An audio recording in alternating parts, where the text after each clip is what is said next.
If Al had gone wide there and draws into a Rebel Assault, he then has lethal in 2 actions, right? I understand why, because like he can Poe, deal 8, fight, and then potentially just have the game there. Or if he has a Rebel Assault, that like will probably get the game.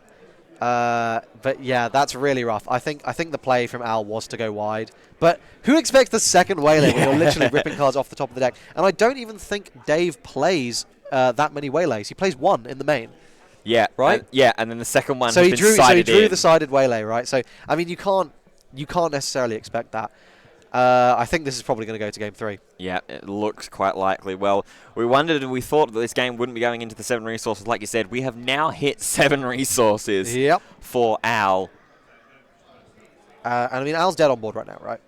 If he doesn't have Crash into ISB, deals 1, gets rid of 1 more damage. There's Ruthless Raider. I think Al can pack it up. Yeah. I think this is looking very, very poor. Game 3. Game 3 in our first top cut matchup. And, I mean, that was a lot harder for Al to try and navigate there. Dave just continuously finding all of the answers. Well, yeah, I mean, Dave finding the answers, but in fairness, also drawing pretty terrible for a lot of the game. I think neither player really seeing any kind of start that they would want to see. Definitely a game where both players were sort of operating on the lower end of what their decks are capable of. I think the thing is, Al playing the Poe and going, have the answer. If Dave did not have the answer, that Poe represents just the game, right? Like, that's it. You are not coming back from that. So I think Al was basically going, make Dave have it, and sometimes Dave has it. Absolutely.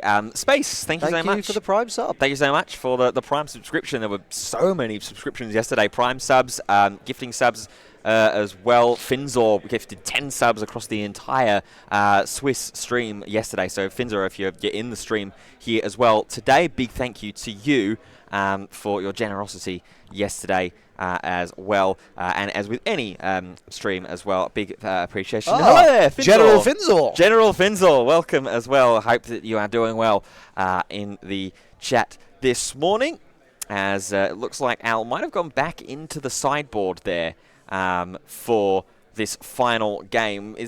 What do you think that he might have been looking for there? Maybe he's putting in timelies that he didn't put in before. Potentially. Yeah, that would likely make the most sense in this situation. No, he just got back from Birmingham. Was here at the venue all day. Oh, fantastic. Well, I hope you had a good time. Exactly. Let us know if you played in the main event. What did you play? How did you do as well? This is going to be a good one. I think either of these decks can take down the whole bracket, right? And so the fact they queued into each other is probably really, really unfortunate. Also, Al, I've got a bad feeling. Oh, no. We all know about the top 8 curse. Yeah, the curse. You can't go undefeated in Swiss. It's just not allowed. The curse of the first. Very, very unlikely. I think it's from a lot of the events that I've covered across various different events and games, I've yet to see a #1 seed Josh. take out... Josh is the only time I've seen Josh is the only time. Yeah. But I mean, we're talking about like a genuinely like a 1 out of... Like a 95%. Literally like tens and tens and tens. Like it never happens. Yeah. So Dave electing to keep his opening hand that he draws. Al is going to go in to the mulligan. Still no results from the other matches in the top 8 bracket. So, understandably, Control's going to control. Control is going to control. And take the game to the distance. This game might go to the distance itself as well. Absolutely, yeah. I think so. Al mulled there, whereas Dave did not, right? Yes, yeah. Yeah, Dave has kept his opening hand. That's Al always scary to see. Resolving his mulligan. Now, drawing that 6. What is Al going to be able to find? Whatever he does, he's going to have to keep a hold of it. And somehow, after getting not necessarily the great rub of the green in that game 2, what do we got there in Dave's hand? Looks like a P38. Couple of events as well. There might be a Waylay and a Surprise Strike. Didn't play, unfortunately, just there to support some friends. Well, we're glad that you joined us. Absolutely, nonetheless, and hopefully next time, come along, give it a go. It'd be great to see you playing. Al has made his decisions. Here we go. Time to go into game Number 3, 35 minutes left on the clock. Starting with not the best start. Oh, and Dave, of Ooh. course, has the ISB. Yeah. Reveals the waylay. So at least Al will be aware that this is something he has to worry about this game. Al probably just claims, yeah, you don't want to, yeah, force the Tarkin Town. I don't think this is the best Tarkin Town in the world. It's not bad. Yeah, but it's not the best. Phase 1 utilizations of epic actions on bases generally isn't ideal. I mean, even Phase 2, depending on the deck and the base that you're using. I know Phase 2 Security Complex and like GI back in the old days was perfect on Fifth Brother, but yeah, it can depend. Obviously, like sometimes they can just win you the game, right? Like there and then. So now this 5 HP unit is great because it's going to be a nightmare for Dave to deal with. And the fact that all his Al's other units are going to be sitting there buffed up is fantastic. But yeah, I agree with you. I think like when you use your epic action, like turn 1, that needs to be a seriously game swinging play. Yeah. So it's P-38, Surprise Strike Waylay, 7th Fleet Defender. Yep, and I think this is correct from Dave. And yep, Al's going to take initiative there, so we are going to see some damage coming down. Yep, there is that ISB agent that's going to poke. It's going to deal a damage to the base. Into the base, just for the first damage of this deciding Game 3. Remember, the winner of this game is going to be able to go home with that wonderful top 4. 2 R2s. Wow. What a glimpse of the hand there. Ooh, Swoop Down in Swoop hand. Down will be massive. Wow, so Swoop Down's a really, really cool card. This is just being run as a one-of in this deck here. Dave's one-ofs are glued to his hand. Yeah, it's attack with a space unit against Saboteur and can attack ground units for this attack. If it does, the attacker gets +2 and the defender gets -2. I mean, you absolutely swoop down here and, well, okay, you probably can hold off. I think you can burn a couple actions, see what Al does, but the swoop down here to just delete anything on the ground is massive. It can also deal with the Sabine, which is just huge. Going to see an R2 here doing a little bit of filtering. Yep, and it is going to just be held for the time being, it looks like there, as the Battlefield Marine has gone down. So, oh, worth saying actually, the swoop down has to hit the Yularen. Otherwise, I think everything else well, so R2's on 5 HP right now. Yes. And I believe Sabine will be on 6. So the swoop down wouldn't deal with it.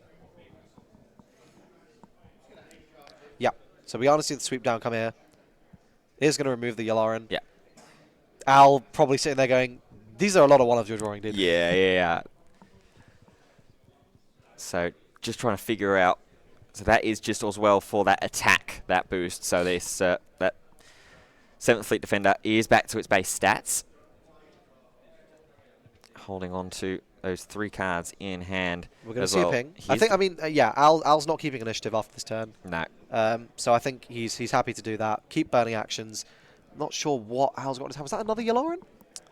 I'm not too sure. Could have been a Rebel Assault. Yeah, he's playing with his cards very, very secretive as well. Dave here with the action, unless he is elected to just pass and see what Al is going to do with 3 resources open. That's Sabine eligible to deploy, and it is going to be a deployment of Sabine. Into P-38.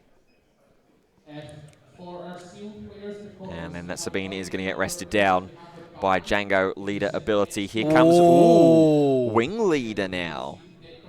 Going to boost up that Sabine up to a 4/7. That's nice. That's very, very nice. This is a scary board. Oh! Van Brandt. But of course, why would Dave not draw all his tech cards? Dave's draws are ridiculous. Wow. And another ISB agent, and his turn is silly. ISB, Flamethrower, and Waylay, Bright Hope, Poe, and For a Cause. Now that Poe is big. That Poe is... I mean, you have to... you're going to lose the For a Cause, but you... I mean, Al's probably sitting there going, I wish I had more cards. But you're getting an ECL Poe in here, and that can just win you the game. Well, I think we'll see a little bit of that management of action economy first. Here comes that ISB agent to come down, deal extra damage onto that Sabine, which is now going to go ahead and swing in. So that should be a 5 damage No, swing. no. Sabine was tapped Oh, out. swing. Yeah. We're using the Django leader ability first. So there, Dave immediately getting that 5 damage off the board for himself. Yep. I was thinking, like, you can trade here. Of course, Dave will not be able to tap down another thing off this trade. So that's why it's pretty nice here. We are getting extra damage onto the Sabine. Dave clearly setting up to flamethrower up. There's an argument here to just flamethrower up the ISB because that'll be 5 damage, which will deal with the Sabine. And then you are kind of spreading out what you're doing. Yeah. Though obviously, I mean, I think Al will just go, yeah, fine, I'll ECL the Poen. You have no way of dealing with this now if you've Embrace. Yeah. Yeah, that's going to be the key to sort of pivot this matchup in either way, is trying to figure out where the best advantage gets. If Al's going to be able to ECL that Poe in, particularly into the Django if it deploys, then Dave's going to really be on the back foot. But if Dave can somehow manage to avoid that, if Al burns the ECL early, then that Django leader can come in and potentially look to cause some havoc.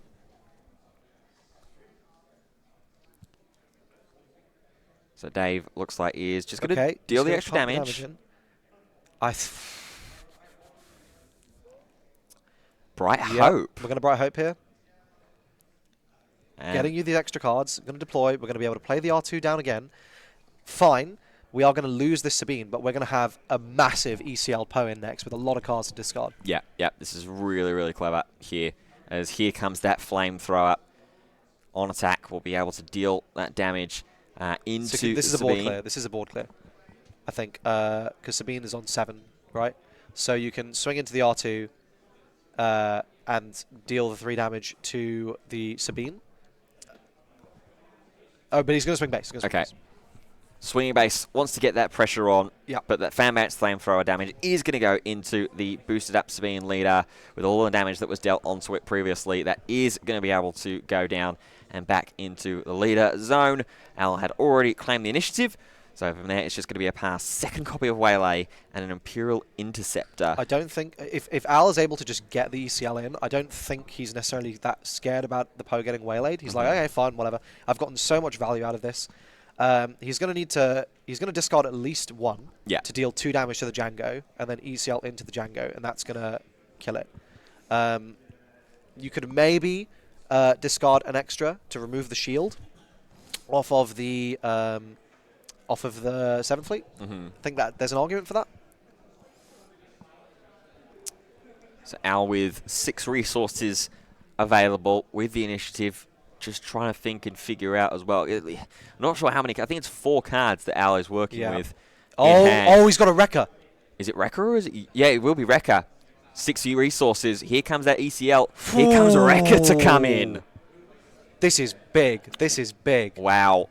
So when played, he's going to defeat a friendly resource.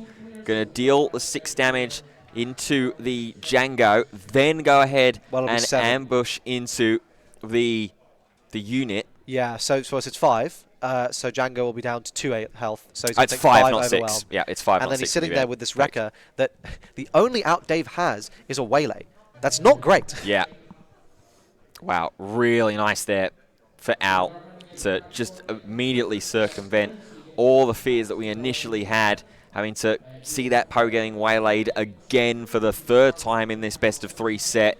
Then as well, just sort of have the card disadvantage from having to discard as well. We have an update on some of the top 8 matches. It looks like Joshua Freeman Birch has won against Oliver Simmons.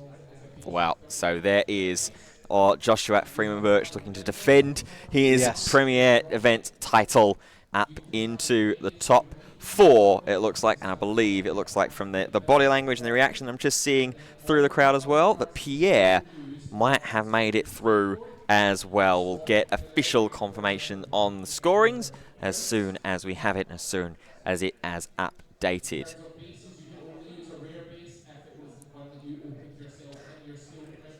So 9-8. So yeah, we see 3 damage. Or shouldn't 3 damage going into this. Yeah. Yeah, into the right. I mean, I think you just, as Al, you just got to pump the damage in, right? Like, you just keep going. You're applying as much pressure as possible. That now I think you claim. Mm-hmm. I think you claim here because actually, unless Dave has a daring raid. Oh no, Rekka's 5 HP, right? Or 6. Rekka is 6. Yeah, so unless there's a daring raid. And there is the claim. Yeah, this is huge. He's going to be able, if there's a Rebel Assault here or something, I mean, this is going to be insane damage. And we know that Al has a 4 cores in hand, so, I mean, Dave is now looking very, very fragile. Well, we'll see what Al is able to draw and is able to work with. Looks like a triple dark raid. That's going to be big. There. That's going to be big. Yeah. The issue with the Rebel Assault... Oh, Rekka's not a Rebel. Yeah, Sorry. So Al looking down at his hand and trying to figure out exactly what he's working with and what he's going to want to try and resource. Maybe siding it in that U-Wing reinforcement. Yep, Heroic Sacrifice plus 4 cores does get you there, but I don't believe Heroic Sacrifice is played. No, there is no Heroic Sacrifice out of Al in his list. But, I mean, yeah, this is so scary, right? Like, there's... this Rekka is just going to pump 7 damage in. Mm-hmm.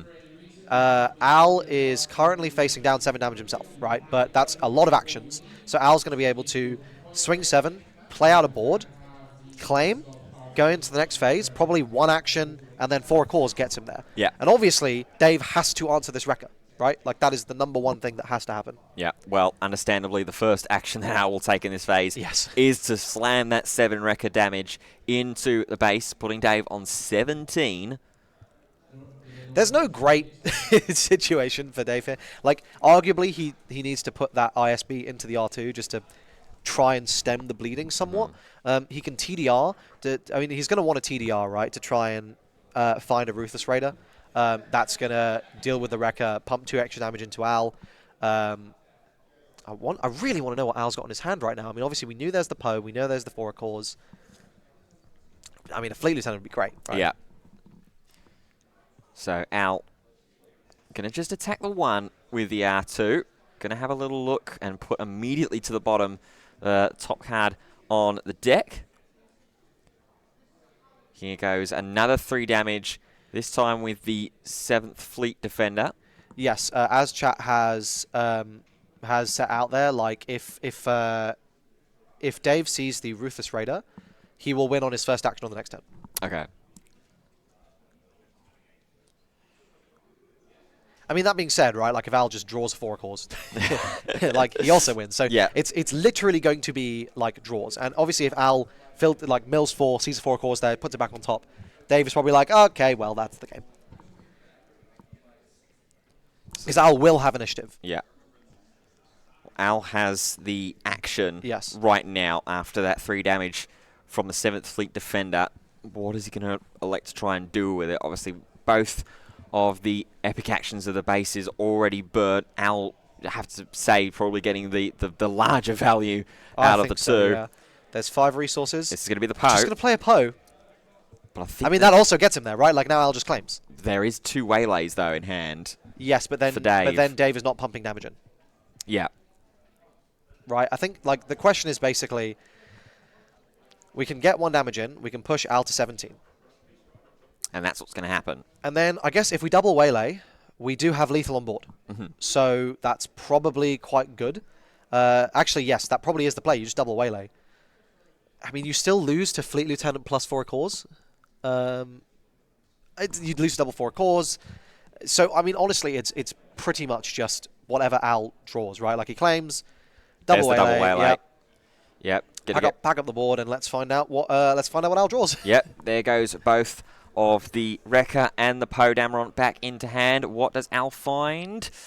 There's no 4 cores, and there's no 4 cores? I don't think I see it. Medal Ceremony, Oh, Wing he must have Leader. resourced it earlier. Yeah, it's triple Rekka Poe as well. There's no pump spells there. And a surprise strike and a triple dark raid. This is looking sketchy. I think Dave gets this no matter what. I can't see a way out of this for Al. Yeah, there's no way out, because even if he answers the ISB, right, he can play the Rekka and just delete the ISB, fine. But he's taking 6 up to 23, So literally, Dave needs to see a card off of this triple dark raid. Yeah. I mean, I don't think even a potential Cassian out of resources saves Al here in this situation. Yeah, Al basically goes, yeah, okay, have something, right? Yeah. Like, if you don't have anything, then I can win. Yeah. But if you do, then I lose. Oh, that's game. Surprise strike. Just game.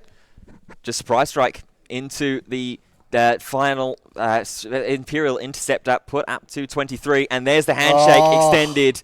What Dave. a close match. Wow, Dave taking down our classic ECL Sabine, our only one. The curse of the first continues on. Brutal loss for Al there.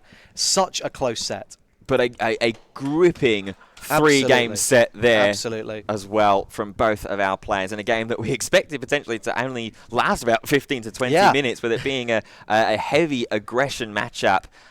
Dave is able to somehow outlast and take the victory. Absolutely. I mean, a fantastic set there. And I think showing how, yes, we can say, like, Django's advantage in the matchup, but man, it's close. And it's not easy. And it still feels super, super stressful.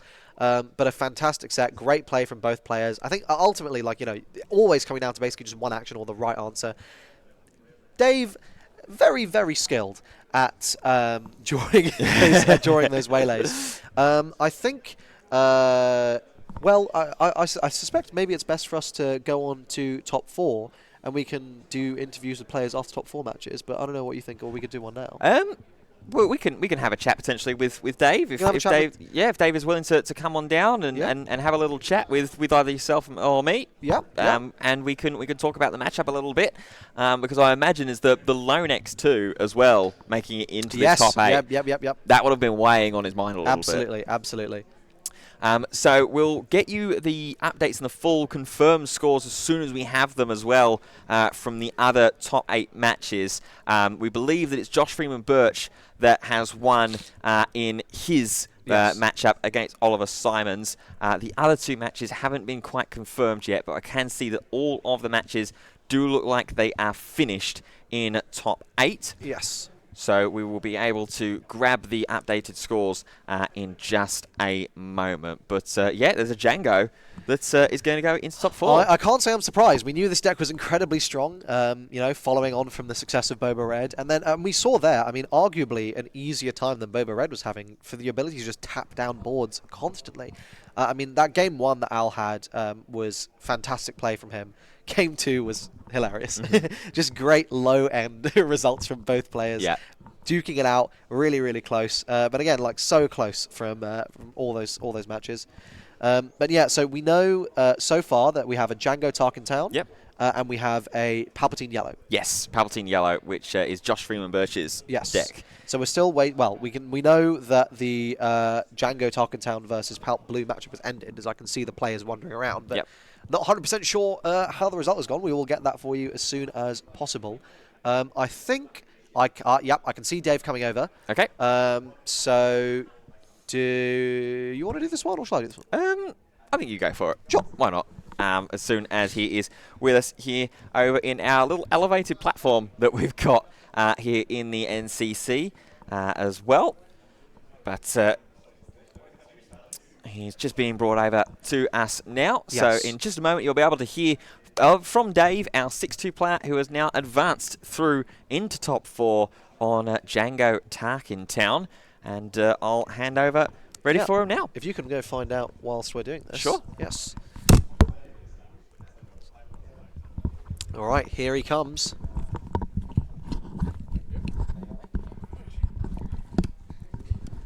Oh, congratulations, Dave! What a nail biter of a set. It was, yes. How are you feeling? Multiple moments during those matches. Yeah. So the first game, I was running. The maths was not in my favour. I should have just took initiative, hoped to draw it out. He was bluffing the Rebel Assault. Yeah. I'm like, if he has it, I'm dead. Otherwise, I can win if I draw a few outs. Yes. And then games 2 and 3, I mean, Waylay, Yeah. the MVP sideboard card, Yeah. saw both of them, both games. Yeah, I knew I could flash the first one off the ISB agent to leave the second event in my hand. Yeah, it was the TDR, I think, wasn't it? Yeah. Yeah. No, it wasn't. I didn't draw that until really late. It might have been the swoop down. Oh, the swoop down, yes. So if I can show him the waylay, he has to play around it. I'm going to hold it as long as possible. Drawing the second one meant that I could, wait even longer for him to overextend into it, and hopefully, I don't believe he sideboarded in the timely reinforcements. I don't. We didn't see it. Yeah, in our testing, it didn't seem like that was going to be an option. So as long as he didn't have it, I felt the double wheel it was going to close it out. Yeah. And do you feel favoured in that matchup usually? Not usually, no. We did a lot of testing last night. I think we were about 8 or 7 games in. I was 0-8. He also beat me in the Swiss. He did a really good job there. But I learned the lessons from there. More like what's not going to work. What do I need to find? But no, it all worked out. And have you been playing Star Wars Unlimited for a long time, or is this a relatively recent pickup for you? No, I started April. Mm-hmm. I run the local Star Wars scene in Newcastle mostly, running events. I have a few events coming up. Nice. I was fortunate enough to get on stream the first round of Manchester. Oh yes, with Han Blue. Yes. That one didn't come out too much, but today was a different. No, a fantastic result. Yeah, I mean top 4, amazing. Of course, the premier prize being so far the high ground play map. Oh, definitely. As long as I got the top 4, it's like that was the main goal. I imagine you'll be using that regularly going forward. I'll switch between that and the Emphas. Very good, very very good. Well, do you have any shout outs you'd like to give? Just the Newcastle scene in general. Other top 8 is Daniel. I don't know how his match went, if you know. Daniel Jackson. No, not yet. No, we will let you know. Yeah, if he is successful in his matches, we should be seeing each other in the final. Oh, fantastic. Well, good luck with your top 4 match. I know we'll have you on very, very soon. Fantastic job so far. Pleasure to see you again over in one of our major tournaments. Thanks for coming. coming. Hope to see you soon. Thank you. Right.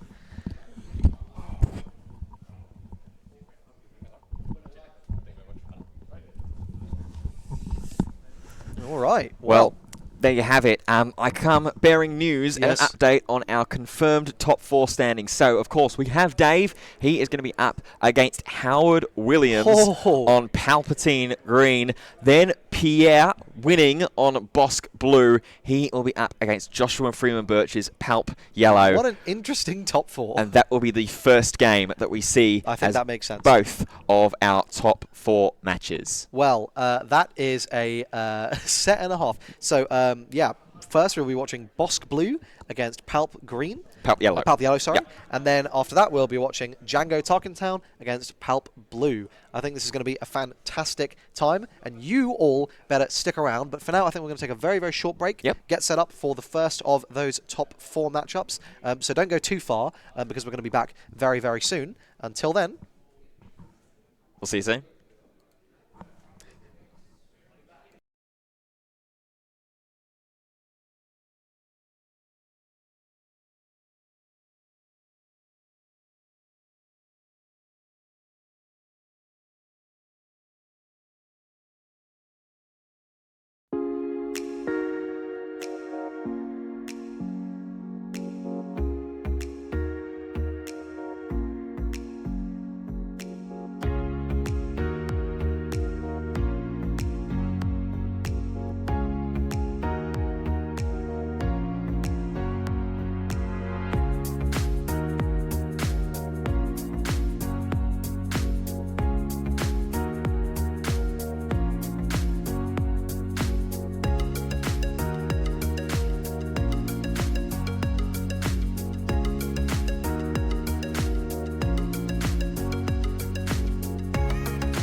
Hello, everyone. Welcome back to the premiere event here in Birmingham for Star Wars Unlimited Twilight of the Republic. I am incredibly excited to be joined here by my co-caster Ben as we enter the top 4, the first of the 2 top 4 matches we will be showcasing for you here today. And we have got a real humdinger of a matchup. I'm sure it's going to be extremely popular amongst all you viewers. We have got Pierre, who will be playing Bosk Blue against reigning champion Joshua, who will be playing Palpatine Yellow. Ben, what do you think?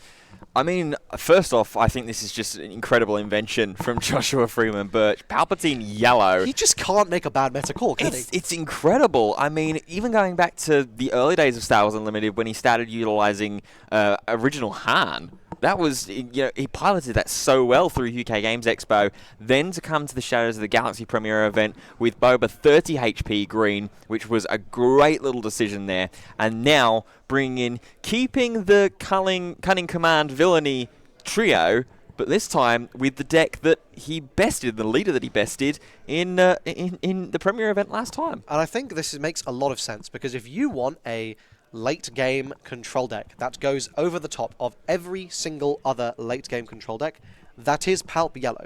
There is no other choice. You have the hand rip, you have the ramp, you have the plussing. I mean, you look at the cards that we got in this new set to let you, like, for example, Poggle or the Confederate Fighter, which give you these free units you can just sack off, and they keep making you tokens, and you can draw loads and loads of cards with Palpatine. You have so much ramping in this deck. And again, if you...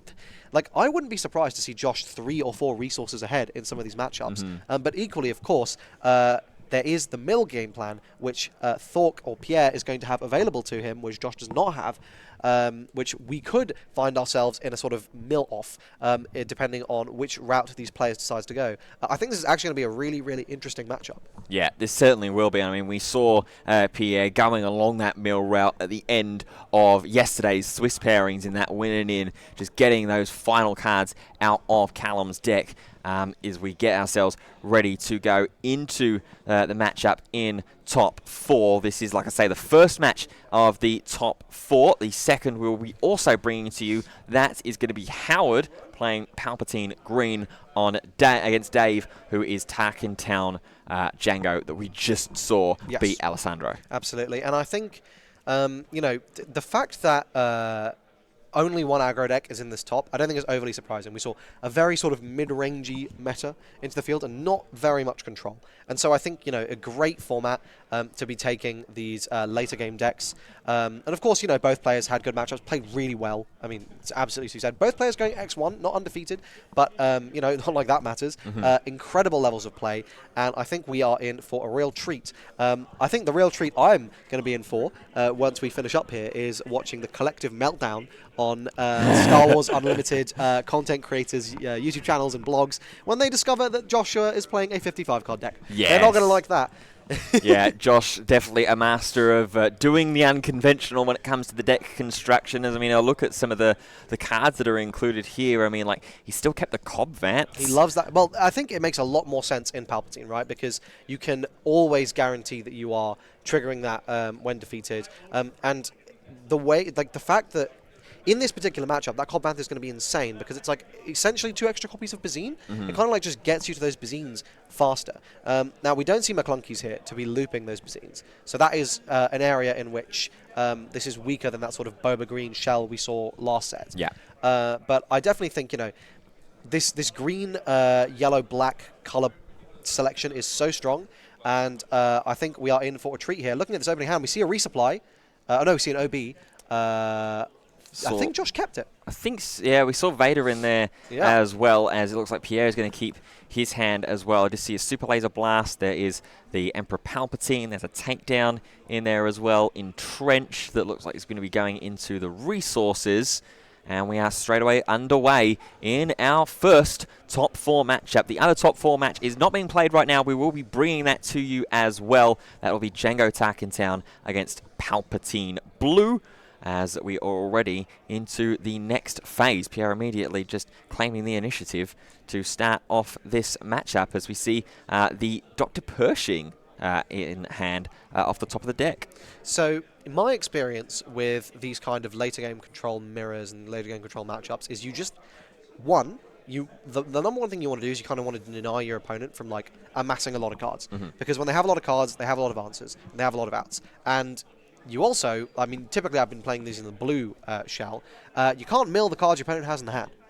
But obviously, Josh can discard the cards that Pierre has in the hand. So I think this will be really interesting to see which way this goes. Post side as well, which we can talk about, in between games. I think there's some really interesting tools from both players that are going to come into force. Of course, blue having the best removal in the game, lots of outs too. Basically, Josh's entire top end is green. Yep, as here comes There's that. The Cobb Vanth. There is that Cobb Vanth. There's just a little bit of confusion. I can see from those in the chat. The confirmation, this is the first of the top 4 matches. The other we will have after the conclusion of this one. So both games from the top 4, which will lead up to a final, which could potentially be a repeat of the players that we had in the last Premier There's a final. real chance of it. I mean, which just goes to show incredible skill from these two players. But of course, the top 4 right now, we don't know that it's necessarily going to go that way. And I think either way, it's going to be a real great final. So up to 4 resources we go. That Dr. Pershing with a couple of damage onto 0-4 required. Yep, get rid of that Pershing. You are not keeping that. I think that's another Cobb Vanth in Josh's hand. So what we could see here is Palpatine ability, sack the Cobb Vanth, draw a card, top Play 10, dump a Bazine, play out another Cobb swing, play out another Cobb Vanth, Bazine, rip something big.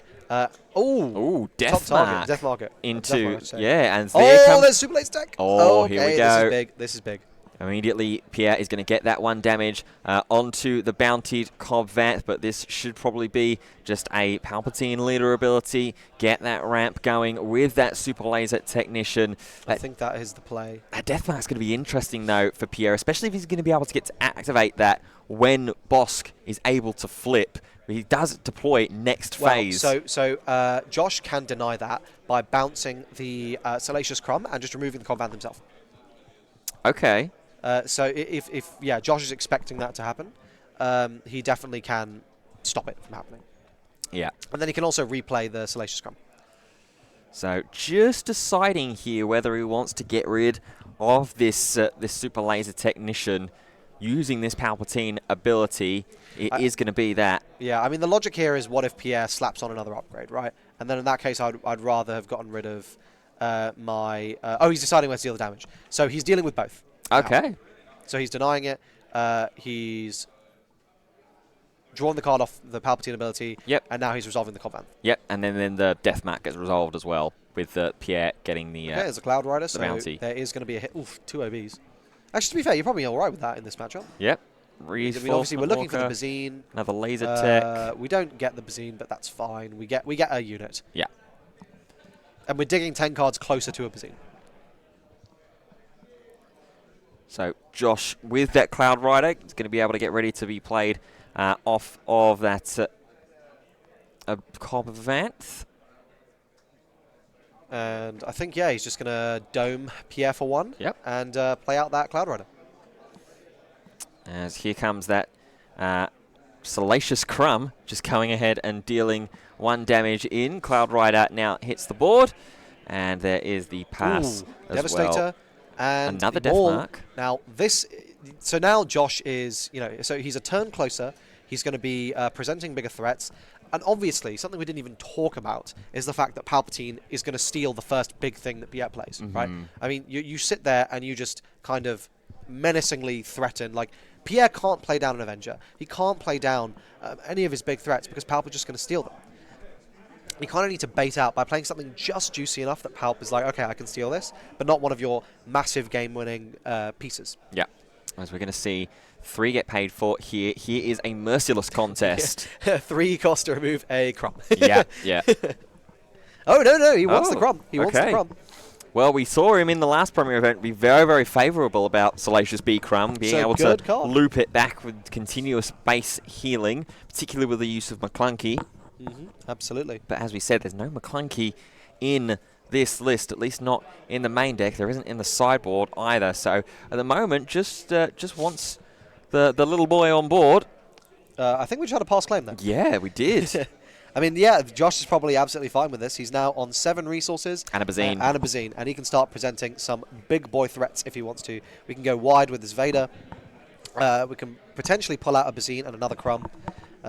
These are all options. Obviously, Thork is wanting to get as much value out of this boss flip as possible. Ideally, drawing 4 or healing 12 if Josh gets a lot of damage on base. But I think realistically, the thing is, right, like drawing all these cards is fine, but ultimately, like if Josh can just sit there and go, okay, well, get rid of your top end 1, get rid of your top end 2, get rid of your top end 3. Like if you're ripping 2 or 3 pieces of top end, and then you just play conservatively and like cautiously, you can find yourself in a great position. But here we go. We are going to see the mill game plan starting. There goes a Vader. There goes a Walker. 2 Waylays and a Poggle the Lesser as well that have gone off the top 6 cards of the deck. But now we didn't see a Bazine going, so I think the odds of hitting a Bazine here are pretty high. Yeah, so we're going to see Vader looking for Bazine Natal. Not yet, not yet. There's one. Second to last card in the stack. I feel like you got to go for Bazine here, right? Like, is there any universe where you don't just start ripping cards out of Pierre's hand? I mean, you'd have to think so, but it looks like we're going to go. Oh, okay. We want to be plussing, I guess. We want to be plussing with this Palpatine ability. Yeah. So this is going to be the Confederate Courier that is going to be able to. New card. Yep, going to be able to, on defeat, create a Battle Droid token. So, like you said, immediately next time that we have the opportunity, that Palpatine ability, we'll be able to get a pretty quick fire off. Absolutely. As Pierre now, imagine this will likely just be. Would you want to deploy a boss here, or is this just a claim? Probably just claim, right? You want to try and set up a nice double plus or something. I mean, so being a resource behind is going to be challenging for Pierre.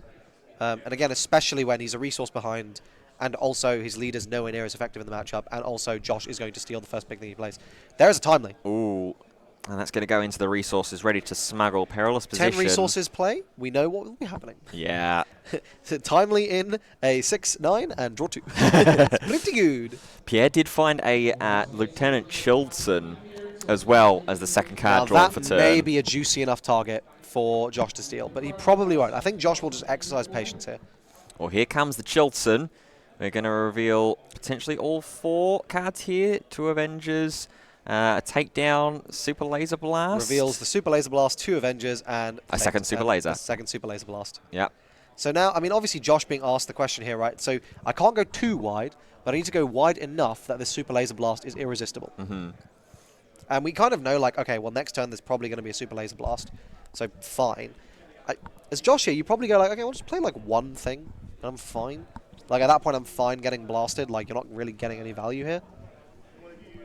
So here is 2 damage flying in from the Confederate Courier, getting the value of that while we can before activating likely that Palpatine leader ability. Okay, and seeing that, we're going to death mark it. So what's probably going to happen here is we're going to see a boss deploy and a claim, and then first action, just, okay, blast. Mm-hmm. Draw 4. Yep. And Josh saying, no, you're all right. Yeah. You can draw away from your death there's mark. a Bazine. Ooh. So Josh now sitting on a lovely little selection of Bazines. And there is the Battle Droid token as well, being created from that when defeated effect from the Courier. I mean, you could flip here. I don't know. You can maul instead, right? Like, you can maul, deal with the, and pump, like, what? That would be 6 damage into base. Yeah, there it is. I think because you've seen the Super Laser Blast, and you just don't want to open yourself up to it. Yeah. Yeah, Pierre remembering that, oh, yeah, he did do that ramp thing. Yep, there was a Super Laser Technician that was milled off of the effect, or was put into resources off of the Palpatine leader ability. So they're taking the trade. And Pierre going up to 10 damage. And the claim and the pass. Open fire and another merciless contest for Pierre. Poggle the Lesser into hand from Josh, as well as that's another Confederate. No, Buku, there was no yawning. No yawning. Stop the slander. Stop the cap. Stop the cap. Oh dear, oh dear, oh dear. Listen, chaps, it's been a long weekend. It has, but it's been an exciting weekend. It's been an exciting weekend. It's been a good weekend. It's been an exciting weekend, but there's no yawning on stream. There's no yawning in Bar Sing Se.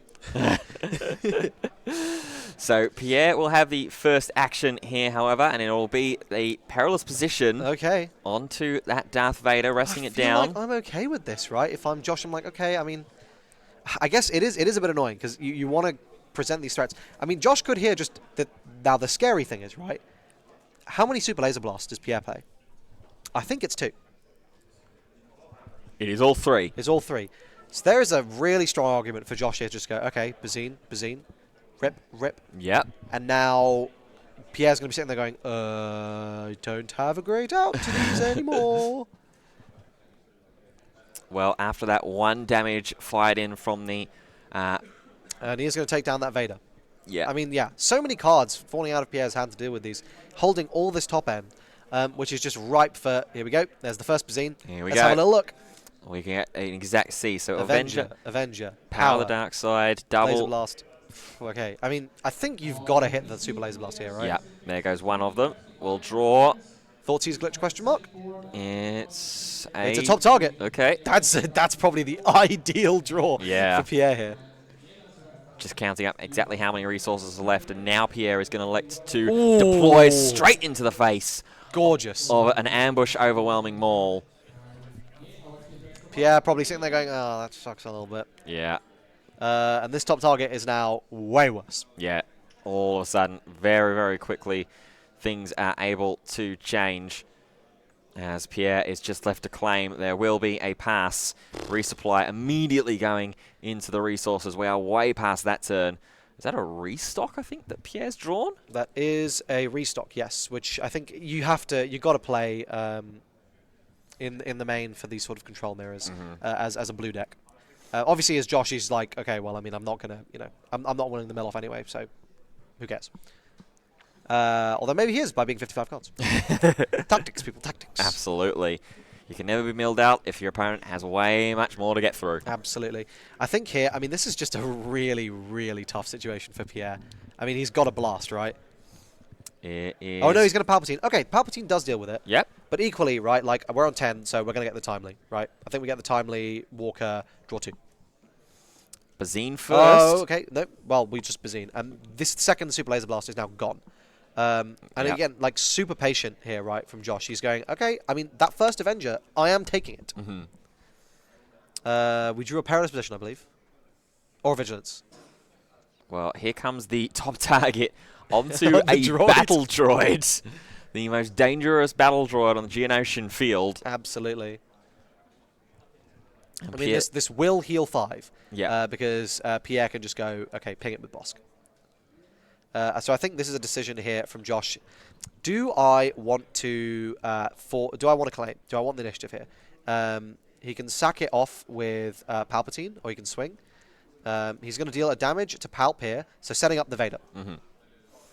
Yeah, and again, trying not to give too much value to Pierre from the heals that the Bosk can provide. Yeah, and this is showing just how difficult this deck is to play. I mean, you saw the sheer variety of lines that were available, and they were all pretty good, right? And I think we're probably looking for, Royal Guard or Bazine. Yeah, well, I think the third Bazine. We may have looped round to it. It's possible. Well, we are going to grab ourselves... Oh, Droid Commando. I believe, is this Raid or is this Ambush? This is Ambush, Okay. if you control another Separatist unit. I mean, we got to grab the Royal Guard. Super, super strong here. And with no Super Laser Blast, Josh is going to be sitting pretty going, okay, well, you have 1 Super Laser Blast left in your deck. If you play an Avenger, I blank it with Bazine. I'm going to sack off something with my Palp Leader ability. I'm going to steal it. And this is just a nightmare situation for Pierre. Yeah, Pierre has not been put in a good spot at all. Does find the third Super Laser, though. Does find the third Super Laser. But, of course, we know that there is a 100% chance that... Oh, okay, well, Just that's fire. it. Right. Yeah. Well, now Josh just goes, okay, well, Vader, build board, and I'm fine now. I'm not worried about any more board wipes. Yep. We have a look and see. You can Confederate Courier plus Walker is quite strong. Yeah. I mean, arguably you want to save the timely for the Walker because that's going to get you a lot of value. But no, we're just going to draw here. Yep. Draw 1. And then we pass. Yep. Okay. some not ideal draws there, but I mean the thing is the super laser is actually really nice because Josh can pay 3, sack it off, it goes in active, so the palpability is free. I believe he's on 11 resources, so he'll go down to 8, but he can then ping it off, steal the Avenger, and then be in a really great position. There are no more super lasers. Yeah, there is a Vanquish, though, to deal with that reinforcement walk-up straight away. The Courier is going to be able to fly in for some extra damage, uncontested in space, put Pierre back up to 10. Now Josh giving an accurate count of how many resources 12 exactly resources. he is working with. There is that Devastator. You can also, I think you could just palpability here to just draw a card, Yeah. find something else nice, waste an action. Two Two change of hearts. This hand is stacked with top end. Yeah. 2 change of hearts. 1, what is that? That is a scanning officer. Yeah. It's just going to be... Okay, we see a claim there. Yeah. So we're just going to drop the hand. That's another nice little draw there. A little walker. Ooh, replace the one that was immediately just vanquished Yes. away. Perilous position, and looks like the client there from Pierre. That's not necessarily going to help. This is such a brutal situation for Pierre because he just has no situation in which he can... Like, the leader ability is just holding these Avengers hostage. There is no way Josh is... Pierre's ever going to be able to play these. And without the Avengers, he's lost his laser blasts. What's he got? Snoke? I think that's the only other top end that he's got. Yeah, just 2 copies of Just Snoke. 2 copies of Snoke. Oh, and I guess additional copies of Palpatine, but those are not challenging cards for Josh to deal with. He's able to answer those without needing to resort to using his leader ability. I think just showing so much patience and going, no, I will take your Avenger. I know that that's what wins me the game here. Well, I think here comes 8. the first. Oh, yeah, okay. So we are going to get the board wipe here. Yep. Except, not exactly, because we're going to get back a token. So we are never going to be getting completely put in an awful position by these Power of the Dark Side style cards, Avenger, and so on. I think here you probably timely in the Walker, right? Like that is a draw 2. You're going to answer board. Oh, okay, we're just going to sack to deal damage. Okay, maybe we're stealing. Draws another Devastator. I don't think we are stealing here. We are looking maybe to flip. I feel like you timely in the... You gotta timely it in, right? No, we're just gonna flip. Okay. We're just going to flip. Just steal Palpatine. And there's a Power of the Dark Side after a pass to get rid of that leader ability almost immediately. And now Josh has to rethink. 1, 2, 3, 4, 5, 6, 7, 8. Is this the Walker? It is definitely the Walker. Here comes Walker. Draw a card. Draws untimely. Okay. Does he have the third Bazine in there? Doesn't look like it, no. We're gonna ding 4. Pierre up to 14 damage. I feel like I would have waited. I just don't see why you wouldn't just timely there, draw 2, deal with the Palpatine, force an answer, and just sit there going, you are not allowed to play an Avenger because I will take it. Yeah, it's interesting there. I mean, obviously Josh will have gone through as many possible options as he possibly could do in his head. Like you say, he's a very, very calm and patient player typically. Yeah. I mean, it's worth saying, even through Avenger, right? Like, okay, Avenger's good here, but like, I'll probably just sack my Palp leader, smack you for 6, draw a card. Oh, it's non-leader. It is non-leader. Never mind. Yeah, or you just got Devastator now to run in the way of this Avenger. You've got Devastator. There is Power of the Dark Side here. We are going to blank the Power of the Dark Side, just in case. Yep, tap the 3 active resources just to see if there's anything there that comes up. So this Power of the Dark Side now isn't really doing anything. Pierre probably going to Perilous the Palpatine. So Pierre just asking for some confirmation there.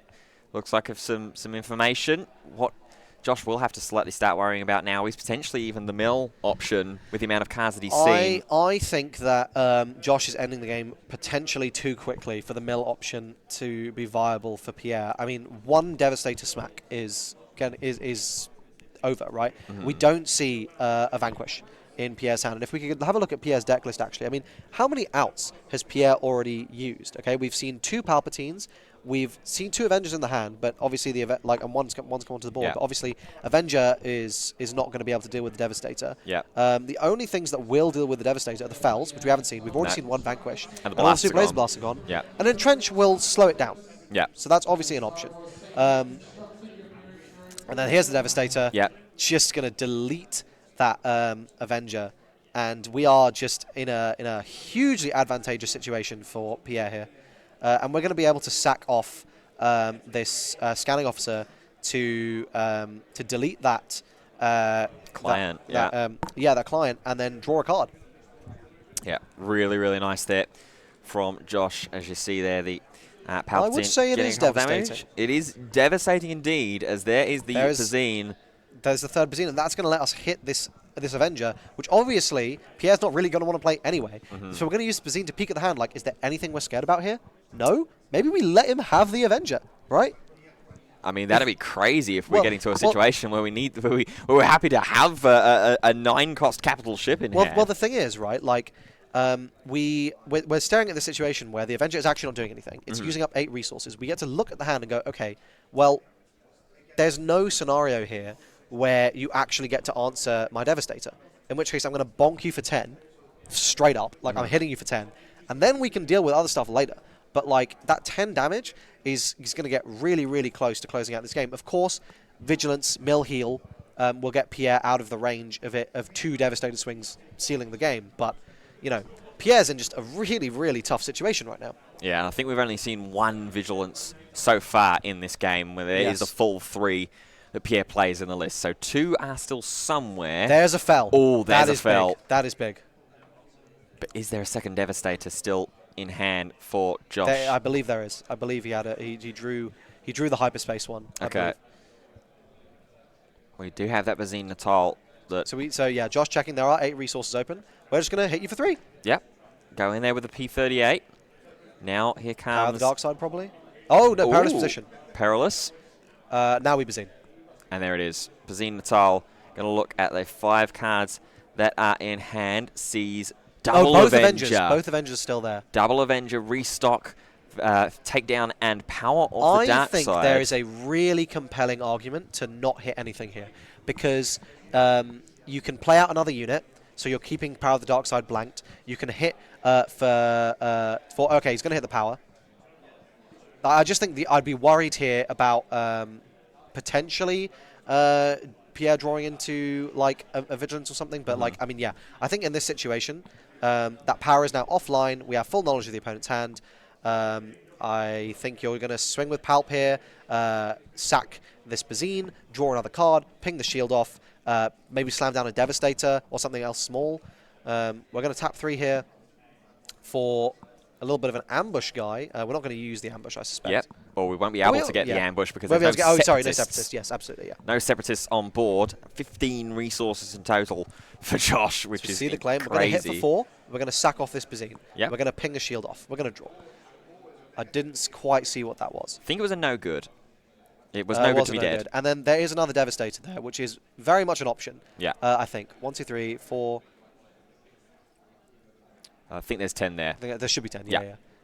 There we go. So I believe that is what, like 15 resources? Yes, there is 15 resources. Had a count. I mean, just okay. Well, there's the Vigilance, but it's too little, too late, right? You need an instant out to this Devastator, which Pierre doesn't have. No. Dr. Pershing was the other card. It looks like that he packing drew it up. the turn. Wow. There is the scoop. Josh goes up. Josh game goes to nothing. one up. That is wild.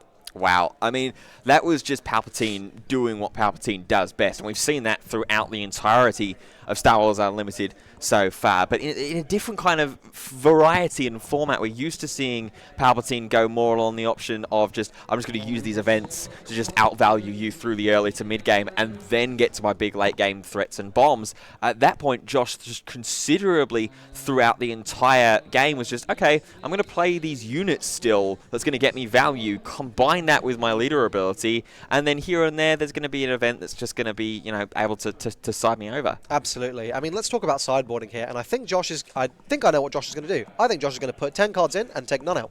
Okay. Yep. And I'm 100% sure, actually, looking at his sideboard. So we've got 2 copies of Cad Bane, which I think is one of the, if not the best cards in this new set. Yep. 2 copies of Bounty Hunter Crew, insane. especially with 3 copies of Palpatine's Return, which is just going to get back all of his top end, and then 3 copies of Unmasking the Conspiracy, which is a ridiculously powerful card into control. This just sideboard is specifically built to go, no, I will win the control matchup. And it makes me think that the matchup into aggro must be pretty good for Palp nowadays. And I guess we will be seeing that next, so we'll be able to find out. Yep. Looking at Pierre's side, we have 3 Force Chokes, 3 Make and Openings, 1 Gas, Clan Saxon Gauntlet, 1 Supreme Leader Snoke, and 2 Crate Dragon. The crates are obviously good, but the problem is, if Josh can just hold his nerve, be patient, he can just steal it. Yeah. And this is the power of Palp. I mean, you just can't win the control mirror if you are not yourself on Palp. Yeah, it's really, really awkward because, like you say, that your eyes immediately light up to that Crate Dragon and think, oh, okay, if you're playing all these big game, high resource cost threats, the Mauls, the Vaders, the Devastators even that we saw towards the end of that game, you think, oh, okay, cool, you're just going to continue to burn yourself with that. But in actuality, like you say, as soon as we get to that 9 resource place, if Pierre does just immediately go, oh, okay, cool, Crate Dragon, and Josh, like you say, is that one phase more patient, just goes, oh, okay, flip, I'll take that Dragon, thank you very much. I mean, yeah, exactly. And it's just an awful situation for Pierre to be in, and a little heartbreaking, because I think he's probably sitting there going, well, I just saw my opponent side 10 cards in. Yeah. The only way I won this matchup was by milling him out, because he is bazining away my cards. I've seen his deck list. I can see he has Unmasking the Conspiracy. I don't even get to draw when I get Unmasking the Conspiracy. I mean, don't get me wrong. This is winnable for Pierre, but I think it kind of relies on Josh, 1, playing a little bit badly, and 2, which, I mean, is clearly not going to happen, and 2, not really just, his deck kind of not functioning, right? Like, if he doesn't ramp, if he's not able to plus off the Palp, then yes, I think we are in a situation where we could see Pierre take this game 2, and we go to a very, very tense game 3. We see an instant mull. Josh is just looking for a ramp, I think. Yeah, as we see a little look into Pierre's hand, I can see there is a Supreme Leader Snoke. Looks like there's a Death Mark there, as well as a Perilous Position, potentially. I think there might be a Capsule Ship in there as well. I think there might be an Avenger. Whatever is in there, Pierre is very happy to keep. Josh, however, is going to go ahead and mulligan. I wonder potentially if the Make and Openings might have come in from the sideboard there, purely just to deal with maybe some of those battle droids that the Confederate Courier is being able to create. You get that -2/-2, and some of that early healing. I definitely think that is really nice. But it's just, I mean, I guess my thinking on that more would be, oh, what if he decides in Lurking Ties? Yeah. Or what if he's got Lurking Ties? But I guess Pierre will know his deck list, so he probably isn't expecting that. Ooh, this opening hand. There's double Pazine, Devastator, Salacious Big Crumb. Yeah, well, that Crumb's going. And a resupply, right? There was no ramp.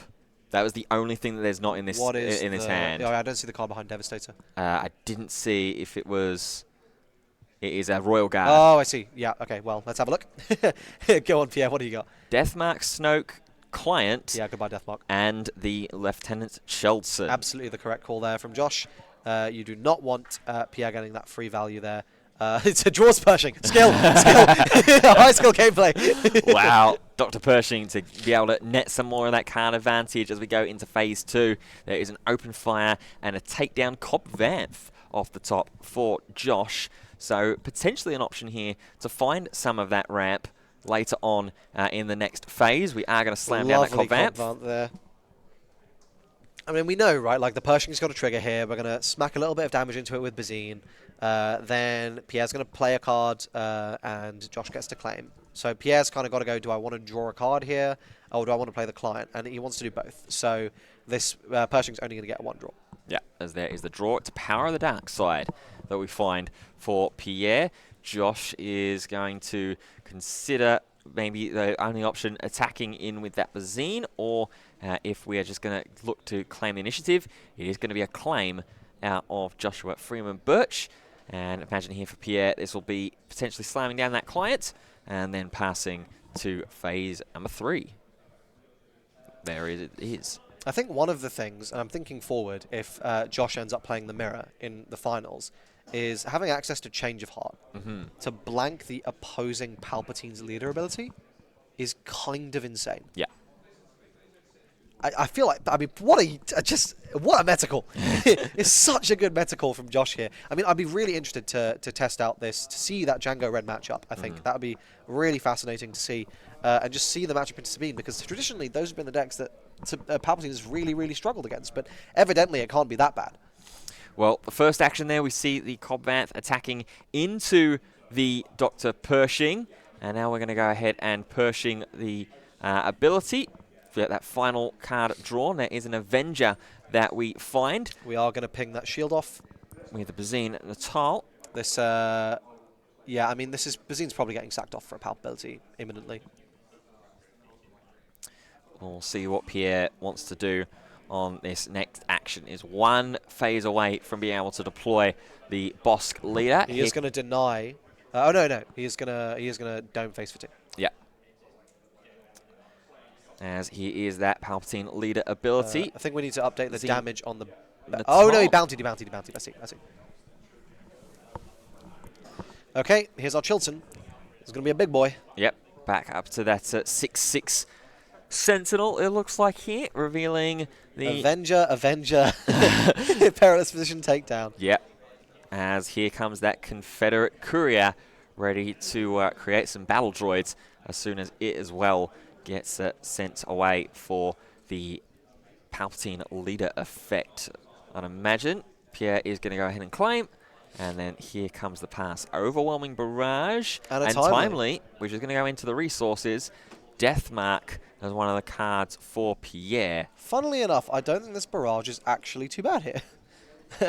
You can Barrage for 5. So you can go... I guess you can give 4 damage into... No, you need to put 3 damage into the Chilton. And you can put the remaining 2 into the... client, and then you can clear the Chilton with the Cobb.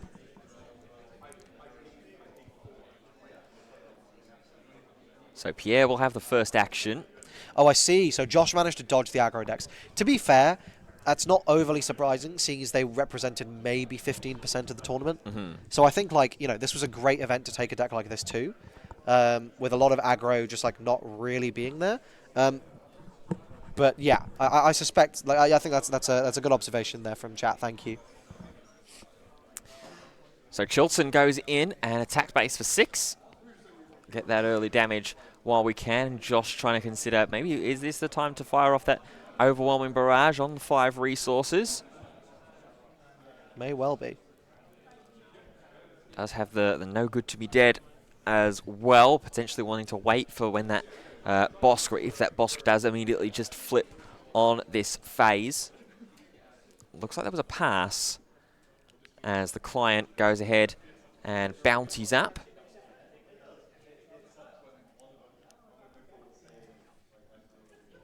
We could, I was going to say, you could arguably barrage up the Confederate courier to deny, which would be quite funny.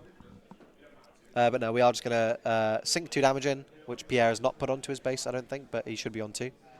Oh no, he heals 5. Oh, yeah, guys, yeah, cooked. Bounty from the client. Blank damage. Yes, very funny.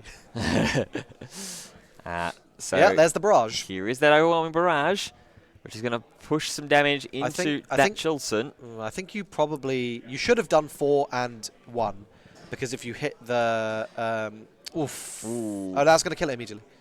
Well, so you should have done. Oh no, it's not. It's going to kill it at the end of the phase. Yeah. Oh, that's so good. Yeah, when the Overwhelming Barrage pales off, as here is a death mark. It looks like there now. Here comes the Bosk going in. It's going to be able to claim that death mark twice as well. That is huge. Draw 4 cards. Really, really nice play from Pierre there. And I did see a Crate Dragon as well that got drawn, so yes, he has elected to side in those 9 drops. No, I think that makes sense. You just want as much top end as possible. I mean, yeah. Arguably, do you even resolve the Cobb Vanth here? I mean, I guess you dump a dead card, right? Yeah, and it's going to be a scanning officer that we are going to fetch off of Cobb Vanth here. Yes. And there is the draw 2 at the start of the phase. Pershing and Super Laser Blast. And this feels like it's gone a lot more to plan for Pierre in this game too. It's been a lot more sort of controlling, constricting, while also still being able to build that board set. I mean, Pierre got no value from that leader flip in game 1, whereas here he's been able to stick the leader. Draw 4. He's been able to stick the leader and draw 4. And look at his board, right? We've got a 6 attack Chilton that is sitting there menacingly, right? We've got this Bosk that every turn that Bosk survives is a threat to Josh, right? Because if we can get another top target, right? Like, sorry, another death mark, like we're potentially sitting there with the fattest hand ever from Pierre. So Josh resourcing away the Emperor's Royal Guard. It looks like there, as he's going to go up to just 6 resources. First action. Going to Bazine. Yeah, immediately slam that Bazine down. I think you hit the super laser here. I don't think you really care about much else. My God, I mean, look at the size of this hand. Yeah, double Avenger, couple power of the dark side or 2.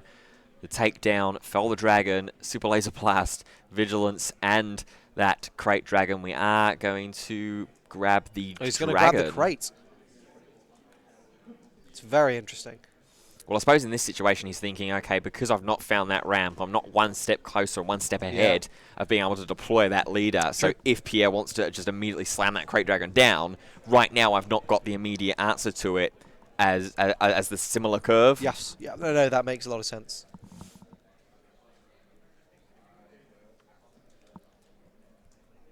So over to Pierre's action here.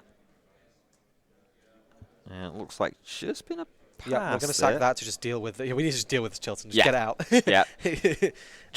Josh finally draws a resupply. I think he just does it. I think you do it, right? What else are you doing this turn? You can safely just resupply here. You also don't want to give Pierre something to bounty up. Yeah. Yeah, with that the client as well.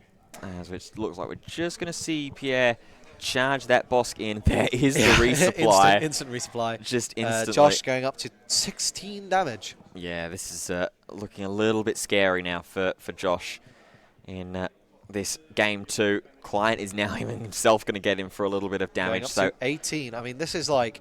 Josh is getting aggroed by Bosk. Yeah. And we're going to get the Vigilance Mill. I think he's going to shield. Wow, shield the Bosk. Well, it makes sense. There's no point healing, right? Yeah. So. Yeah, you got nothing to heal. What do we get? P38, 2 P38s. Ooh. Unmasking the Conspiracy and a Palp's Return as well go into the discard pile. I'll draw one, though. And a super laser attack.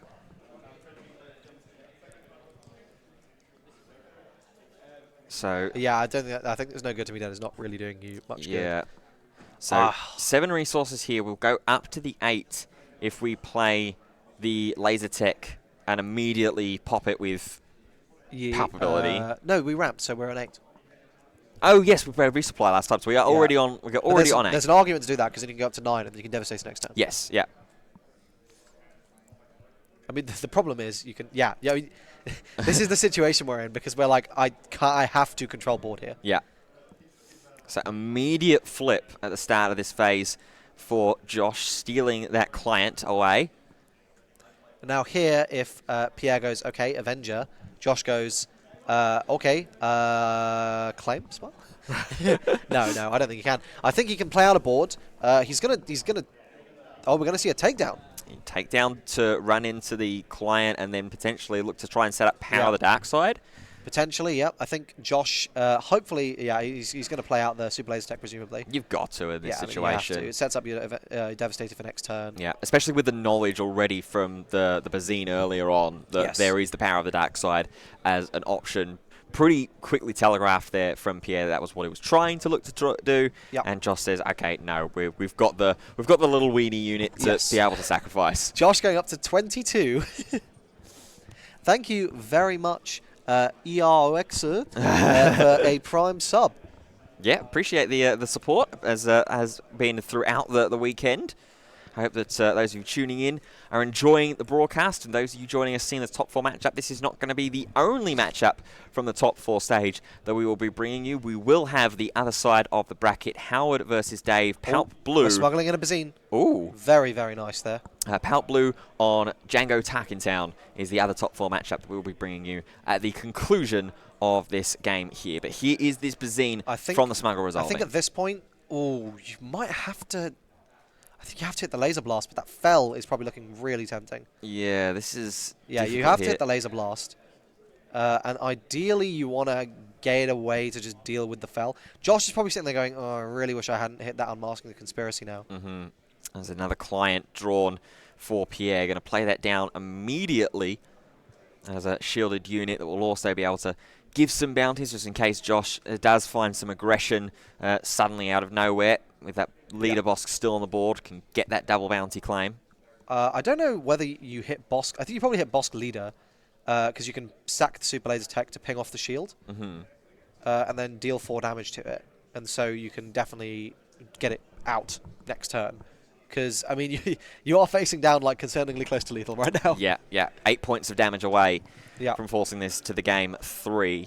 And it looks like here, that's exactly what's going to happen. Josh going to sacrifice that super laser technician. I think he drew a Cloud Rider. That's a really nice draw. Ooh, that is nice indeed. Oh, but he went for base. I think we get a claim there from Pierre. And we are going to see the Cloud Rider come... Oh, they're no good to be dead. No good. That makes sense. That makes sense. Just keep it frozen.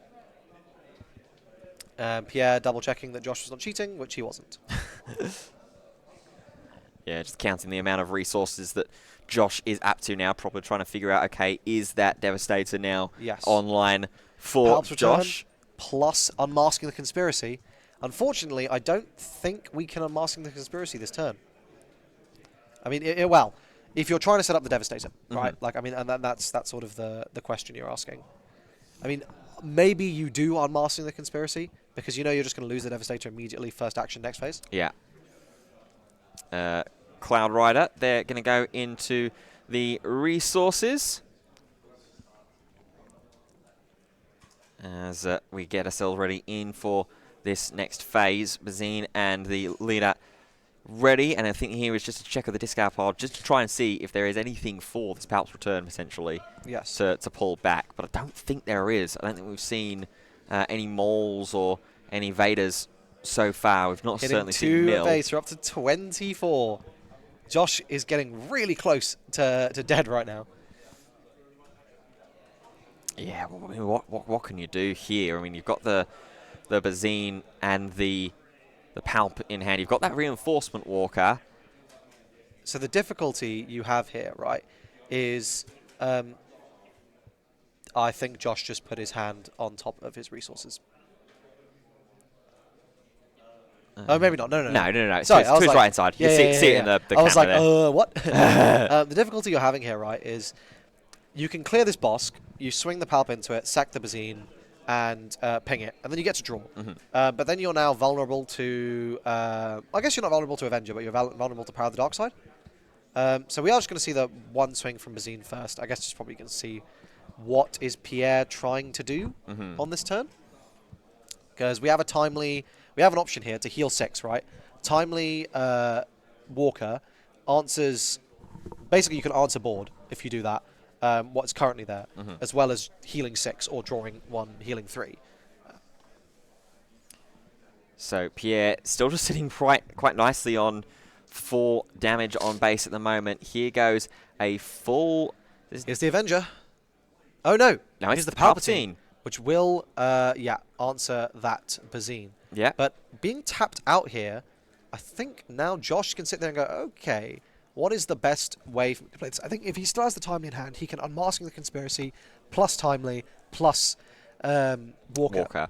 I think there's a Timely in the resources. There is also, I think he's got 10 resources. That's been smuggled. He would need to... 3, 4, 5, 6, 7, 8, 9, 10. Yeah. So he would need to... He wouldn't be able to Unmasking the Conspiracy in the same turn. He'd have to just Timely. He is just going to Timely. Okay, so here comes the Timely intervention out of the resources to smuggle. There is that reinforcement walker that's going to be played down onto board. On play.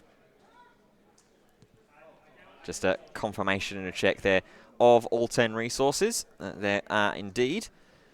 And now This just is a tough deciding. one. Okay, he's going to draw. Change of Heart was the card.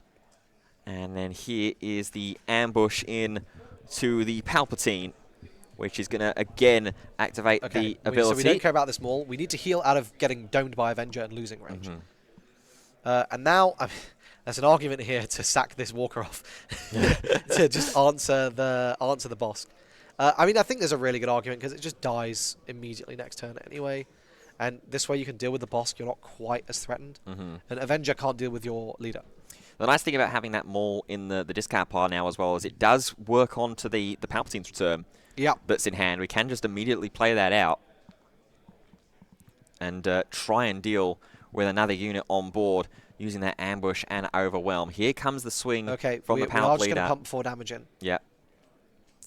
And it's going to go into the client. And then there is the pass. Drawing. Ooh, a Bounty Hunter crew. Bounty Hunter crew.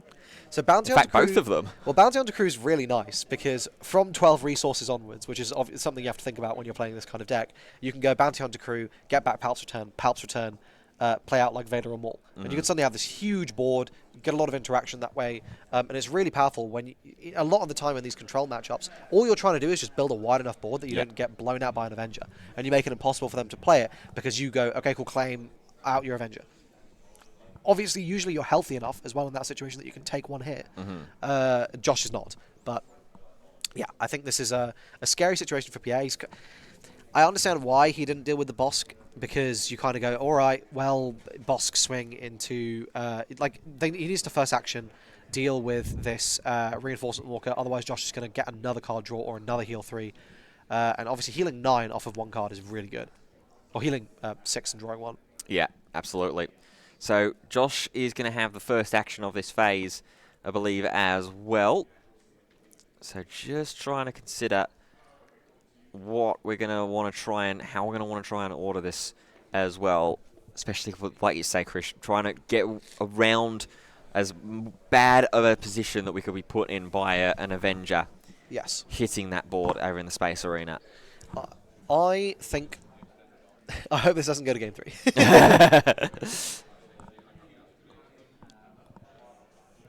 Oh, we have an open fire here that will just out. But he won't. But don't think Pierre will have enough resources to open fire plus Avenger. No. And again, like every turn, you are pushing back Pierre from being able to just play his big threats. You're sitting there going, like, well, I got another big thing you got to answer. He's going to open fire that. Yep, there goes the reinforcement walker down. And now, Josh probably thinking, next turn, Bounty Hunter crew is really good, but you can't really do it this turn. I mean, arguably, you can just drop the Devastator and go like, okay, soak up the Fel. But you probably don't want to. I mean, you really want to put Pierre in a situation where it's almost impossible to answer. Yeah, we can also Palpatine's return here, get back that Maul, and just charge into Bosk. Yeah, that's a good option.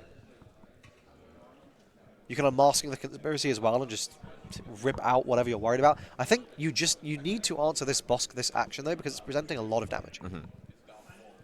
I think the best way to do that might be that Palp's return more. Yeah. Or Vader. I actually had Vader, if he has one. Well, it looks like we are going to activate that Palpatine's return, go into the discard Maul. pile. It is just going to be the Maul, which is going to be able to charge Maul straight in. survives here. Yeah. Which is huge. We're going to overwhelm for 2. Pushing Pierre up to 6. And basically force Pierre to, like, trade that client, because I think you got to answer this Maul. And if you don't, first action, like, Josh is just going to go, okay, cool, clear it with Palpatine. Yeah. Looks like we're going to see Power of the Dark Side here, potentially out of Pierre. There is multiple in hand, so if Josh doesn't have another small unit... Maybe a Vigilance if Pierre's got one? Would be quite nice here. I don't think that there is a Vigilance in hand so far. But then this is really nice, because now Josh can Bounty Hunter crew, get back that get back the Palp's return, and just be sitting there with this really threatening board. Oh no, he's only got 5 resources. He can't Bounty Hunter crew. No. There is no Vigilance in the hand there of Pierre. We're going to see the client take out the Maul. Yep. And now... So you also don't want to tap down resources, I think, because Yeah. you're presenting too obvious an answer to Josh. I think I mean, maybe you unmasking the conspiracy here? No, we're just going to dome for 4. Yep. Push Pierre up to 10. There goes the 4 damage into Pierre's board, but with only 1 unit now on the board, is Power of the Dark Side. I think we power the dark side. Looks here, a little bit more favourable, Yep. and there it is. Now that leader has been dealt with. We are just going to claim. Josh claims client on board, and then pass the phase. Ooh, a CAD. Ooh. Okay, Cad Bane off the top of the deck from Josh. Saw a Lieutenant Chilton and Emperor Palpatine as well for Pierre. The problem I think Josh is facing down here is that he's so close to stabilizing against this board. He just needs to play enough threats that Pierre can't sit there and go power, right? And he needs to play a couple of smaller things. And this is why I think, like, I don't think he has a Vader, but if he had a Vader, right, like Bounty Hunter Crew, get back the Pouch Return, the Vader, get a big board, is so strong. The Bounty Hunter Crew is the, I think, natural choice here. We are just going to go and grab that Palps Return, I think, pretty easily. Yep, as there is the return going to be fetched. Ready to play on. You have to imagine it's just another check of the hand there quickly before confirming onto the decision. It's got to be right. Oh, maybe timely. Eyeing up the timely intervention. To be fair, timely in a CAD or something can be quite nice, depending on the board state. Also, CAD just goes, Avenger? No. Mine now. Yep. Isn't CAD a trap in this matchup? I don't think so.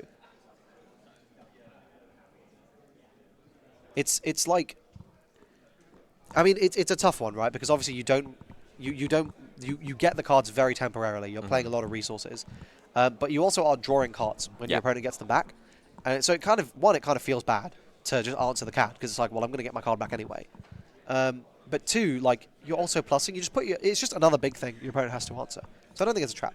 Well, here comes that Palpatine's return to immediately bring them all, take down that client, get some overwhelm damage flying in there as well. Another 2. We're probably going to see a claim come down, and I suspect just double power the dark side from Pierre. Because I don't think he's been resourcing, has he? He's got 1, 2, 3, 4, 5, 6, 7, 8, 9. I don't think he's been resourcing. I think he's just been drawing 2. Yeah. So yeah, take down, power the dark side probably. Here, paying the 4, just looking and potentially trying to see whether this is going to be whether we use this Avenger now. I don't think you can play the Avenger here because it's just going to... I mean, Josh goes Devastator, you go Fell, Josh goes Fine. Go next. swing 7 with Maul. And tapping. Yeah, okay. Well, we're going to Palpatine. Palpatine's really nice here. It exactly board clears. Oh, that's really nice. Yep, that's really, really nice, and gets that body on board, draws a second one as well as a Fellow Dragon. There's the Vader. There's finally a Vader and a Waylay from Josh. Waylay not the best in this board state. Doing a huge amount right now. No. So this Vader, you can have a Vader plus Bounty Hunter Crew turn.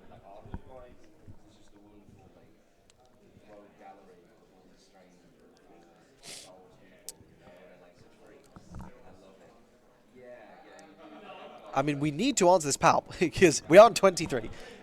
Like, I think you just have to Devastator or like something, because otherwise you're just facing down too much damage. You have 2 Devastators, so it probably doesn't feel the worst. Or you go to 29, right, and you find yourself in a really precarious situation. Oh, change your heart. I think you change your heart. Okay. So, change of heart potentially. We'll be able to grab that Palpatine straight away. And then you can Vader. And there it is. There's the change of heart. Here's an upgrade cards that should be on Palpatine. There is also the power of the dark sides, I think, still in Pierre's hand. So, depending on how 7 resources far back that Pierre wants to continue to play and stop and still wait for this Avenger to play down. But it looks like Pierre's sick of waiting. We are finally going to get the Avenger. Yeah, Pierre does not want to wait any longer. Avenger finally hits the board. This may be a claim from Josh. I don't think he... Oh, no, you can. Cad Bane. You can. Yeah? You can, because because Pierre fells the Cad, and then you can Devastate her. Yeah. And you don't even have to do it immediately. You can, like, you can go, okay, unmask the conspiracy, I can see your hand now. Let me rip whatever the most big threats are, and then I can Devastator after that. Okay. I think Cad's got to be the out here, right? Yeah, okay, here we go. We're checking. How much big stuff have we seen? Well, we've already seen... Not a massive amount. No. Crate Dragon and an Emperor Palpatine, it looks like there is. Pierre is trying to have a look and see how many cards are still left in Josh's deck. It's still a lot. It's a lot. It's a lot. At the moment. This mill game plan will not be happening. Yeah, and that's the power of just siding in plus 10 cards and not wanting to take any out purely just to deal with this this mill and control matchup. I think you got a Cad here. I think you got a trap card coming down. Josh eyeing up potentially there the Bounty Hunter's crew. There's nothing else you can do. It's either that or claim. But it is the Cad Bane. And here comes the Cad. Yep. Pierre's like, wait, what? What? Cad Bane capturing that Avenger. Pierre will just claim the initiative here. And then Josh will pass. Looks like that's a 4-drop boss. 5-drop boss, I should say. Yeah, I don't think that's doing too much here. No. Keeping the cheap units because you want to be able to play things to blank stuff like Power of the Dark Side. As Pierre decides to resource on this phase as well, resources away the open fire. So, one annoying thing is Pierre can't just go, oh, okay, well, I'll play Avenger, because then he'll lose the Avenger he's just played. Mm-hmm. But he is going to power the Dark Side there. We are Yep. going to get back this Avenger. So we are now in a difficult situation for Josh. Yeah, Josh just counting up the amount Should have of 13, I think. resources that he has got. I think you're unmasking the conspiracy here, right? Oh, but it's so tough. What are you discarding? We're going to Cloud Rider first instead, Yeah. just to burn that action Yeah. instead. No, that makes sense. There is the 2. Josh just double checking exactly how many resources he's got, what's there even in the resources as well. Now over to Pierre, who will have that. I think, is there still one more Power of the Dark Side? There is a Power of the Dark Side. I think there's a takedown as well that he's probably eyeing up. There's also Lieutenant Childson. There was just the indication there Okay, I that think we're going to power. Pierre might be going for. This is 4 resources, so we're going to Childson. We're going to Chilton. Okay, so now Josh gets to see. So we're looking at 2 fells, a power, and a takedown. I don't know if... Well, the thing is, it's a lot of removal. But, you know, Pierre needs to, like, basically first action use it. Otherwise, we're going to get a dome ringing, like, 10. I think you Devastator here. And you probably unmask... Well, arguably you're unmasking the conspiracy first, but with 4 resources open... Yeah. Well, I mean, you're losing... Actually, no, you probably don't. You probably just play the Devastator and then claim. Yeah. So, again, Josh going to count his resources. Just over a quarter of an hour left. He's going to sack it. Oh. Try and draw one more option. It's a Bosk. I wonder what the line for that is. Why are we sacking it? It's Vader. Pull out something else. But you're dead on board.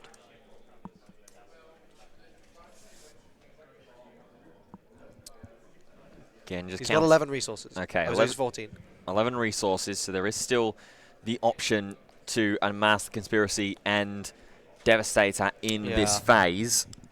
I mean, you are 1 off lethal, but I don't think Pierre's going to have a way to just pump. So you're going to get there. But now, I mean, this Power of the Dark Side is just going to go, okay, bye-bye Devastator. Yeah, as there is a... Oh, he claims. Oh, okay. Draws Vigilance and a second Childson. Waylay, and it looks like a Vader in hand that was drawn there from Josh. I suppose the claim here for Pierre just means... to sink that 6 damage. Yeah. Well, I think probably recognizing that he actually doesn't really have many threats at the moment. Mm-hmm. We're going to swing 6. I think you probably swing 10 here if you're Josh. Yeah, just want to try and get as much damage onto the board here. I mean, okay, maybe you Vader, but there's Fel. You know there's Fel, right? Yeah. So there's no way. Yeah, you know that there's multiple copies 1, 2, 3, of 4, it. 5, 6, 7. Okay, no, maybe we do. I guess you Fel hoping for Bazine. Oh, sorry, not Fel. You Vader hoping for Bazine. I mean, surely you swing. Oh, I guess the logic here is you can. I guess you out Avenger in air quotes because you can swing over it, deal with it, play the Vader. Because otherwise you just lose the Devastator for sure to an Avenger, and you kind of need to play the Vader, I think, to just out this. Because at least next turn you can just first action play Devastator if Pierre does play a big capital ship. So I guess that's why we Vader here, but you lose out on 10 damage. But yeah, I mean, yeah, he doesn't win. 1, 2, 3, 4, 5, 6, 7, 8, 11, 12. So he can power plus Avenger. Okay. So I guess, yeah, you have to Vader. Yeah. Josh, looking at the board state that he's being faced down with, just looking and thinking to attack with this Devastator. I think he's just like, if he swings 10, yeah, I mean, he's taken 6. He's on 29. He's not on 23. So, I mean, you have to Vader, because then you can Devastator the big capital ship that Pierre plays. And obviously, if you hit a Bazine, you can discard the capital ship, and you don't really care. Okay, we're hitting 10. Okay. Let's see what happens. There is 10 damage. The Devastator flying in over the top. 22 to 29 on base at the moment. But this is going to be just 3 resources. Power the dark side. Get rid of that Devastator. Okay, and now we are going to Vader. Now here comes the Vader. But then does this just run into Fell the Dragon? Why do you tap? Is that 10? Yeah. Yeah, bro just revealed he has a Devastator in hand. I think he's got 8 up after this. So we are looking for that Bazine. Yeah. We have found Super Laser Technician. Okay, no we found something. The worst case scenario here was whiffing this Vader. Yeah. That was absolute nightmare scenario. And then Vader ambushes into the Chilton. I think we're going to get a takedown here. I don't know. Pierre's probably like, I feel like Pierre literally needs to stick any unit and have initiative. This is so close.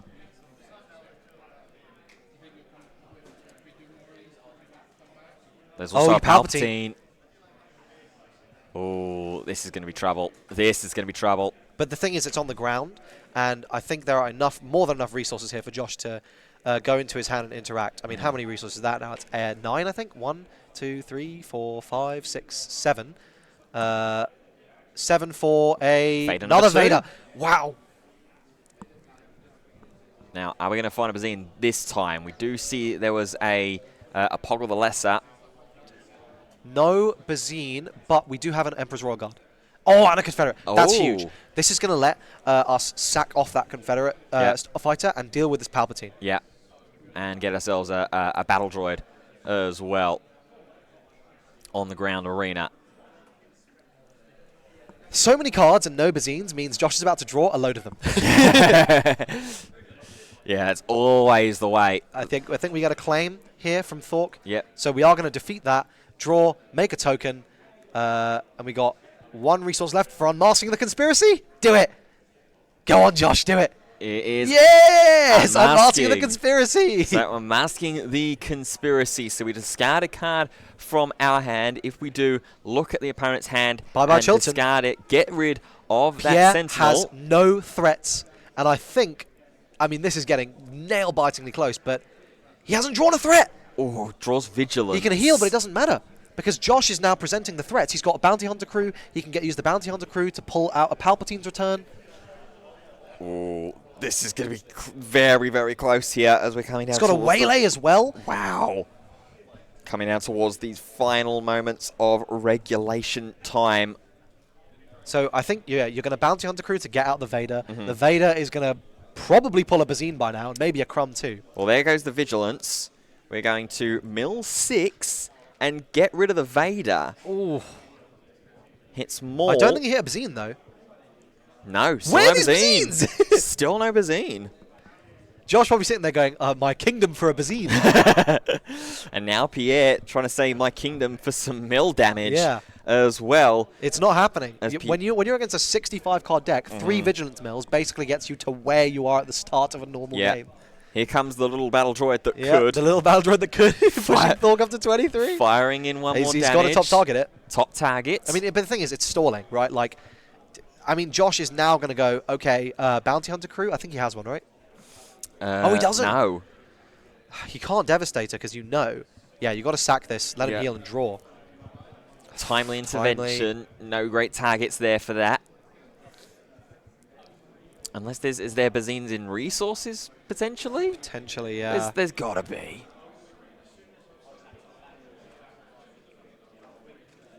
So here we are looking at... Is there still that waylay in hand? Is this scanning officer? This scanning officer. Yeah, I mean, there's not going to be any smuggles there, but... Yeah. Just having a little look and seeing just in case. This is so close. This is really, really close here. Do know there is a lot of, like we said, a lot of that harder removal in Pierre's hand, but do you want to waste that on a scanning officer? You have to take down because like the scanning officer could get there, right? Yeah. It's also something that Josh can sack to draw, and he's just going to take initiative and go, okay, well, I know what your hand is now. It ain't good. There's a Cad Bane. It's going to answer whatever he plays. I mean, yeah, Pierre's sitting there going, well, none of these are doing any damage. I think this may be a pass claim. So Josh reorganizing his mountain of resources that he's been able to amass. Yeah, you might as well, because you go, okay, give me one of the removal give me one of the options. removals, right? Yeah. Give me the fell. But now Pierre's probably like, okay, I use one, but now these Bazines are really adding up. Yeah, as there and goes of course Cad Bane. both players have perfect information, so they know like, okay, well, so you use that, so I can literally sit there and go, okay, well, I know how many more coming. Okay, Poggle the lesser and change. And a change, huge. That change of heart is gonna come up. Yeah. Resourcing the waylay. Get rid of this waylay. Makes sense. Like. I think at this point we're at pretty much the number of... Oh! 6 cards 6 in left. deck! Wow. Where are these Bazines then? Must be in the last few. Here comes Poggle the Lesser. Super Laser Blast Snoke. There's a Snoke. We do finally have a unit that Pierre could potentially play down on this phase. Does Bosk could win by mill. I mean, it depends how many Vigilances Pierre's been through. Mm-hmm. Palp's return and Cobb. Ooh, after a pass claim. I mean, this is good because now Josh can go wide. Yeah. Yeah, Josh has a few more options here. Going to resource away, it looks like, one of these waylays. Still holding on to a timely intervention. Now, oh, Crate Dragon! Crate wins the game. Oh. Now, this is scary. This is a real issue now for Josh. He has no out. He's on 29. Literally nothing he can do will stop this crate. Yeah, because even the waylay burns Yeah, it. the only thing he had would have been like Palply to steal it. Yeah. Wow. Pierre's probably sitting there going, finally! Wow. Wow. I mean, this has just been game 2 as well. We've still got another game potentially to try and decide this. If he's got a Bazine, he needs to use it now. In the resources, This is the only out he has. Or he Palps return a Bazine. Yeah. It's genuinely a consideration. As Josh has a little look and see how many if cards he left has in the deck. read that, like, the only thing I lose to is crate, and he goes, Palps return, Bazine, no. That would be incredible. Well, we'll see here. Josh trying to get and gather as much information as he possibly can. Oh, he's just going to hit one. There's the swing. Oh, that's it. Pierre gets to win, I think. Yeah. I don't really see any other out, right? Yep. Crate Dragon? Crate Dragon. And Josh Game scoops 3. it up. Oh, those 5 minutes. I mean, what happens? What even are the time regulations? We will get confirmation for you in just a moment as to what happens. He must have resourced the Bazines or sided them out. Yeah. Yeah. I don't know why you would side them out. He didn't side anything out. No, at least in theory. Maybe he used them all. He must have used them all, yeah. Well, what a game 2 that is there in this first of 2 top 4 matches here as well. I mean, we've got just over 5 minutes left until both of these players, until we are at the end of time. I think this is such a wild match. I mean, so from the way people are talking in chat, it seems like it's just going to be most damage on base. Yeah. I think that was the way it was determined at the last event, I believe. So we can find ourselves. Hopefully, we can find ourselves confirmation from the head judge. Yeah. What the determination here will be.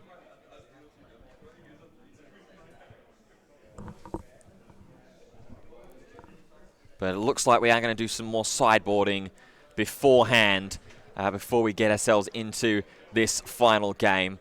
So there's a belief that we should just slog it out for in chat. I think that would be better, but nothing we can do. Yeah. Yeah. So we will be going to highest damage on base, then whoever has the initiative as the end of time rules. That actually could go either way. If they're after the end of the next action phase, so we will go to as we would in a best of one in the Swiss rounds. We have until the next action phase. If there's not a winner determined at that point, then it will be highest damage. Whoever has put the highest damage onto base wins. Yes. And if that is equal, then whoever has the initiative. Okay, well, Josh has a turn 1 and a turn 2 unit he can play, so he's probably keeping his hand. Okay, that's perfect. And he's got a waylay to try and, like, hold off Pierre aggro. Pierre has sided in making openings as here comes. Is there a bounty? Probably not. No. Simulate resource. Understandable that there is going to be no smuggling and no late game removal here. You got to. I feel. Do you top target here? I mean, I feel like the players hopefully know if it's identical damage, it goes to initiative. Mm-hmm. There is the initiative being claimed. Then there is the ping from the Bosk leader. Oh, there's a Cobb Vanth as well. Ooh, Power of the Dark Side, Vanquish drawn there as well. Not ideal draws from Pierre. I think. Oh, we're going to just play the Cobb here and blank a power or something, or potentially. Yes, we will. Yeah, we're just going to play the Cobb. Yeah, Cobb Vanth plays down. We do have a client in the hand for Pierre if we want to get some units onto board. Which, I mean, you've got to in this situation. Yeah. This is just a race against time. Oh, if he waylays his own scanning officer at the start of the next action phase. Oh, wow. I don't think we're going to get an option. No. But he's probably going to... That's tough. Do you make an opening here? No, we're going to play the client. You claim here. Claim the initiative, pass the turn. Overwhelming Barrage and a Droid Commando. Do you waylay your own unit here? You stop the heal. Mm-hmm. Yes, you're going to take 2 damage yourself, but you can deal 3. And the client won't bounty that way. Yeah. Obviously, this Bosk flip is going to be something you're concerned about. Josh wanting to get ready to play that Droid Commando, is thinking maybe just go towards the aggression. He's just going to deal 4. We are going to deal the damage in first. Maybe he's trying to goad Pierre into bountying. Oh my God! Okay, I mean, if he can waylay here, yeah, that's so tempting, right? Yeah. Well, there is the Cobb Vanth going in. So now up to 7 damage. I believe Bosk is you may buff the damage. There goes the scanning officer. Okay, we are just going to pivot to space. Yep. Ping off the shield. And with that P38. And make an opening here. This is not good for Josh. Make an opening, target the P38. Going to get that heal as well. Josh will claim the initiative. And there is another top target. Top target. Yeah. Pierre's got the heals. And it might be the heals that could help Bazine. claim this game. Don't know if the Bazine's really going to help here. There's a barrage. Yeah. The barrage is probably the play here. Just pile damage on. Yeah. Yeah. And it is indeed. Going to get rid of that client. Now here, 3, there is a perilous position. Just 20 seconds left. There is the perilous position. And a claim from Josh. Pierre flips. 5 damage. Yep. And then gets rid of that. Next phase. Now this is the... okay. Yep. Yeah. So time has now been called, so we will have to the end of the Josh next scoops. action phase. Yeah. I think that's the scoop. Yeah. Pierre is going to go with Bossk Blue into the final of the Star Wars Unlimited Twilight of the Republic premiere event. I mean, wow, what a 3-game set. That was crazy. That was absolutely something. I Yeah. think, 2 incredible games. And just highlighting there how long some of these control matchups can take. And I guess the risk you take when you do take one of these kind of decks to these big tournaments. Heartbreaking loss for Josh there, but great play by Pierre consistently, and Pierre makes it into the finals. Yeah, it's always difficult, and it's always, when you see games go towards those sort of tiebreaker positions, especially in top 8 and top 4, you want to see the most and the best out of these players. But when you're, like you say, when you're playing these decks, you have to be so methodical, you have to be so thoughtful. I mean, the amount of times that we were back and forthing about the various different ways that just in one action, let alone in one entire phase, that a player could be able to take. There's so much time that you have to essentially kind of lose, quote unquote, because you're having to make sure that you are doing the right place, that you don't lose the match entirely. Yes, absolutely. And I think, it's rough for Josh there, because I think the entire game, you had to play it out, right? Like there was absolutely multiple stages of the game where I was sitting there going, okay, I feel like Josh has got this. It's really, really close. And that crate is exactly what saved him. And no player is going to sit there and go, oh, you know what? I'm going to Palps return the Bazinia. Like, that's not a line people see. So just, really, Pierre played it out best he could. Played to his outs, right, which was drawing the crate. He was probably sitting there going, I need the crate here, right? Yeah. It's the only way I get this. Did a lot of damage on that base. Just took so much damage. Really great 2 games. And, of course, game 3 there, settled by time. But a fantastic set.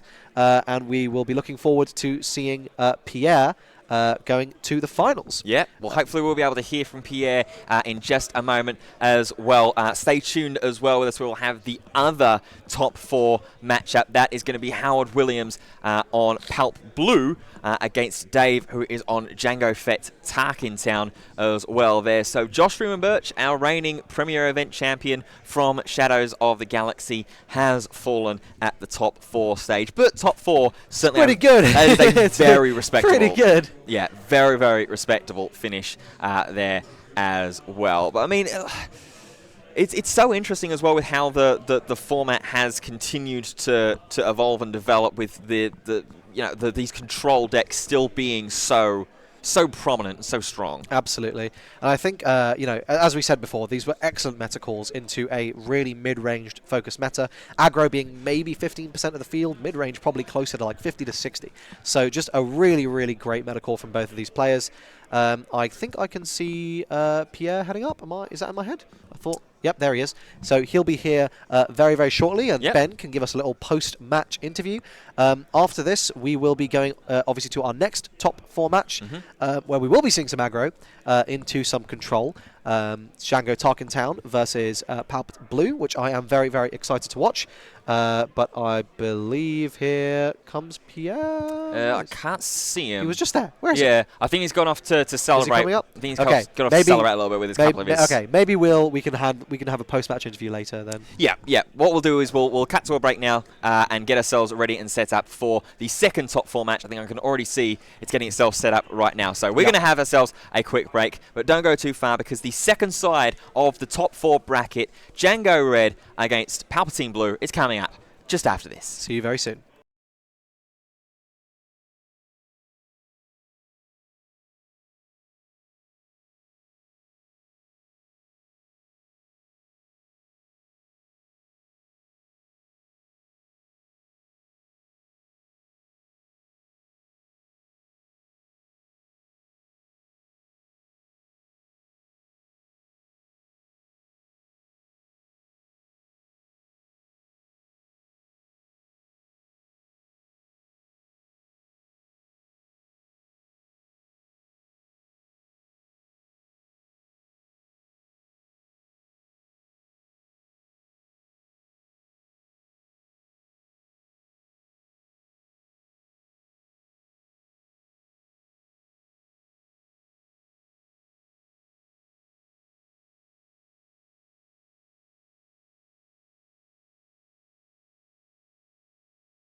Hello there, everyone. Welcome back to day 2 of the Twilight of the Republic premiere event, the biggest official Twilight of the Republic premiere event in the world here in the United Kingdom, in Birmingham, which is not necessarily the loveliest place in the United Kingdom, but here is rather lovely. And of course, it couldn't be lovelier to be here than with my good friend Ben, who will be co-casting this excellent top 4 match with me here today. Yes, this is the other side of the top 4 bracket. For those that are just joining us, perhaps maybe just waking up over in the North American region, we have just had our first top 4 matchup, which went all the way to overtime. Joshua Freeman Birch, our reigning Premier Event champion from Shadows of the Galaxy, falling to defeat on Palp Yellow, the original Palp Yellow, against Bosk Blue. But now, on the other side of this bracket, we have the winner from our feature match on top 8, Dave, who beat our number 1 ranked player, Alessandro. Dave playing Django Tarkintown, and Howie, he's back again in the Premier Event in the top 4 on Palpatine Blue. Absolutely, and I think we've got a really interesting matchup here. One of the classic, David and Goliath situations. No pun intended, actually, seeing as David is. Although he's the Goliath in this situation. We got the aggro versus control, and you always expect the aggro to be advantaged into this matchup, but I think we may be in for some surprises. Looking over at Howie's deck list, he's clearly got Django in mind. I'm seeing 3 perilous positions and 2 traitoresses in the main. These are scary cards for a Django aggro deck to deal with. Yeah, I mean, Howie was running Traitorous in the main deck in Shadows of the Galaxy as well, to just try and deal predominantly with 3-cost Bobas to be able to steal those away. But now, like you said, there is now Django in the format, with Boba Fett having been suspended, and there's a lot more that you have to try and worry about now, especially a lot of the stuff that's over in the space arena. So this is going to be really, really interesting to see this matchup. Obviously, we know how good and how accomplished Howard Williams is on this Palp Blue list, been playing it since day 1. Is he going to be able to deal with a new kid on the block in Django? Well, we'll find out. I mean, I think this was one of the matchups when I was playing Boba Red in set 2. I'd been very happy to see, but Palp got a lot of new tools, so I think this is going to be a great one. Here we go. The players are ready. We'll see if there's going to be some mulligan action. Yeah, we saw that. I see a TDR in Dave's hand. Oh, that's a great stack. That's a nice hand. Yeah, Cartel Spacer, ISB Agent. Daring Raid. This is really, really nice. This is very Surprise Strike in there as well, wow. I think. Dave's probably saying this like, okay, maybe we're cooking, This is one of those hands where you don't want to resource anything. Yes, and those are the worst. You completely rue the fact that the resource mechanic is a core element of the game. Well, you could always start with 0. Yeah, well, I mean, you could try.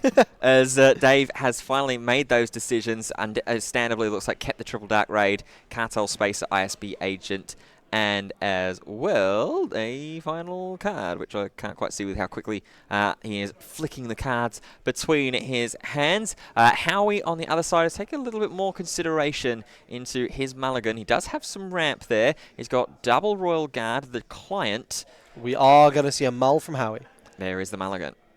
And I just want to clear up some gaslighting and misconceptions that happened yesterday when my backstabbing co-caster told me that those Rivals Falls were not Hyperspace Foil. And I've since spoken to Howie, and I can confirm those Rivals Falls are, of course, Hyperspace Foil. I mean, I wear glasses, okay? So do I! I'm blind at the best of times.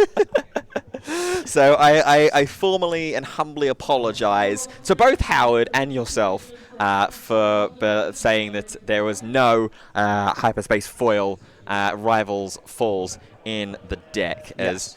Ooh, that is... that's an interesting hand. Just to answer some questions from chat, this is the second top 4 match. We've already had the first top 4 match, which happened earlier on stream, so Bosk Blue, piloted by Pierre, will be in the finals, and the second finalist will be whoever wins this matchup. Yeah. Crystal City, not foil. True. Oh, this is nice. True. This is nice from Dave. Oh, immediately dealing a damage onto that Admiral Yularen using that ISB you agent got to ability. Tarkintown here. You got to Tarkintown here. It is so hard to get good Tarkintown targets when you're up against these aggro decks, and being able to blank the Emperor's Royal Guard, which you kind of expect because that's official traded, the scanning officer, is really, really nice here. So resourcing up. It's just going to be a pass there, it looks like, from Howie. Pass. As Dave Okay, goes ahead. He'll play the Cartel Spacer. Yes! As Howie will just claim the initiative. It looks like there, and Dave happy to see a little bit of to double pump. Yeah. Hey man, you could smack face for what 3 plus 4, 7? Could it go 7 face? Yeah. And not establish your board at all.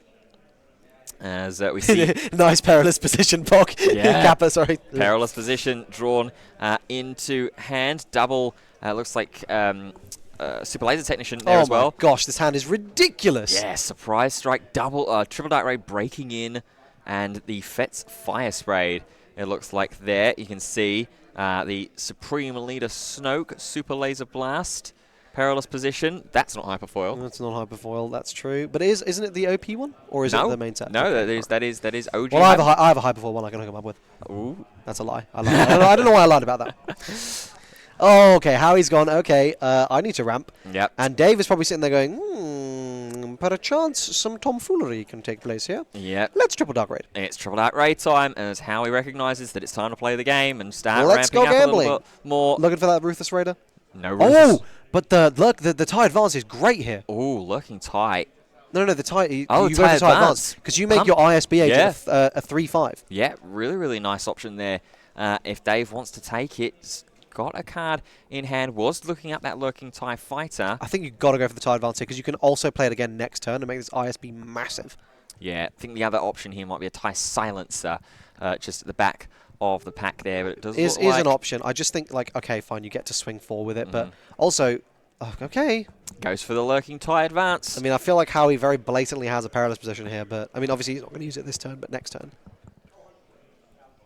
So here goes the one final resource, using that ability of the leader to go ahead and ramp, dealing the damage, draw one more card, and then we're going to start going into some damage, swinging away with that raid.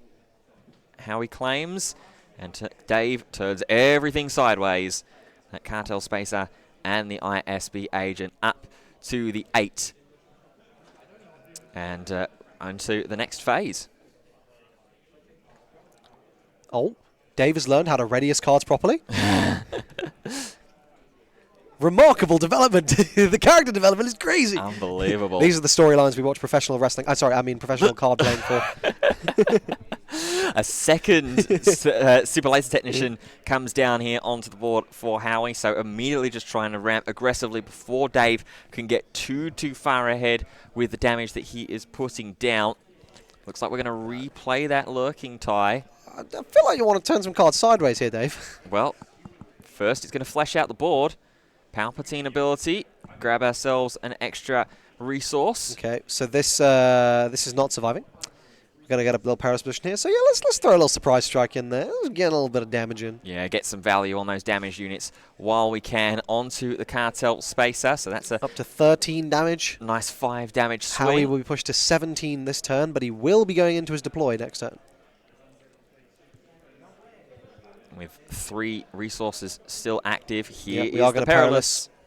Such a great card. It's really good card, as here is the ISB agent dealing that extra damage as well. Django is going to deploy and deal the final damage of this phase. 3 more up to that 17. Okay, maybe not. maybe no character development is taking place. Perilous and Vader drawn there off the top. Going to resource away Inferno 4. 2 fire sprays. Oh, double fire spray TDR, and it's going to be a Super Laser Blast. This seems like a fire spray situation to me. Yep, and Dave agrees. Now he's like, oh, cabron. Yeah, Howie is going to be a little concerned here. This is awful for Howie. This is the power This is really bad. Yeah, this is the power, though, of when aggro matches up and gets going well into these control matchups. It's generally how you get the upper edge is just try and take everything out of the control player's hands. Howie just has 8 more damage remaining until being down a game. Okay, this perilous position is going to be very clutch for letting Howie at least do something. But the thing is, like, Dave can just go, okay, how about second fire spray? It's always an option. Yeah. It's Devastator. There's also a Vigilance in hand there. Second Super Laser Blast if things get a little bit wider again. The Traitorous, Vader, and Snoke. Meanwhile, on the other side, Smuggler, TIE Silencer, that second Fire Spray, and the Triple Dark Raid. I think what you do here is you waste resources by playing out your 2/2 drops. Oh, but then you can't TDR out something. Maybe you just TDR. Maybe you just go screw it, TDR. TDR, big damage. Yeah. Because if you hit a Ruthless Raid off this, like, you just win. Yeah. So Howie... We've had one Fire Spree, yes. How about second Fire Spree? How about two? How about Ruthless Raider? There are two of them. No, Ruthless Raider? Oh, that's very good. As Howie looking down on his hand. I don't think they know about second Fire Spray. I love you guys. Great chat. I mean, the question being asked there, how on earth is Howie I in this genuinely don't position? know. It is awful. It is really bad. Like, this TDR finding a Ruthless Raider actually just seals the game. Yeah. He needs to Perilous here. Like, that's kind of... I mean, the problem is, if he taps out, this second Fire Spray just seals the game, right? Yeah. So Howie trying to take that into consideration if there is potentially another Triple Dark Raid in hand that Howie is wanting to try and play around. There's few resources being like the way here. There's that Perilous. The thing Dave is probably worried about here is, okay, well, if I play second Fire Spray and he fails, then I'm in a really bad position. So you just TDR. Yeah, you can waste one. You can waste one action here. Yep, there's the Smuggler. Oh, Vigilance. Okay, that's pretty nice. Yep, but also here's Triple Dark Raid. Here's Triple Dark Raid. 4, 5. Lurking. Oh, there it is. There's Ruthless Raider. And this is, like, if he hadn't... Like, I mean, Howie would probably still need to have just gone heal 5. But, I mean, yeah, the position that Howie's in right now is not good. So he healed 5. So he went down to 17. Now he's up to 19. He's going to get donked for 4. So he's going to go up to 23. Yeah. There's Howie there having a little look on the situation that Dave is presenting him here.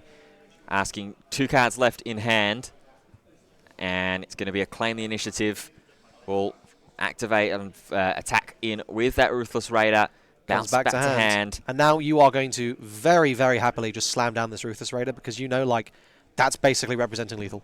There is no way for Howie to deal with this. Howie needs to, 1, immediately out this Fire Spray, and I think he's on 9. He might be on 10. He might be on a Devastator. Depends if he's resourced this phase, because he Super Laser Blasted 2 phases ago. So a resource last phase would have got him up to 9. Resource this phase should get him up to 10. I mean, Devastator wins him the game. Actually, like, how does... Yeah. I mean, I guess if you... To be fair, no, because you just go Ruthless Raider, crash Ruthless Raider, 2 more damage, and hopefully get another one. But I don't think he can Devastator this turn. We're going to Snoke. Looking at the Snoke... I don't... That wouldn't deal with the Fire I've got a Spray. Devastator here. I mean, the problem is you know the Ruthless Raider's coming, right? So it's like, okay, well, I'm going to 25. Oh, and of course, it doesn't necessarily win you the game because, well, Howie doesn't know that both the breaking ins are gone. But you're worried about breaking in, right? Not necessarily in this situation, I don't think now, especially with that Fire Spray having already been reduced. Yeah. Now, look, I'm not saying that the extra 2 damage that Dave would have gotten from the TIE Advanced would have won in the game. Because I don't think it actually mattered. But it could have. It could have. It could have. How are we going to have a little look into the discount pile, see what resources... Surely there won't be the 3rd TDR. Never. Surely not. Dave just checking in his own resources as well. Supremely to Snoke. I mean, I think this is pretty bad because now Dave just goes, yeah, cool, bonk you for 2. There is the 2 damage. 1 for a Salacious Crumb. Oh! Salacious Crumb gets him a little bit of breathing space. You don't want to lose the Raider here, though, right? Yeah. Like, that's what you're worried about. So I feel like you just Lurking TIE because that's really annoying. Thinking of 2 resources here. Is this Smuggler? Yeah, No, it's... Yeah. Okay. Oh, it immediately dies. Okay, he just wanted to waste an action. Pass. Claim? Question mark? Fire Spray only does 1, not 2. No. Yeah, because it's 5/6. Oh, right, yeah, sorry. That's yeah, 5, yeah, 6. Yeah. Right, sorry. Yeah. So the -2 from the Is that perilous double position ISB agent? down to 3. The -2 It's again. double ISB agent. Double ISB agent. As the players resource and go into their next phase. I mean, the one thing that Howie does have going for him in this situation is that ground is uncontested Ground is here. uncontested, yeah. I mean, Howie just needs to keep going bonk, bonk, bonk, bonk, bonk. Yeah. Yeah, this Supreme Leader Snoke is going to Oh, push 6 Howie damage. stable! Howie stabilizing! Oh, Colonel Yularen. Get a little bit more healing potentially going. 6, though, for another Fire Spray. You think you have Or to? are we going to go to the Ruthless Raider?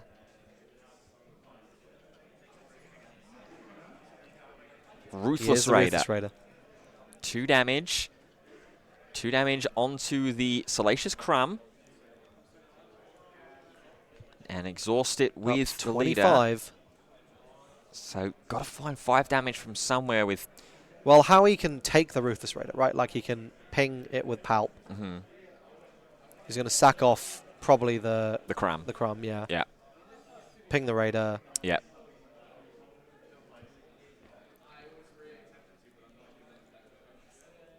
Now, obviously, like, your dream scenario here would be to... you know the ship, the 3-drop ship that goes bye-bye upgrade? That would obviously be your dream scenario. Fangfighter. That's the one. Sabling. That's the one, There we go. Looks like some interaction was played.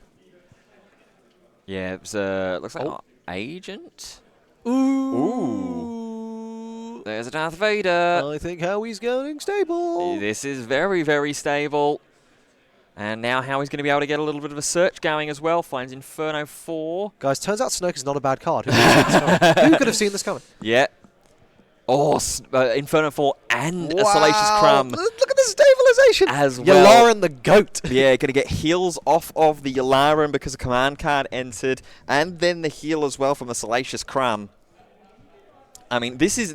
we shouldn't be, like, super surprised that Howie, of all people, has been able to stabilize like this, because this is classic Howard Williams Palpatine gameplay. Just being able to just stave off all threats, not worry too much, and then eventually just drop a big unit like Snoke and snowball on from there. There is the Palpatine. I agree with chat. I think you should have just gone, yeah, let me just play the Fire Spray. Because you know, like, you're trying to play around it like getting stolen, but like at this point, the Ruthless Raider getting stolen is way worse for you. I think he's just trying to... Yeah, he just packs it up. And there's the scoop. Wow. After piling on... going to game 2. 25 damage in game 1. Howie is able to claw it back, starting off with Supreme Leader Snoke, who said Snoke never did anything in the Star Wars universe. Exactly.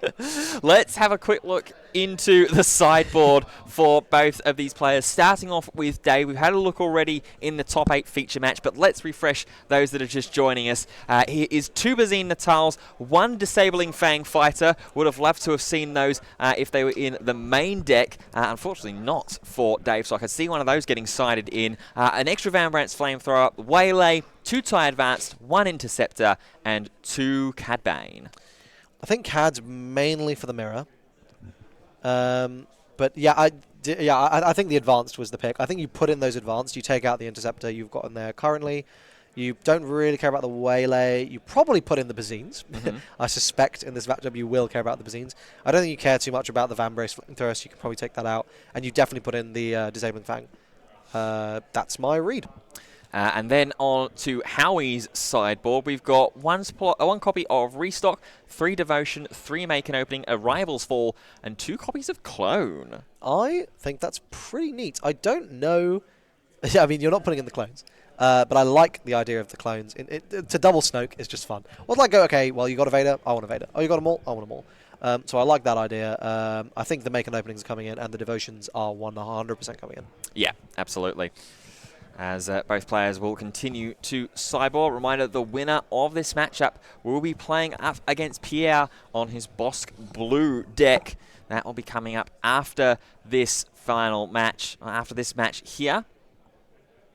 As it looks like just getting a confirmation here on the paper there, over there. So, but it's interesting there, isn't it, how well how he was able to restabilize, especially when we were thinking that Snoke doesn't seem like a great idea here. No, absolutely. Well, I think it's one that you don't necessarily expect to get to 8, right? But obviously, in the situations when you do, it's absolutely massive. I'm not 100% sure what is going on here at the table. Maybe we could get some insight from the judges at the table. We'll let you know when we are able to hear. Yeah, well, as soon as we'll let the judges go through all of their checks and balances and anything that they need to do if there is any sort of escalation or anything throughout. But yeah, it's difficult as well because I think like I said, Dave did have the opportunity to go ahead, get that second fire spray out onto the board and just push that extra little bit of damage in, but just, I don't know, just didn't see that, or maybe not necessarily wanting to give the opportunity to steal. I'm not sure. Yeah, no, absolutely. Nope. Oh, sorry. I thought that was about this. Yeah, it seems like. Yep. Yeah. Okay. Okay, so just having we're just getting a couple of updates through our ears. Just a little look and what's going on into the situation at hand. Piece of paper could potentially be a sideboard guide. Yep. Which would not be allowed, I believe, yes, according to the TRM. Not allowed to have sideboard guides. So if that is what that was, then I think that's probably a warning. Well, we'll let the judges. We'll let the judges make their determination. Yeah, we'll let the judges apply any penalties here, for the result of that. But yeah, chat. What do you guys think? Do you think Harry can take the second game? I mean, these games are pretty quick, and I honestly, looking at how he's hand there, I was like, Dave should have had that in the bag. I felt. Yeah. I mean, maybe he could have with a couple different decisions, but.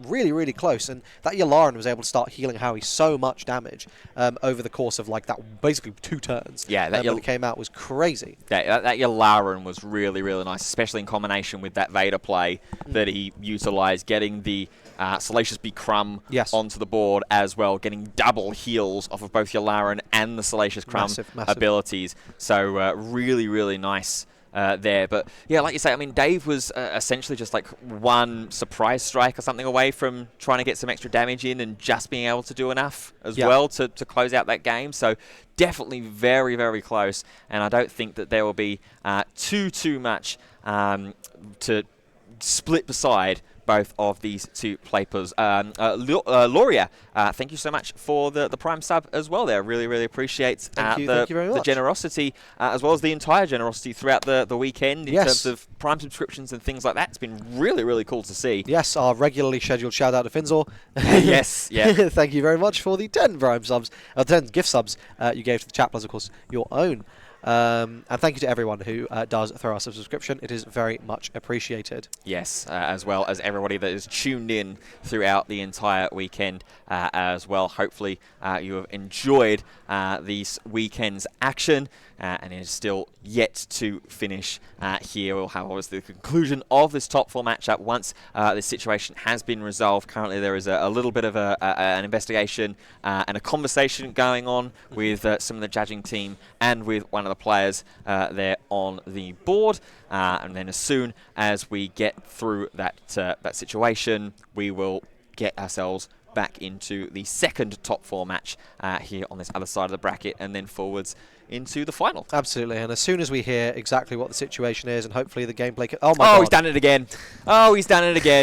Finzor with another 5 Thank you so much, Finzor, for another 5 gift subs. Heard my name, my gifts. It's going crazy. Unbelievable. Thank you so much for your kind generosity to us this whole weekend, and we hope you're all really enjoying the coverage here on the stream, and you're enjoying the gameplay. And yeah, we love doing these massive 200 player tournaments. They're always such great fun.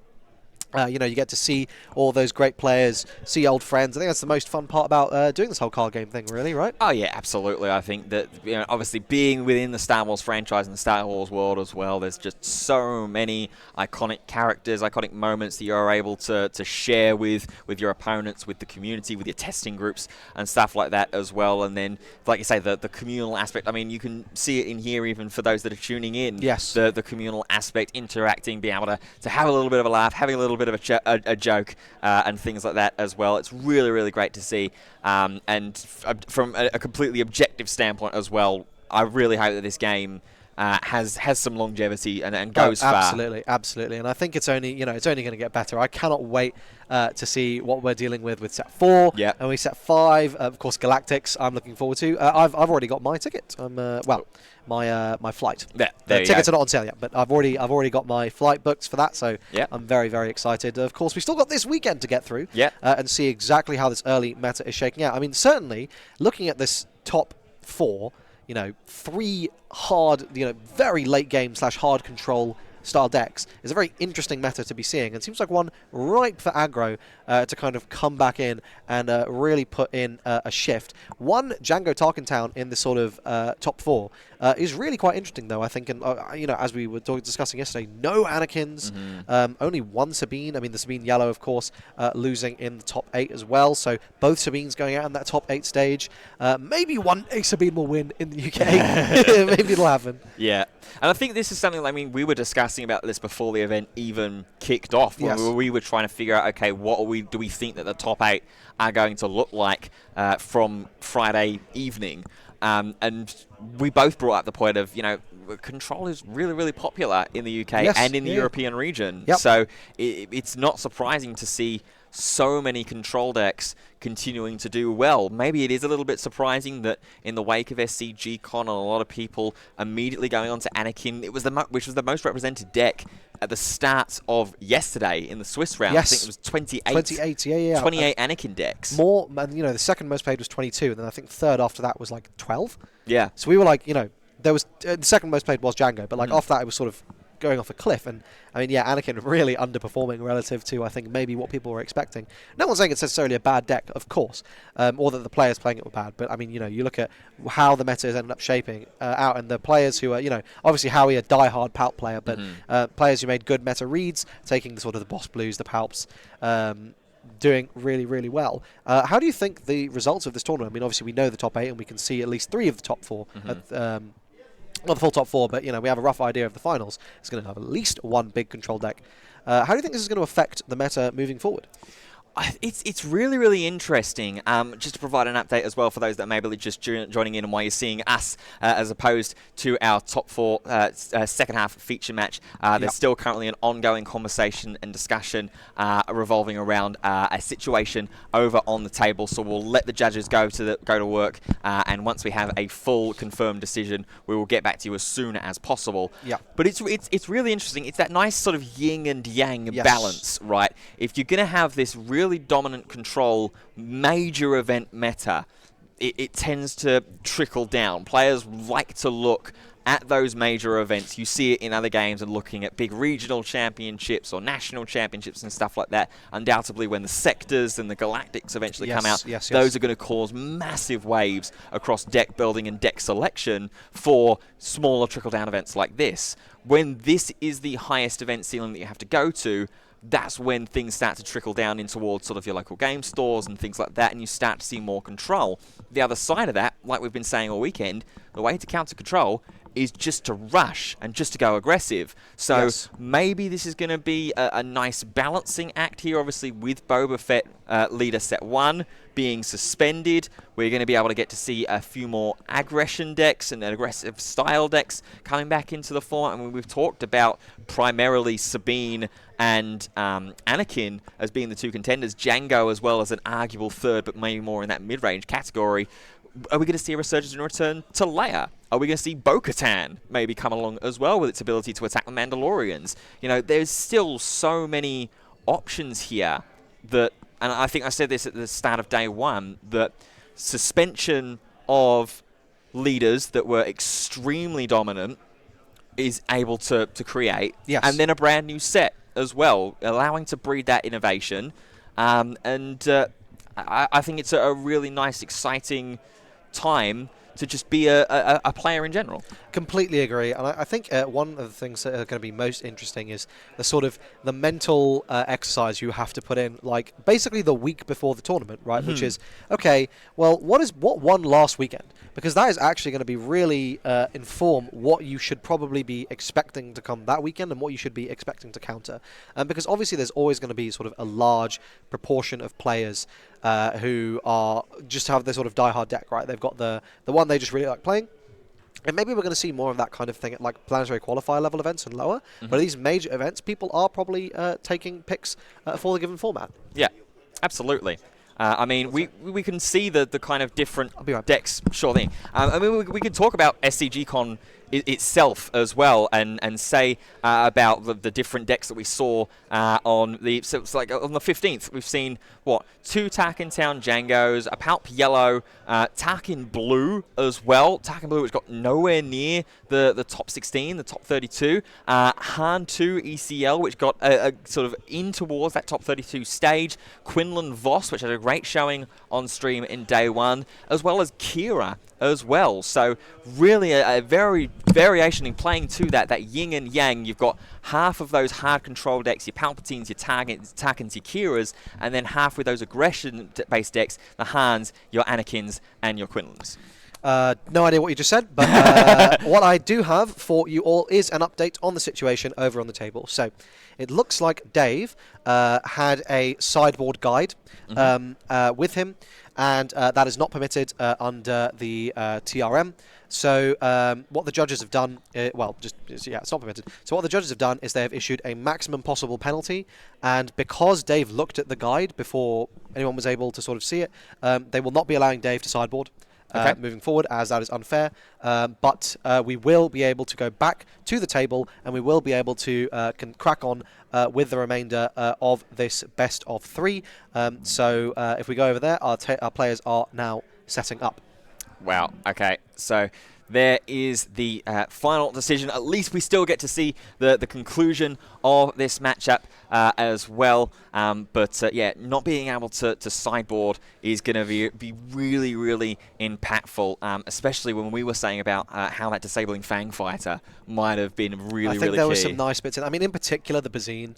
And I guess this goes to show, right? Like, learn your deck before you don't show up with a guide. You should be able to, well, firstly, it's not allowed. But secondly, you should play your deck enough to know what you're meant to be doing in all these different matchups. Just to answer that question in chat, I see max penalties have been issued in all instances of infractions. Yeah.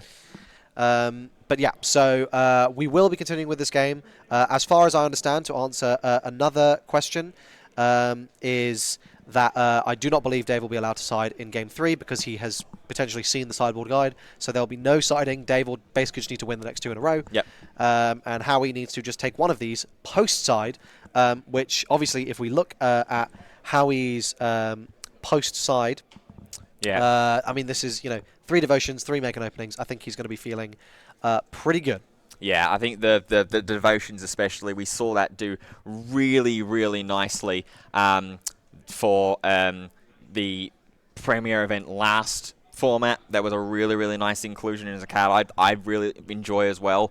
2 cost, +1/+1, and restore 2 as well is just a really, really nice, well-rounded upgrade to be able to apply to a unit, and especially into this aggro matchup. So we are getting ourselves shuffled up and ready into game number 2. And we will be with 55 minutes still left on the clock. Imagine that this will be a finish here within the time limit as well. Most certainly. I mean, this is the advantage of aggro, right? And I think one of the reasons I've enjoyed playing aggro so much in tournaments is I've aged and my brain cells have degraded. Danny, thank you so much for subscribing with the Prime there as well, as we are underway here in Game 2. Greedo into Yalaran, claim and pass. Not a great start here for Dave. Yeah, just the 3-1 on board. Is that 2 TDRs? It might be. See the Cartel Spacer, Triple Dark Raid. 2 TDRs might get you there. Yeah. Resourcing away the crafty smuggler here in this position. Oh, he's just TDRing. Yeah, here is Triple Dark Raid. Going to look for the top 7. Find yourself. I've got a bad feeling about this. Okay, there's a P38. Okay. Okay. Rest it down. Deal that damage. And so now over to Howie, who's just going to be able to get the immediate value. He's just going to suck it off. Of that Yularen, drawing 1 card. I mean, that makes a lot of sense. That's basically like healing 3, right? Mm-hmm. The P38 flies in for 3 damage, and then playing a second one. Might as well if you've already got a second one in hand. It's not looking like a great start for Dave here. No board going into resource 4. Yeah. And this is going to allow Howie, who I do see has a resupply in hand as well. So we'll immediately be able to get some further resources here in this phase, I imagine. Again, we're going to do a similar play here with the P38 rested down. There's that resupply. I mean, the closer... the daring raid here is going to be really nice. The thing is, the closer and closer we get to this Palp deploy, you know, it holds these big ships hostage. And Howie's not taking much damage. I mean, you know, we saw by this point in game 1, I think Howie's on like 10. Yeah. Yeah, it was definitely towards the double-digit range. And Dave now here with just that P38 on the board at the moment in space. Is within make an opening range as well to get some of that early healing continuing on as well. Just as I say, there is make an opening to -2, get rid of that Starfighter and get that damage off of the base. Yep, I mean, that's 2 more TDRs in his hand.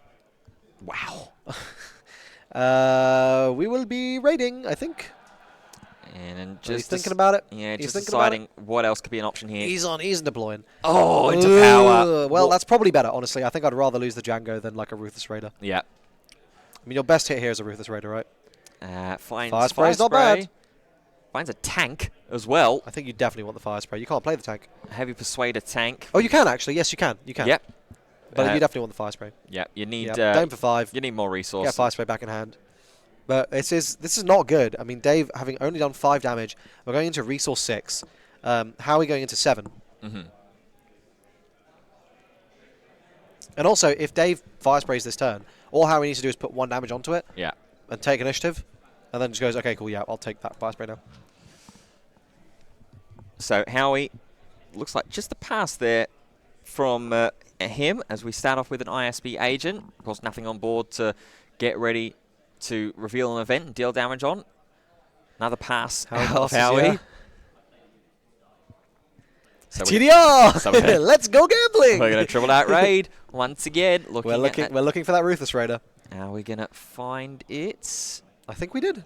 No. Oh, another Fire Spray. Another Fire Spray. We've had 1 Fire Spray, yes, but what about second Fire Spray? Second Fire Spray. What about Rivals Fall? Oh my gosh. To get rid of the Fire Spray, the sideboarded in piece there as Dave that's got to be the game. Claims the initiative. 5 damage for Howie. Going into resource 8. Yeah. Dave has already deployed. Anything Dave plays that's big into space is now being held hostage by Howie just pinging 1 damage onto it and yoinking it. Mm-hmm. This is brutal. I think there's now a Ruthless Raider in hand as well for Dave.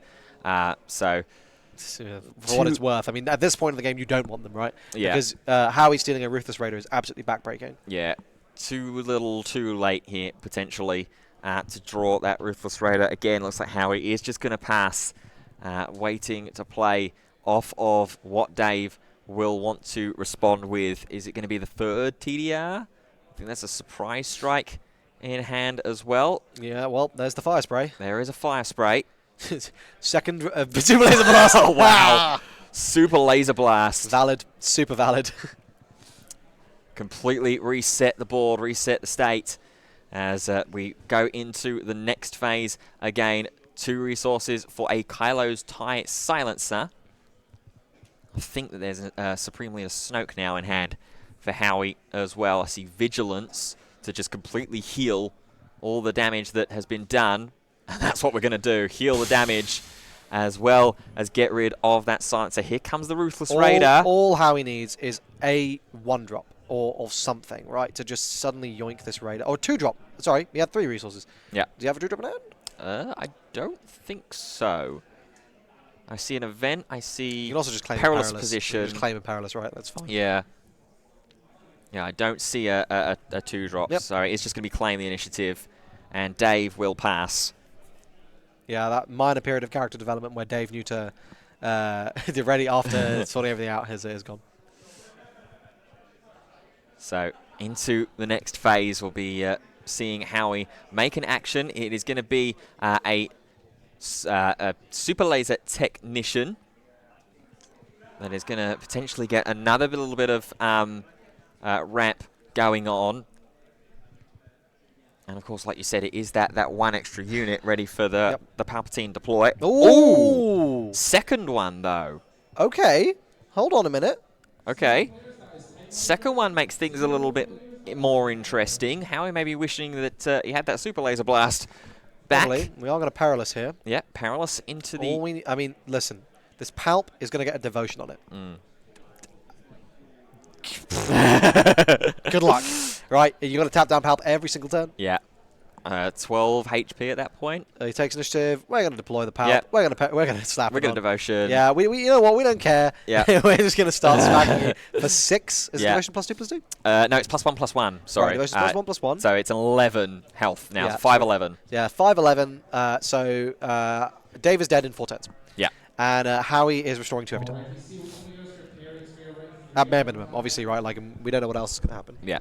There is a make an opening there in hand for Howie. As Dave ISB. plays Big- down an ISB agent. That's Reveals surprise strike. I mean, Dave could get there. This is a lot of hard to interact with damage on his board. This fell is not doing anything at the moment. Supreme Leader Snoke could be interesting. I mean, it certainly was in Game 1. Started the chain and the avalanche that won him the game. I think Snoke is the play here. And it is indeed. And this is pretty backbreaking, I think, for Dave. I just don't really see how he gets out from under the Snoke now. Well, it looks like he's going to waylay it away. That's one way. That's it buys one. you a turn. Yeah. It certainly buys you a turn. Yep. But the thing is, right, like, okay, we're going to surprise strike. Yeah, we're going to surprise strike. That's going to deal 7. Yep. And then we're going to swoop down? No.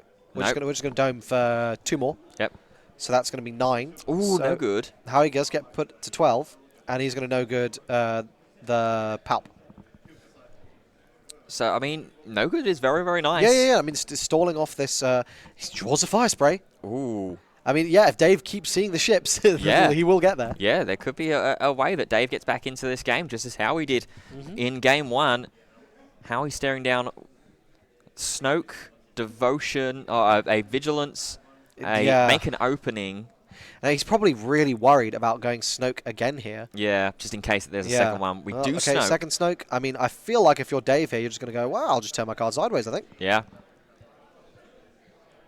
You got to swing with the bigger Raider first, I think. Yeah, is also potentially an option, or could be an option to swoop down onto the Raider that doesn't have the perilous position onto it. Yes. Which is what's going to happen here. We're going to swoop down. And that is going to delete the Snoke. That will take care of the Snoke. Yep, he's explaining the maths. Yeah. How he's reading the one of. Yeah, so swoop down, going to be able to give +2, +0 into the unit that's going to attack the ground unit. The defender gets -2, -0. And of course, attacking with a space unit into the ground. Oh, but it gets the -2. It does kill Snoke, Lev, because the on defeat. Oh, yeah, with the extra damage from and the that's when also going to defeating. ping 2 onto base there. Yeah. There you go. And I think this is really important because we've got a... okay, I mean, Dave's probably pretty okay to see that. Yeah, second perilous position. That ship is hanging on by duct tape and a dream at this point, but it doesn't matter. Yeah, I mean, Dave is just like, I don't know, when it dies, it's just going to get 2 extra damage in. Yeah. 20 damage onto Howie's base now. This is going to be the swiftest fell in the West. I don't think you resource here. Why are you resourcing as Dave here? Tie Surely advance. you're not. Yeah, you want to tie advance up this ISB or something, all right? This Devastator, though, could be... Devastating. Yeah. just to hold the ship Yep. firm, and it's into the space arena. Marks as a Sentinel, gets rid of that Fet's Fire Spray as well. I mean, I think, no, you crash the Ruthless Raider here to tap down the Palpatine and deal 2 to base. Yeah, with leader ability. Yeah. I mean, obviously this Ruthless, like this, I mean, it's scary, but like, what can you do? And then you're going to tie advance and you're going to try and win on the ground, I think. Yeah. And just hope that there isn't... I mean, 22, it's going to be 25. Yeah. You win with a surprise strike. He's going to go with a Lurking TIE Phantom and then first. we're going to please buff that ISB. Make it happen. It's going to be 4. Here is the TIE Advanced. +2 is going to go into... It has to. I mean, I guess if you win through breaking in, if you buff the lurking tie, because you don't have initiative, so you definitely have to. Yeah. Goes into the ISB agent. 25. There. Draw 2 from both players. Ruthless Raider. Ruthless Raider number 3. When he draws all 6 top end ships, maybe we get there. Wow.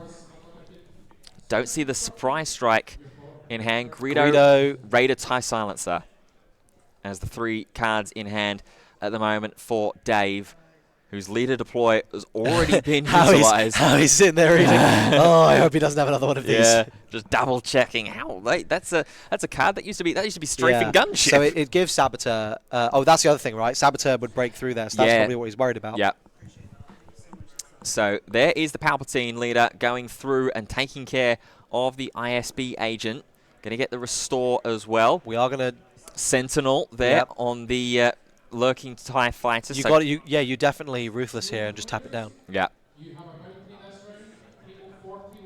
Okay, he's going to sink 3 damage in. Okay, crashing in and tap exhaust down. it. I guess that works as well. Yep. Yeah. At least that's not 10 damage coming his way. Yep, there's Make an an opening. How he's getting back in control. Yep. There is the 3rd Ruthless Raider. Yep. This is close. Not sure which way this is going to be able to pivot here, as now 5 damage on that Devastator. And Howie on 23 damage onto base. Devotion, Vigilance. Oh, I think there's a compelling argument to slap that 2nd Devotion onto Palp. Yeah, and just continue to try and heal up on the ground. Because at that point, Dave claims crash into Raider. If you're restoring 4 every turn, like the problem is Dave needs to start wasting. I mean, I guess he just crashes the Ruthless Raider and taps down the Palp, gets 2 further damage onto base. Yeah. Yeah, he's going to get domed for 10, but if he gets a Greedo out, then he can threaten. And he top decks Daring Raid, I guess, right? Like he's looking for Daring Raids and things like that. Yeah. So just a check of the resources and see exactly what's already been tapped down. How many resources Howie has got. He's going to be a pay 2. He's going to Devotion the Ruthless Raider. Devoting Raider? Because that is going to put it in range for the Fel. Oh, wow. Cool really nice. line. That is cool line. Yeah. Here's the TIE Silencer. And there is the Fel the Dragon to put it in range. I think that is literally every big ship. Like, what else could Dave possibly have? Yeah. Yeah, well, we've seen, the 3... Oh, yes, we can talk in the Devastator. Yeah. As we're just deciding on the next action here.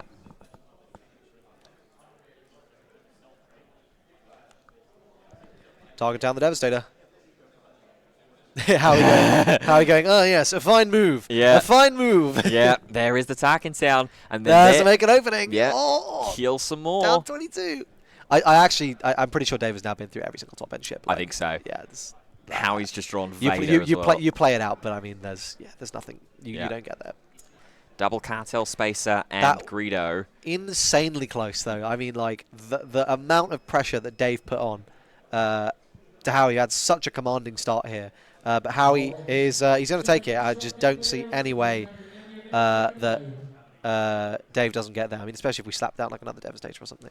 Well, we're paying... Or a Snoke. We're paying 6 here for Devotion, for Vigilance. And play down the Second Greedo. Vigilance. Yeah. Second Vigilance. Heal 5 more. What are we going to get rid of? He's going to shield the Palp, maybe?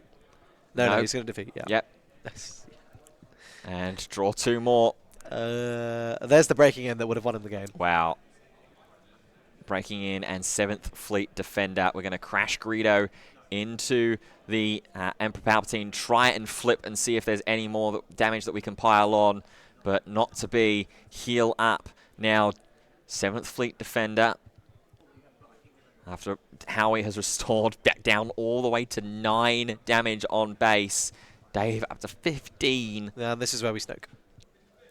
And this is where we Vader. This Okay. is where we Vader. Vader is also good. Look for those top 10. What are we going to find? Black Sun Starfighter is very, very nice. And then an Inferno 4. Yeah, this is this is rough. Yeah.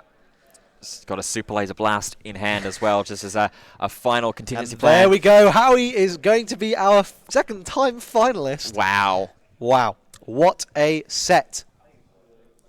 Yeah, really, really nice there. And I mean, Howie, as we would have expected, as a completely seasoned Palpatine player, knowing to play to all of his outs and keeping everything ready to go. So it's going to be Palpatine Blue against Bosk Blue, a control mirror match. This is going to be a Meloff, I think. Well, we hope you all will join us for that. I think we could do interview now, or we can do it after the finals. I think we can grab Howie. Let's get Howie. Yeah, let's grab Howie for chat for now, because that was a really, really nice game, especially considering Howie had to be careful at both stages in stages in both of those games. I think so. More so in game 1, but I think game 2, obviously, there was a little bit more measured, and a little bit easier for Howie to come back absolutely. into. So yeah, we'll get Howie over for a chat in just a moment. We'll let the players obviously pack themselves up, get themselves prepared for what is about to be a final. Yeah, and it's going to be one heck of a final. I believe it is still timed. I will get confirmation on that, whether or not the finals will be timed.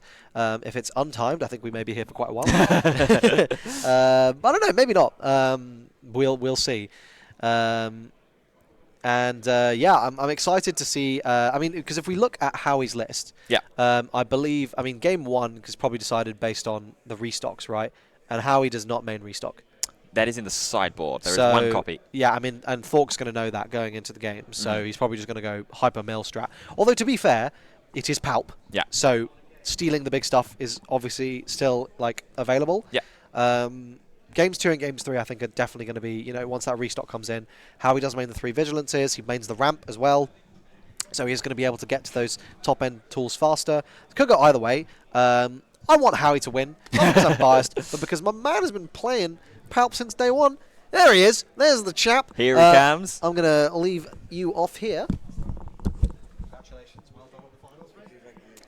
And here he comes.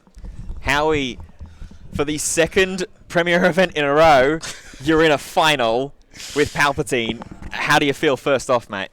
I feel really good, but my voice is going, so maybe it might not be able to hear me over here, but I feel really good. Yeah, I mean, it's no surprise really that you've brought Palpatine again.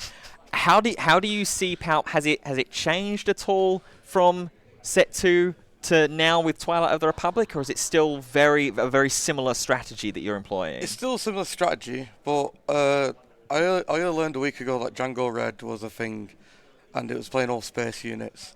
So the strategy is still the same, but instead of having 3 blasts, you technically have 6 now, or 5, because I'm playing Snoke. It demolishes Django Red if they can't deal with it. If they deal with 1, I've got to have another to try and out the board. But with Django Red, it's whether they play the Raiders early or late. If they play it early, I'm not too arsed. But if they play it late and put me under the pressure, it becomes really hard to deal with. And it was that Snoke that helped start your comeback in game 1 as well. There, were you concerned or worried at any point with how much damage and pressure that Dave was putting you on early, especially in game 1? Oh no, I wasn't worried at all. I'm only worried as long as I know how many copies of cards he has. Mhm. The fact he drew all 3 triple Dark Raids game 1 and game 2, but that's what I mean. He played Dark Raids early. Playing it on 3 and a 4 means he can't play Fire Spirit or a Ruthless Raider, so I'm not too worried about that. And any other damage is just meaningless because it's either 3 or 4 damage. And I had answers to Phantom every time, so I wasn't that bothered. Yeah, and then that second game looked like it went a lot more smoothly for you as well. I gotta say, Pearl's position. I had a talk with a friend, and we had a 20-minute talk, and he convinced me to play it over make an opening. And then these Django decks started coming up, and I was like, I've got to side make an opening as well now. But Pearl's position, probably best card in set 3. Wow. Like, just having blue to -2/-2 exhaust, and it's permanent, well, technically permanent, is backbreaking. It's Yeah. And then into the final, you were up against Bosk Blue. How do you feel about that matchup? It depends what whoever mills what. If I mill his Vigilances and a restock, I win game 1. If he mills some of my stuff, there's a potential he does win, but with Pulp I can maybe damage. It's Vigilance. It's a Vigilance Spirit. It's not really exciting. Okay, well, we will see how it plays out. What we will say is congratulations. You're in the grand final. Go and get yourself a well-earned rest before that hard control mill mirror. We suggest you do as well. Strap in, because this is going to be another great final here for these Premier events. We will be back in just a moment after this break with your final.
Hello there, everyone. Welcome back to the grand finals of the Star Wars Unlimited Twilight of the Republic premiere event here in Birmingham at the National Conference Centre. Over 200 players have spent the better part of 2 days duking it out, finding themselves in the finals here. We find ourselves with our top 2 players. We have Howie versus Pierre. You may know Pierre from his YouTube channel, Thork's Hot Takes, which he asked me to shout out. And of course, I'm happy to oblige. And he has made it to the finals. We're going to see, is he going to take home a crown? Ben, are you excited for this? I'm really, really looking forward to this. Bosk Blue against Howie's Palpatine Blue as well. As Howie said, it's a vigilance mirror. It is a vigilance mirror. Milling is certainly going to be one of the biggest aspects and ways that both of these players are potentially going to look to close out this final. This will be a timed final. This will be timed, as yes. well. So we're still playing within the 75 minutes allotted time. According to the TRM. According to the TRM. So this is going to be really, really interesting. Howie, you saw, was visibly kind of like not necessarily looking forward to this game, but I think that there is obviously a certain hindrance or sort of self measurement that needs to be had when you are playing into this vigilance mirror. Yes, no, I completely agree. This is going to be an interesting one to watch. We're going to go ahead and get over to the table. I believe the players are pretty much ready, and we are waiting on the table judge to get this started. But yeah, this is we're ready to go. Yep. I think. Looks like the players are. I think that. Yep. Okay. Here we go. So we are on. Are we going to see any mulligans? Looks like Pierre is happy with his hand. Howie also looks happy with his hand. I see a resupply in there. I would also be happy with my hand. And yeah, this is basically, I think, a question of ramping plus milling. If Howie can hit that restock with a vigilance mill, kind of over, right? Yep. As it looks like we are going ourselves. See a vigilance in the opening hand for Thork there. Yep. Sorry, Pierre. I'm going to keep accidentally getting it wrong. Yeah, it was just claim pass in the first phase there. Resupply. There is that resupply for Howie, which is obviously Claim. it's obviously a situation that we've seen very, very often from Howie, and just being able to get up towards those big 8-9 resources as quickly as possible. Absolutely. Howie's already on 5. Yeah, and I think so. The one advantage that Howie will have in this matchup that I think is pretty significant, because this is very similar color combos. I mean, most of the deck is going to be blue, and the sort of the red half of Pierre's deck doesn't really mattering outside of Crate Dragon, of course, in the sideboard. Mm-hmm. Equally, the green part of Howie's deck basically mattering a bit more just due to the ramp, but obviously being potentially less potent. You know, we're not getting a draw 4, for example, in Howie's deck. Basically, this is just vigilance milling, right? We're gonna sit here. We're gonna mill as much as possible. We saw, I think, 2 super laser techs off the top there. Yeah. For Howie. I feel like there was an argument to keep both and just go boom boom double ramp. But yeah, just try to. It's a difficulty though, because obviously you're running into just one-for-one removal, as here we see one of the super laser technicians go onto the board. Does Pierre have an immediate answer He's going to want to use it as well, because otherwise this Palpatine is going to plus while he does it. Yeah. We are going to see, I think, a Perilous Pursuit, maybe? No, I think there is a Merciless Contest Oh, in yes. hand. Yeah. But But obviously, that feels pretty bad to use. Howie, I think here... Oh, wow! Wow, okay, there you go. Howie blinking, Pierre blinking first there with the deployment of the boss, running straight into Absolutely awful. the power there. of the dark side. Now the client is going to make its way really onto bad. board. Howie getting initiative going to the extent that's really bad. Yeah, that's How the whole advantage that Bosk was potentially able to generate there, completely gone. yeah. Wow. Immediately goes forwards in there as Howie on the initiative here. Yeah, I think you've got to sack the Super Laser Tech here, and I think Howie will be going up to 8. Yeah. Right? 1, 2, 3, 4, 5, 6, 7, 8. Yep. Yep. Howie is officially in deploy territory. Yep, there we go. As the client is on the board, just going to put some damage onto base. The first two of this final. Oh, and here comes the Vader. And here comes Darth Vader. Going to look at the top 10. Does find Emperor's Royal Guard, Ooh, Salacious Yularen. Crumb. Oh, no, you can't pull out Yularen. Yeah, it's got to so be we are just ability. going to grab the ERG, and we are going to deal with the client. Yeah, with that ambush going in. As now it's over to Pierre. I think I did see a Super Laser Blast in Pierre's hand. So at the 2 very turns least, away. yeah, 2 turns time, he will be able to hit the panic button and reset this board. But all of a sudden, it's already starting to get a little bit out of hand at the moment for Pierre. Here comes Dr. Pershing. This is an easy claim, I think. It's Howie, I'm like, look, it's fine. I genuinely do not need to be tempo Palpatine here. I'm saving it for, in this game 1, I'm saving it for the Avenger. And in game 2, I'm saving it for Crate. Yep. And I think outside of that, I'm patient, I'm waiting, because I know that gives me such a huge advantage. In particular, as we saw in our quarter-final, semi-final, I should say, between Pierre and Joshua, that being able to steal that crate means you're not taking damage, right? And so in a situation where you might otherwise be in lethal range, you no longer are. Yeah. We see the Felder Dragon come out there as the final card and action for that phase to take care of that damaged Darth Vader. The Emperor's Royal Guard staying on the board with Howie still having initiative, and it's just going to immediately go into that Dr. Pershing, give Pierre as little viability, as little advantage as he can from these Dr. Pershing draws.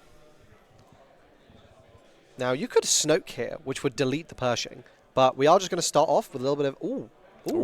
Well, I tell you what, I want one of those. I don't know if I necessarily want both. Yeah, it's going to be a Black Sun Starfighter and the Walker there, the Reinforcement Walker. Looks like both were kept on top. I believe Howie plays Timely Intervention, doesn't he? Or was that... No, that was... No, he does not. He does not. That was Joshua. That was Joshua, yeah. That was Joshua Merch. Okay, here's the first mill. Here we go. Gets rid of both of those cards that he's already seen. Vader and an Avenger gone, as well as a takedown. I'm grimacing. No Vigilance is milled, which is actually kind of big. Yeah. Yes, I'm losing some of my top end, but I'm not losing Vigilances. And Pierre's probably not too happy with that result. Yeah. We also still don't see the restock in Pierre's hand, which is pretty much the only place where it's safe. Yeah, so we're going to go for a second Emperor's Royal Guard down onto board. Pierre, it looks like he's going to claim the initiative, and then Howie will go ahead and pass. Ooh, there's a Palpatine and a Childson there into hand. A couple of Felder Dragons, the third Emperor's Royal Guard. The Royal Guard army, as well as Snoke there as well, which does immediately take care of this Dr. Pershing, as does any attack into it. But if Pierre does still have that Super Laser Blast in the hand, then we are up to that 8 resource idea. It's a pretty poor Super Laser Blast, though. And I think one of the things that I would be thinking as Howie is how I kind of want to be having initiative going into these turns, because I really, if I have a Vigilance, I want to just be dropping it ASAP. Yeah. I just want to be in a position where I can start doing those, potentially start hitting some of Pierre's big targets. We're looking at Pierre's hand. It's pretty disappointing at the moment. I don't think there's anything crazy in there. Obviously, there's a Palpatine, there's an Entrenched, but these are all like stally cards, aren't really doing anything massive. Howie, I think, being quite careful to present a board that's threatening enough that it's a tempting Super Laser Blast, but not like a mandatory Super Laser Blast sort of situation. Yeah. As we're paying 3 here, we are going to go ahead for that Childson. I mean, this is going to get felled immediately, I suspect. Yeah. Revealing all 4. The double Super Laser Blast. I think it's a second copy of Childson, as well as an Entrenched. Now, arguably, you could wait. I was going to say, you could wait to see if Pierre entrenches it, and then you get huge value. But, yeah, I mean, just fell it. Yeah. Put more damage on base. Pierre not really being able to do much here. Mercer's Contest, okay. Goodbye. Tapped one. Yeah. Goodbye, Exhausted Emperor's Royal Guard. Let's donkey for 3 more. Yeah. That's a pretty elementary decision there for Howie to take. And there's the third Emperor's Royal Guard. And now there are 2 of them once again, as we resource and draw into our next 2 cards. See, Death I don't think we Mark. saw that card on stream a single time, did we? What, Now Emperor's there are 2 Royal of Guard? them. No, now there are 2 of them. I don't think we did. I don't think we have. That's just something I thought about. Yeah, really interesting. Deathmark and Dr. Pershing as the 2 cards. There 2 copies of Emperor Palpatine as well I saw for Pierre. Ooh, a Traitorous. Yeah. I will happily Traitorous a Pershing. Yeah, Traitorous, Snoke, another Felder Dragon, Super Laser Blast, and an Avenger. Oh, you know what? Yeah. Absolutely. Carl has pointed out to us that Ben played now, there, 2 of them in the last game. None So- of the Swiss rounds. Yes, None of the absolutely, actual very true. tournament. So shall this we card has say. a 100% loss rate on stream. It's a bad card, clearly. Oh. And we apologise for you for watching that, Carl. Here is the next phase with 2 Emperor's Royal Guards still ready and active, despite one of them having been merciless contested. So, I mean, there's some lines here where if Pierre chooses to take them, this the traitoress is like insanely punishing. I'm thinking of like where he decides to slam down the Pershing and entrench it, or put down a client and entrench it. He is tap decked. He decided not to tap it. Yeah, I was thinking maybe just to go for the. He's going for the you. palp. Okay, we're going for the palp. We are going to be able to answer one of these. Yep, one of them goes down. The other is just going to take the not- extra damage. It's just not very scary. I mean, and this fell is also going to immediately deal with that if Howie wants to. Howie may want to do something else. We're just going to pump some more damage into base. Yep, 9 damage now up to base, almost a third of the way to securing game 1. And we're only about 10 minutes in. Here comes the There's Felber the Dragon. And with Pierre all tapped out at the moment, it is just going to be a pass. Oh, Devastator is a lovely draw there. Probably going to resource one of these traitresses. I doubt. Is there a situation where you want 2? Yep, and Howie will agree. As Pierre picks up a Felber Dragon of his own, as well as still got that Dr. Pershing. Oh, here we go. Pershing. That looks like it's going to be played. Trying to get some more draw tempo. I think, yeah, you just patiently, you know, we'll put 3 more damage into base. Emperor's Royal Guard isn't a dream. Yeah. Just keep patiently waiting. I think if Pierre chooses to entrench here, that's the easiest traitoress in the world, right? So looking now with what? 7 resources? No, 8 resources left. I don't think I saw the Super Laser Blast still in the hand. Is he going to do it? We're going to Deathmark? Oh, we are going to Deathmark. We're going to Deathmark. Onto that Emperor's Royal Guard, and that puts Howie in a bit of an interesting position. There is that traitoress. Yep, we're going to traitoress. Grab that Dr. Pershing. Time for Howie to draw a few more cards potentially here if Pierre doesn't want to respond immediately. We're going to ping onto that Royal Guard. And obviously here as well, with 6 resources, the only thing Pierre's probably, like how he's really thinking is like, okay, Vigilance, defeat. Mill 6, draw 2 is not ideal. Howie also having Super Laser Blast in his grip. Yeah. Howie's going to take initiative. And then pass. Oh, there's the restock. Ooh. Yeah, this is going to be a really key card in this matchup as well. Of course, being able to choose up to 4 cards in a discard pile and put them on the bottom of the owner's deck in a random order. Just gets you 2 extra phases, essentially, if you get towards that milling potential, trying to avoid that damage that you take if you are unable to draw a card for turn. Yep, absolutely. But, I mean, this is a really huge get for Pierre. I think, worth saying, he is facing down damage, right? And, like, ultimately, the game needs to get to the mill-off position for restock to come up. And it's a kind of a card he just has to have sit in his hand. Yeah. He's not able to be in this position where he can resource it and grab it with a tech or something later. We've seen 15 damage come down from Emperor's Royal Guard this game. Yeah. Emperor's Royal Guard, best card in the format right now. Absolutely huge Prove card. me wrong. And, you know, we haven't really seen that many Vigilances.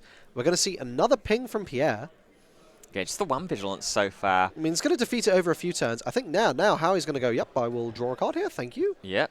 And it's going to be... It's a Power of the Dark Side, I believe, which is good. I mean, you know, I'd be happy with that. Palpatine is going to answer the board here, I think.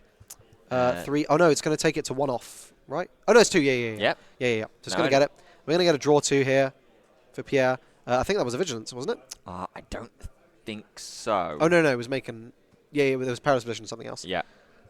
And I think here Howie... I mean, you can just Power the Dark Side, can't you? Yeah. Pretty safe assumption to just go ahead, Power the Dark Side, prevent Pierre from putting too Avenger. much more There we damage. go. We are beginning the race. Yeah. the race has begun. Yeah, Avenger, an even better an opportunity as opposed to Power of the I think Dark you've got to Side. play the Yalaran here. I would play the Yalaran because what that's going to let me do is ping Pierre's Avenger and kind of force Pierre into a situation where he needs to have another one, or he's going to like Super Laser Blast or something.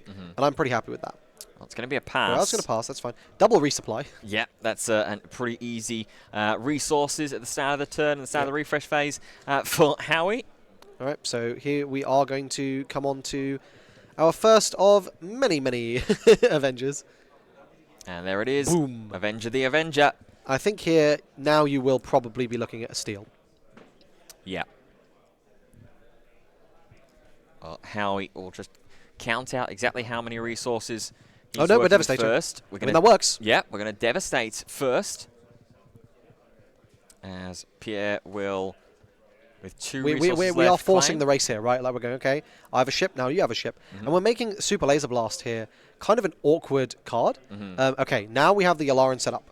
Ooh, nice draws there. I believe I saw a Reinforcement Walker and something else. Yeah, Death Mark and Perilous Position on the other side Very, very nice of there. the board. With the Death Mark. The Perilous Position, useful. It's going to be able to prevent, this Devastator is sitting there going, do you want to go to 25? Probably don't. Maybe a Super Laser Blast situation here. Yeah, which I don't think you're too disappointed with if you're Howie, if the Super Laser Blast fires off now. Yeah. You lose the Devastator, sure, but the Yalaran is fine, and it at least forces 8 resources out of Pierre. It's 8 more resources that he's not committing to another Avenger or something like that. No, absolutely. Nice. There's a fell. I mean, the fell is tempting. I think the issue Pierre's in here is he can't, fell plus, play something big. Right, and that's the difficulty. We are going to pump more damage into base, but 17. There's almost no healing from Pierre here. Of course, he's looking for the Vigilances, and they're not really showing up. He's had 1. Yeah. He hasn't really had anything besides that. 7 resources here for Pierre, but nothing really that scary coming down. I'm going to Death Mark up this Yalaran. Yep. And... oh, here comes the client. Shielding up, getting Probably ready. going to see a takedown now. Yeah, getting ready to prevent that potential heal. Yeah, we'll do a little ping. Yalaran with that 1 damage underneath it now. I think you might want to... You probably play the Reinforcement Walker here, right? Because you go... I'm probably going to... Okay, no, we're going to claim. I mean, I guess you're probably not that broken up about it because you are just going to pump 2 more damage in from the Yalaran. Yep.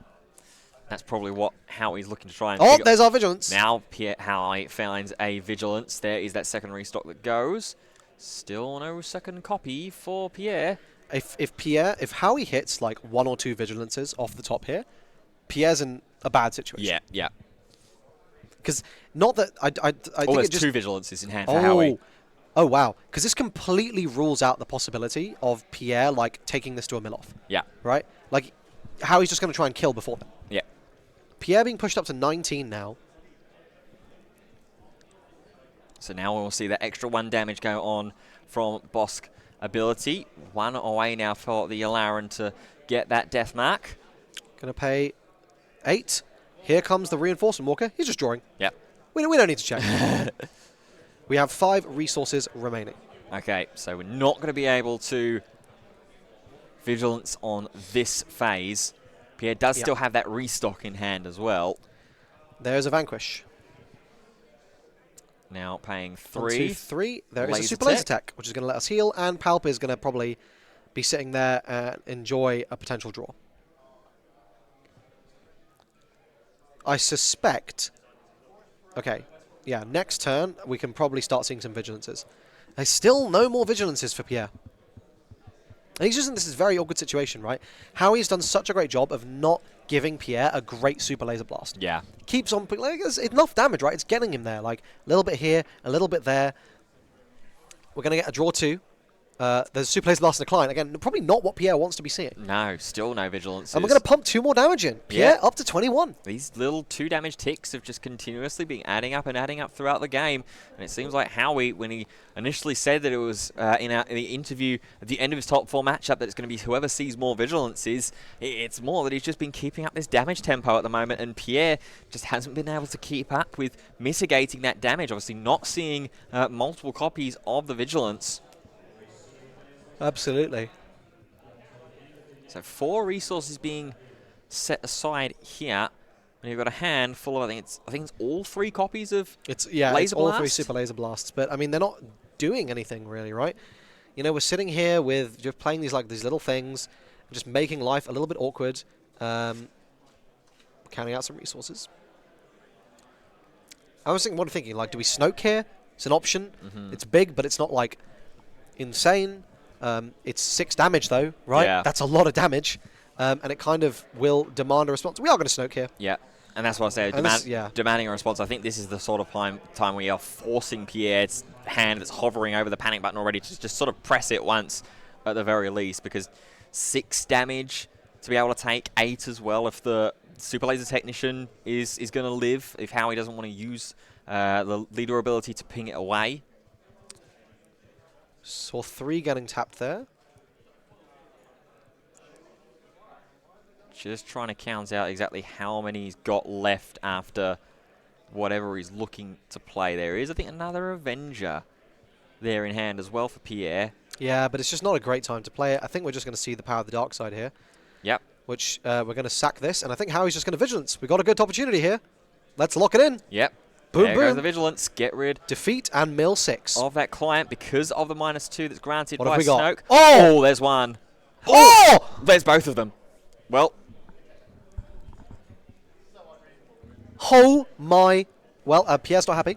yeah, that is really, really frustrating there if you're Pierre, seeing both of them get hit by a Vigilance. And I mean, Howie said about how it was going to be important for whoever sees those Vigilances, but you've got to hit well off those Vigilances as well. That is really, really big there. And with the 21 damage already as well on the base, yeah, you can merciless contest the Snoke away here. Yeah, who cares? Just to get you some more tempo. Howie's just going to claim. Yeah. What an insane mill. I mean, the restock, I think, is still... Look, how many cards in deck? 1, 2, 3, 4, 5, 6. Whoa! Yeah, we've still got restock, though, potentially, to put us up to 10, effectively 8, after the draw. Well, the thing is, right, Pierre's completely screwed. Because Howie can just sit here and wait with his Vigilance in hand, and Pierre, when he hits 0, needs to restock. And the moment he does, Howie goes, yeah, cool, Vigilance, mill the 6. Yeah. They're gone. GG. I feel like Pierre should just scoop here. Yeah. I mean, I guess he doesn't know how he has the Vigilance. Yeah. But this is a horrendous situation for Pierre. Yeah, there is one more Vigilance, I think, still in hand at the moment for Howie. Howie. Yeah, nothing. I mean, Pierre's used them all. Yeah. Absolutely huge result for Howie there to see those mills. And I mean, you know, like looking at Pierre's hand as well, it's basically devoid of threats. It has a Avenger, which we all know Howie will just steal. There's a second Vigilance again. Well, now you can just probably crack the Vigilance, right? Yeah. You can crack the Vigilance and then just kind of pass and force Pierre to use the restock, crack the second Vigilance and go GG. Yeah. Next. So it looks like here is the 6. Yep. There is a Vigilance. Mill the 4. Mill all those away. Deathmark, Chilson, the takedown and the final perilous position as well go into the discard pile. And if Thork just shotguns the restock here, Howie takes the game, I think. He's going to shotgun the restock. Yeah, but you've got to. You've got to I feel like some option. I feel like Howie here can just go, yeah, cool, it doesn't matter. Yeah. I'm putting them back. We're putting the 1 Vigilance back into deck, 2 Vigilance back into the deck as well. He's looking for the 3rd. I think we're about to see a serious gamer moment. I'm just looking to try and see what the final 2 cards are going to be, but as we know, as we are aware, this is not necessarily going to matter in this situation. Has he resourced one, maybe? No, Surely not. the 3rd one's at the top of the bottom of the discard. He played it. Okay. At the start of the yeah, he's looking for. Oh, there he is. He couldn't find it. Yeah. Yeah, he played it earlier on. Yeah. And then, what's the final card? Howie's, bro, look at Howie's face. Oh, Howie's sitting there menacingly. Wow. little grin. He's like, yeah. You shuffle that up. You shuffle that up, buddy. I mean, what would you expect from Emperor Palpatine himself? Yeah, I'll cut it. Okay, anyway, his second Vigilance. And that's the game, right, Howie? Slam it down. Slam it down. He just wants to consider maybe is there You have to do it another now option? because if there's a way for Pierre to draw, you could find yourself losing. You just have to do it, I think. 1.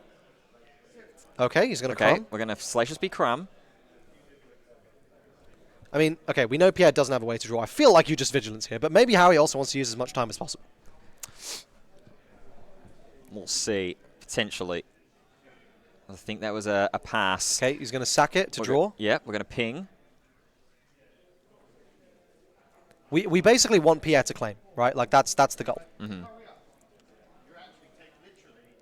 One more. Another one. Yep. Crumb onto board. And what we want is Pierre to play this Vigilance, and we can go, okay, Vigilance, play the Avenger, and then we know like we're fine. Mm-hmm. We're deploying. Deploying the Emperor Palpatine. I think he knows it doesn't matter because it's facing down like so much damage. This is a Super Laser Blast. Yep. I think just Vigilance, man. Just Vigilance. Okay, there we go. And there's the Vigilance. Pierre's just like, bro, why'd you wait so long?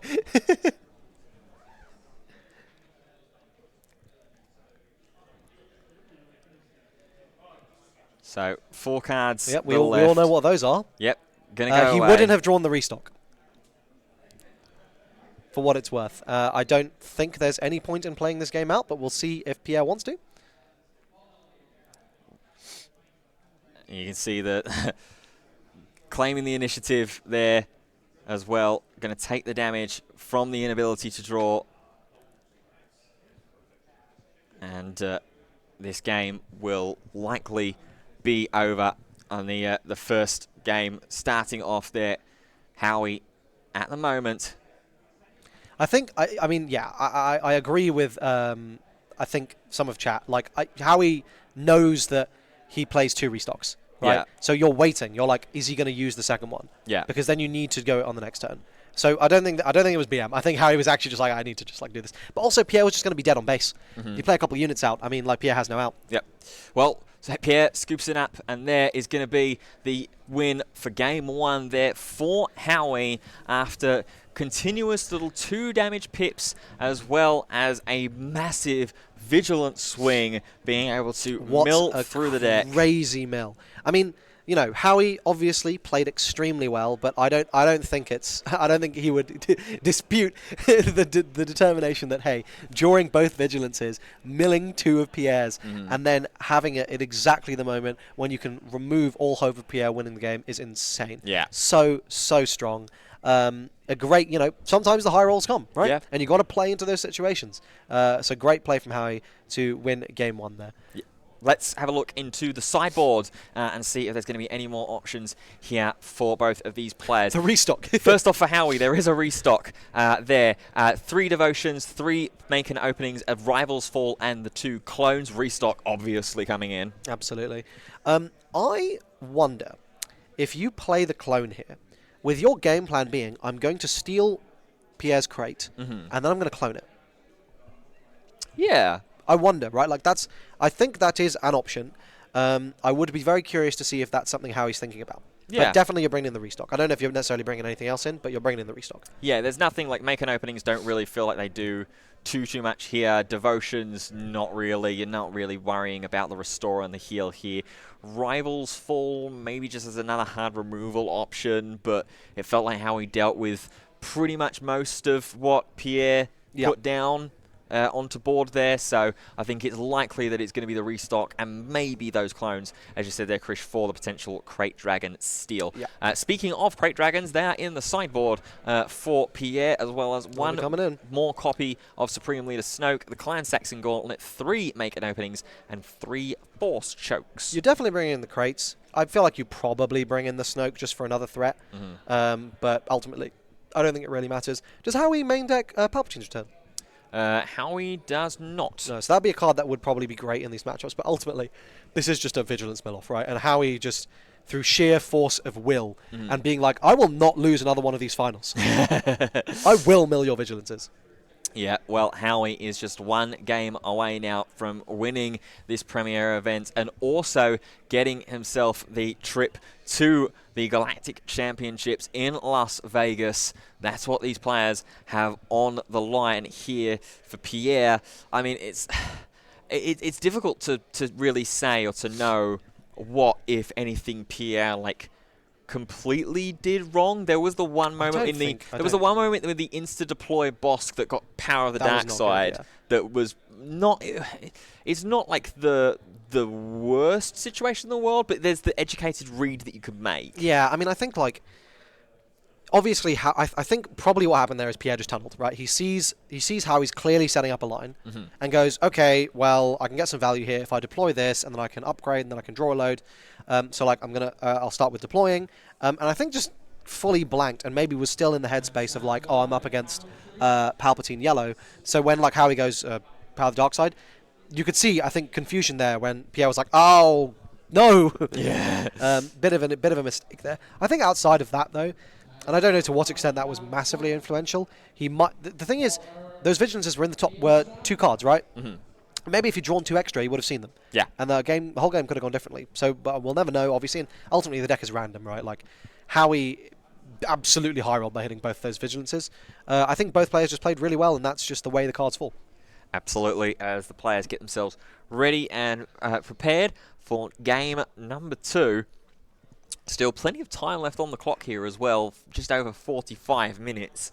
So we'll have to see who is going to be able to come out on top. Will Pierre be able to find some more of those vigilances a little bit more timely throughout the game? Or will Howie be able to take game number 2? Here is the opening draw for Howie. Okay, well, Howie's got a resupply, so he's probably happy with that. Yep, getting rid of Takedown. Resupply Crumb, a 2-drop. We have a Vigilance in the Ooh. opening hand for Pierre there, so he's probably happy to see that. Yep, double power of the Dark Side as well, some early removal. Honestly, I think these are great hands from both players. They're probably going to be very happy to keep these. Yeah, Howie certainly has kept his. I think Pierre will do the same as well. We see one card down into Resource. To answer Tower number 9, who shout-outs to you, by the way, great channel, big fan. I think that Pierre slightly has more mirror tech because he's on 2 restocks, whereas Howie is only on the 1. But I think, outside of that, it's pretty... Oh, no, he's only on 1 restock. Yeah, there's only I one made that up. restock. It's identical. There is no difference in mirror tech. Yeah, no, there's only 1 restock in this So list. yeah, sorry, that's my bad. I thought we had 2 for some reason. The mirror tech there is Howie's on Palpatine and can steal Avenger. Well, we are underway into game 2. We've seen the resupply there go out into the second phase of the game. Yeah, neither player are on any of the yellow tech, which I think makes sense. I don't think we were necessarily expecting a big control meta, and those cards are really quite bad into the aggro and the mid-range matchups. Yeah. Absolutely, and he is appreciative of the shout-out as Of course, well. Pookie, no problem.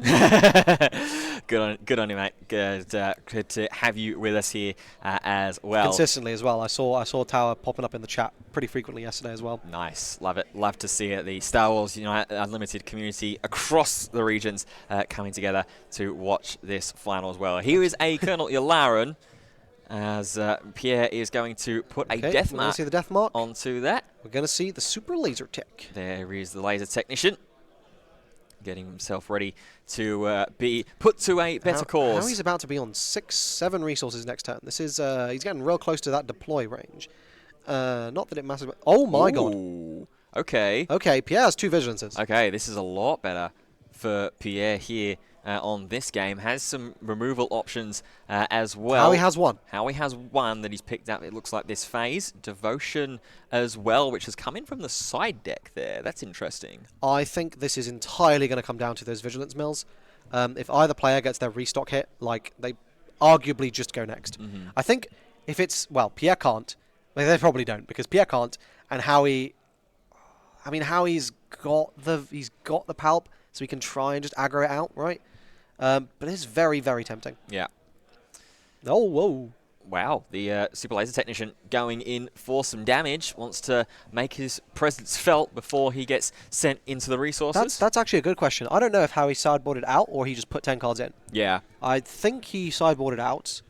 Or he may have just added. He may have just added 2. Yeah. Added I mean, 1. that in itself is a completely viable option. I mean, Yep. like Dylan says, we saw Josh do it in top 4 in Absolutely, his yeah. side of the bracket as well against Pierre, just to try and mitigate some more of those mill options. Obviously, the slight issue with just adding those 10 cards straight in from the sideboard is that you are less consistent and more likely to see some of those key cards when you need it. You've got more cards to try and work through, right? Absolutely, So it's definitely a sort of a win-loss situation on two different elements. There's the Rivals Fall. You have to do it. You will not be plussing here. There goes Rivals Fall. Again, Bosk does not get an opportunity to deploy and have any meaningful say on this board state. Did you guys know that being able to delete leaders sometimes can be quite valuable? Pretty good. Yeah. Even if it is one more than Vanquish. So into the next phase, we will go. Super Laser Technician has gone into the resources. We are now going to be as well. 8 versus 6. I don't know what point this Vigilance milling is going to start. I think both players kind of, vying for board a little bit, tempoing a little bit. I feel like Pierre probably is sitting there going, okay, until I draw my restock, I don't really want to be Vigilance milling. Yeah. Whereas Howie's probably feeling kind of similar. Yeah, it's interesting, really, trying to figure out what the best right kind of timing for standing this is. I mean, Howie was supplemented in that first game with just the consistent 2 damage pings and being able to put actual kind of damage pressure onto Pierre, as opposed to this sort of like a quote-unquote alternate win condition. Obviously, you win still by the damage on the base because of the damage that's been dealt with not being able to draw the card, but you get what I'm putting down in that scenario. So Howie was supplemented with that. Here, at the moment in these early stages, we've not had that similar level of damage tempo. Vigilance right coming now. down. Okay, this is going to be big. What are we going to hit? What are we going to hit? Here is the Vigilance. Heal that damage. Yularen, restock, fine. Okay, Black Sun Starfighter. Resupply. Vigilance. Okay, honestly, Yep. not bad for Pierre. Not great, not bad. Yeah, you see. If I was Pierre, I'd be pretty happy with that. Yeah, I think I wouldn't. And as Howie, I'm also reasonably happy with it because I didn't see my restock. Yeah, I think you saw the physical reaction there of Pierre Yeah. as well. I was like, okay, It's not bad. It's not bad. I'll take that. 2 restocks down. Maybe at this stage of the game is pretty inconsequential, but at least it's less further ramp that Howie's able to create to try and put in towards those bigger threats. The Vigilance, obviously, yes, ding, ding, ding. We'd love to see that. And then the Vader as well, just as another onboard threat that we've gotten rid of. So, Completely. Okay, that's fine. And I think here we're seeing another potential Vigilance turn. I mean, Howie's not presenting a great deal of threat. Pierre's probably feeling okay. He can also just heal up 5. Well, he's already on 0, right? So he's not really taking much damage. Did we see a claim? Yeah. Looks like a claim. And correction, I misspoke. Resupply, not restock. Yes, sorry. Yeah. As well. Howie, it looks like he just claimed the initiative in this phase. Interesting. So that's going to give Pierre a little bit of a window of opportunity here to We're maybe just going to get a Chilton? Yeah, just put some pressure down on his own. I Here don't comes know that Chilton. I would have done this. I feel like I would. Well, I guess you want to save 1 Vigilance in case you lose the restock, but you can hit theirs. So you want to hold 1 and then use any extras you get, because the safest place for them in this matchup is in your hand. Yeah. So you want to have a Vigilance and a restock, and then anything you get beyond that, you can start cracking. Yeah. So I guess that makes sense. So it looks like it might have just been a pass instead of a claim there from Howie, as the Royal Guard goes into the Sentinel Chilton, and then the clients will come down alongside it for Pierre now. And are we going to fire off that first Vigilance? It definitely wasn't a claim, yeah. Yep. Hyperfoil, of course. Nothing but the best from Howie. All right. Pierre's going to be really hoping there's no restock here. Gets Chilton, takedowns. Ooh. Not a great set of mills for Howie there. Pierre definitely going to be reasonably happy. I mean, a lot of draw cards, which obviously you would like to have kept. But I think Pierre probably quite happy with that result. Yeah, Pierre. Oh, there is the clone. Oh, there's the clones. As well as an Avenger, a Devastator in hand. I mean, look at Howie's hand. It's just top-end central. Yeah, it's Neither huge. player have a restock yet. Pierre's picked up the 3rd Vigilance. Ooh. So I think we're probably going to see that getting cracked. And Howie's probably going to pivot away from a mill game plan and into okay, I'm just going to keep playing big things, and I'm pretty sure you can't have them.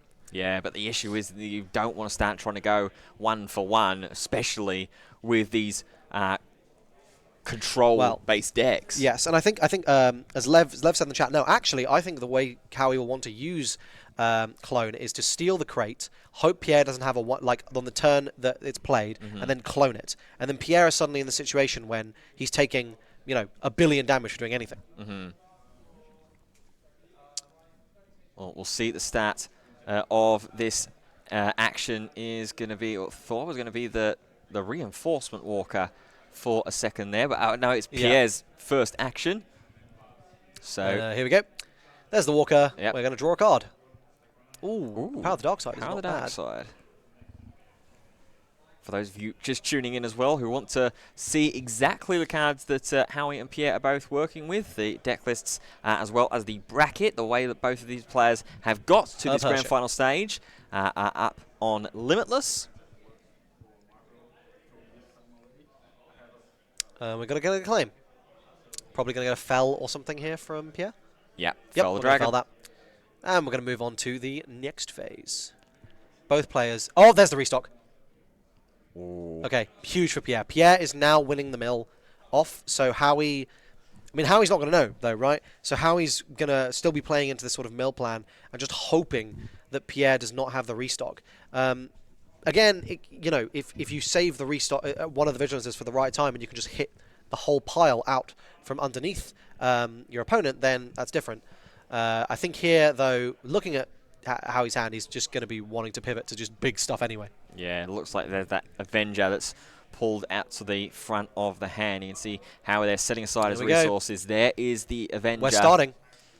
The capital ship battle has begun. Yeah, but Pierre has some Avengers of his own to answer straight back as well if he wants to. But I think this is the thing, right, where he can keep doing that as much as he wants, but Howie's got Devastators, Howie's got Avengers. I mean, the thing is you would want to be using the Devastator because Pierre's losing something here. Right? Yeah. So it's going to be the client that is going to go down to the Avenger ability. I think Pierre was just taking a moment. We are going to get a draw there. Yeah, Pierre was just taking a moment to decide exactly what unit he wants to lose and values that Dr. Pershing. Just got a lot of big stuff here. Now, worth saying as well, cloning your opponents like Snoke can be pretty hefty as well, right? And especially if you establish your own and you can suddenly give him -4/-4 to the whole board. Like, that's a lot.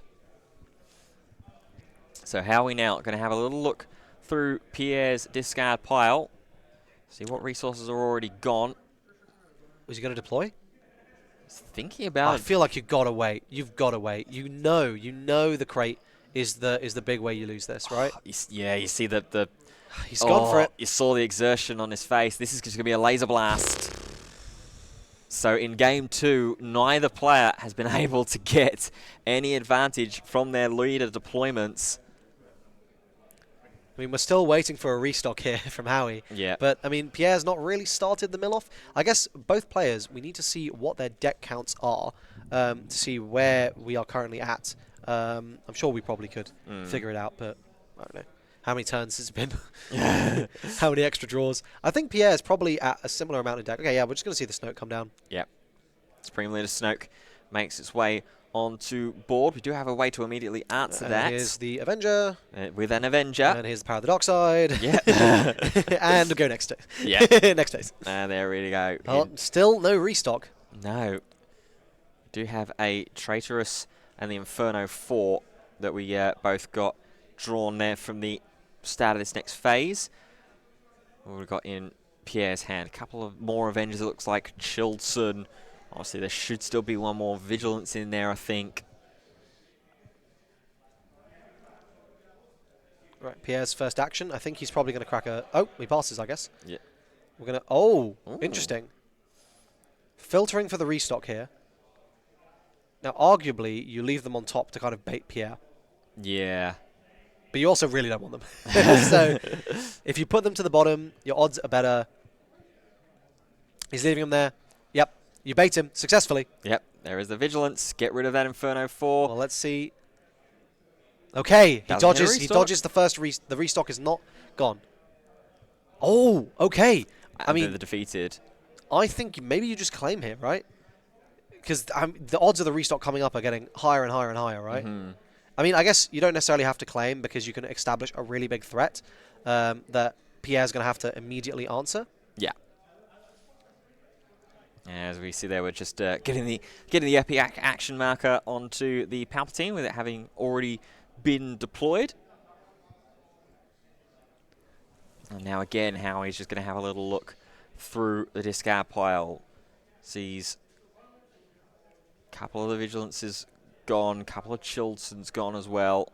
I think Pierre made the right call there. I think if you see your opponent leaving stuff on top, you have to go. Yeah. There must be the restock here, and it wasn't, and that's unfortunate. But also, Howie's kind of safe now because if Pierre's shotgunning the vigilances, he's not going to be able. In the case that Howie is holding the restock, he loses. Yeah. Pierre is drawn into one of his crate dragons as well. So maybe this is the time where Pierre's going to want to start to put some of that damage down. He is the super laser technician. It's not so bad now because Howie's on 2 damage, right? So it's like, okay, well, I can deal with the crate here. Is he going to shotgun it? He's thinking about that not final vigilance between that and the crate dragon. Now just going to have a little look. I think he's only seen 1 vigilance. Yes, from There's memory. There's 1 sitting in Howie's hand, and I think Pierre milled 1. Yes, yeah. Oh, no. There's all 3 then. Yeah. They're gone. Yeah, they're all gone. Well, so as far as Pierre knows, as far as we know, Pierre does not know that. Yeah. Just counting up how many resources are left available. If you shotgun here, it can go very badly for you. We are going to see the crate come down. Yeah. Okay, that makes more sense. And this is why I would have saved the Palp, right? Because stealing this here, cloning it is just insane. Yeah. Now, can we out this anyway? Yes, we can avenge him. We'll just take 9. It's not the end of the world. It's totally fine. Like, I don't care. Or you can Rivals Fall. Yeah. Rivals Fall probably. Yeah, we're going to sack this. Ping Deal that damage. draw. Yep. He drew a Yalaran. Okay. And for those wondering as well, if we go to time rules here, as I just saw the question for just a moment. Rivals Fall. There is the Rivals Fall on the crate dragon. We will be going to the players. We'll get the next. And we establish the Yalaran to heal 1. Yeah, there's no such thing as a fail to finish. The players will go in. So if there is another game at the moment, we will go to the end of the next action phase. So say, for example, if time was to finish right here, players will be able to play to their next action phase.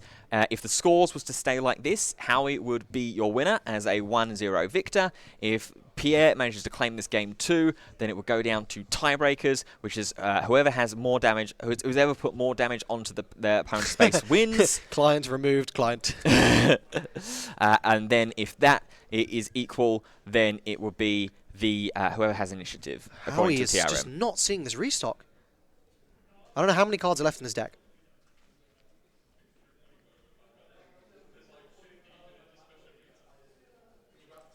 And this is just tense. Like, you're kind of in this awkward situation, I think, for this whole game, where basically you're trying to second guess, right? And every turn the game goes on, the worse the second guess gets. Yeah. Where you go, if I mill my opponent's restock, I win the game. But I need to hold a vigilance because that's when I need to do it. And so the fact that Howie doesn't have a restock isn't actually necessarily the end of the world because he's holding a vigilance. I think, has Pierre been through all of his, or has he been holding one as well? I'm not sure. Now, we've seen 2 of them at the very least. We might have seen the 3rd. I think we saw them pretty early game, so I believe all 3 might have gone. 5, 6, 7, 8, 9, 10, 11, 12, 13. Okay, he must have sided in 10. That's the only thing that's the only thing that makes sense. Yeah. He must have sided in 10 because, like, his deck is huge. And Pierre, I also would be curious to see how many. Would you see a claim there? Still no restock. But, I mean, the hands are becoming a book at this point. Yeah. As there's another crate. second crate dragon will come down. Is there going to be another answer to that immediately? We see Vader. Well, we have Crumb. Avenger, so Avenger does it, but obviously not ideal. Or you can Devastator. I feel like you Avenger here. Because you can just Devastator Pierre's Avenger if he plays one. Yeah. I mean, Howie has more top end, like, for sure, you know. I guess no, he's only got the 1 Devastator. I'm thinking of Josh's list again. Okay, so this is nice. We're being insulated from Avenger here. 9 for the crate. And you're just going to have to go up to 14, buddy. Yep. I think you've got to do it. You've got to do it. You've got to just Avenger. Yeah, counting out the resources. Yep, I'll take 8. Yep. It's fine. And this is why, right? Like, you're able to take these huge amounts of damage to face because it doesn't really matter. Pierre now going, oh my god, am I about to deal 8 damage to a Salacious Crumb? Because right now, this Avenger is protected from Power of the Dark Side. Yeah. And, Avengers of Pierre's. So we see there the damage getting applied onto base halfway to tying up this best of 3 final set. Pierre will just take the initiative. Probably going to play something else, right? Oh, we're going to sack to draw. Yep. Put a damage onto the Avenger, and then there is the pass. Still no restock. I mean, interesting. I'm not really sure what. I guess Pierre's. Oh, he's got it. He drew it. Oh. He drew the restock. Okay. I guess Howie's like, I just need to dig here. Yeah. Okay. In this situation, I have no idea who wins. Well, we're going to Avenger the Avenger Avenger. for Avenger. And then we're going to go... Devastator for Avenger? Yeah, I think so. Looking at a perilous position I first. think you could... I think you just fell, right, if you're in that sort of situation. Yeah.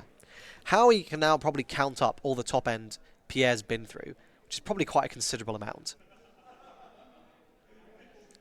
Yeah, because this is one Devastator, right? So it's a pretty big call to go for it. I think he's probably been through all of the Avengers, so he's going for it. Yeah, there goes the Devastator. 5 resources left for I believe Pierre. there's still a Super Laser Blast in Pierre's hand, so he can claim here and just... That's that. And I think, yeah, this is... I think Howie has more cards in deck. I'm pretty sure. Yeah. Oh, actually, I don't know. It's going to be a claim. He's going to play a Royal Guard. And then a Royal Guard.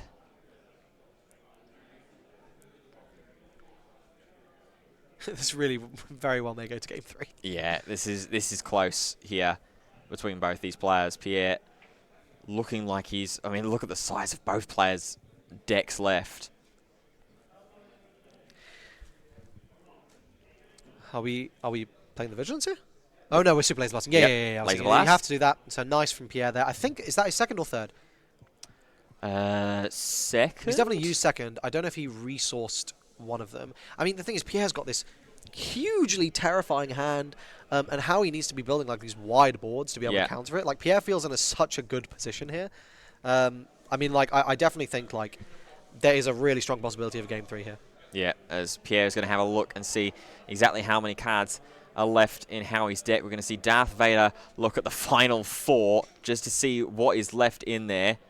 It's up to 1. I don't think he has to grab it. Just seeing if there is a way to... Well, it's a blind zone, so I guess you can just say there's none, right? Like, yeah.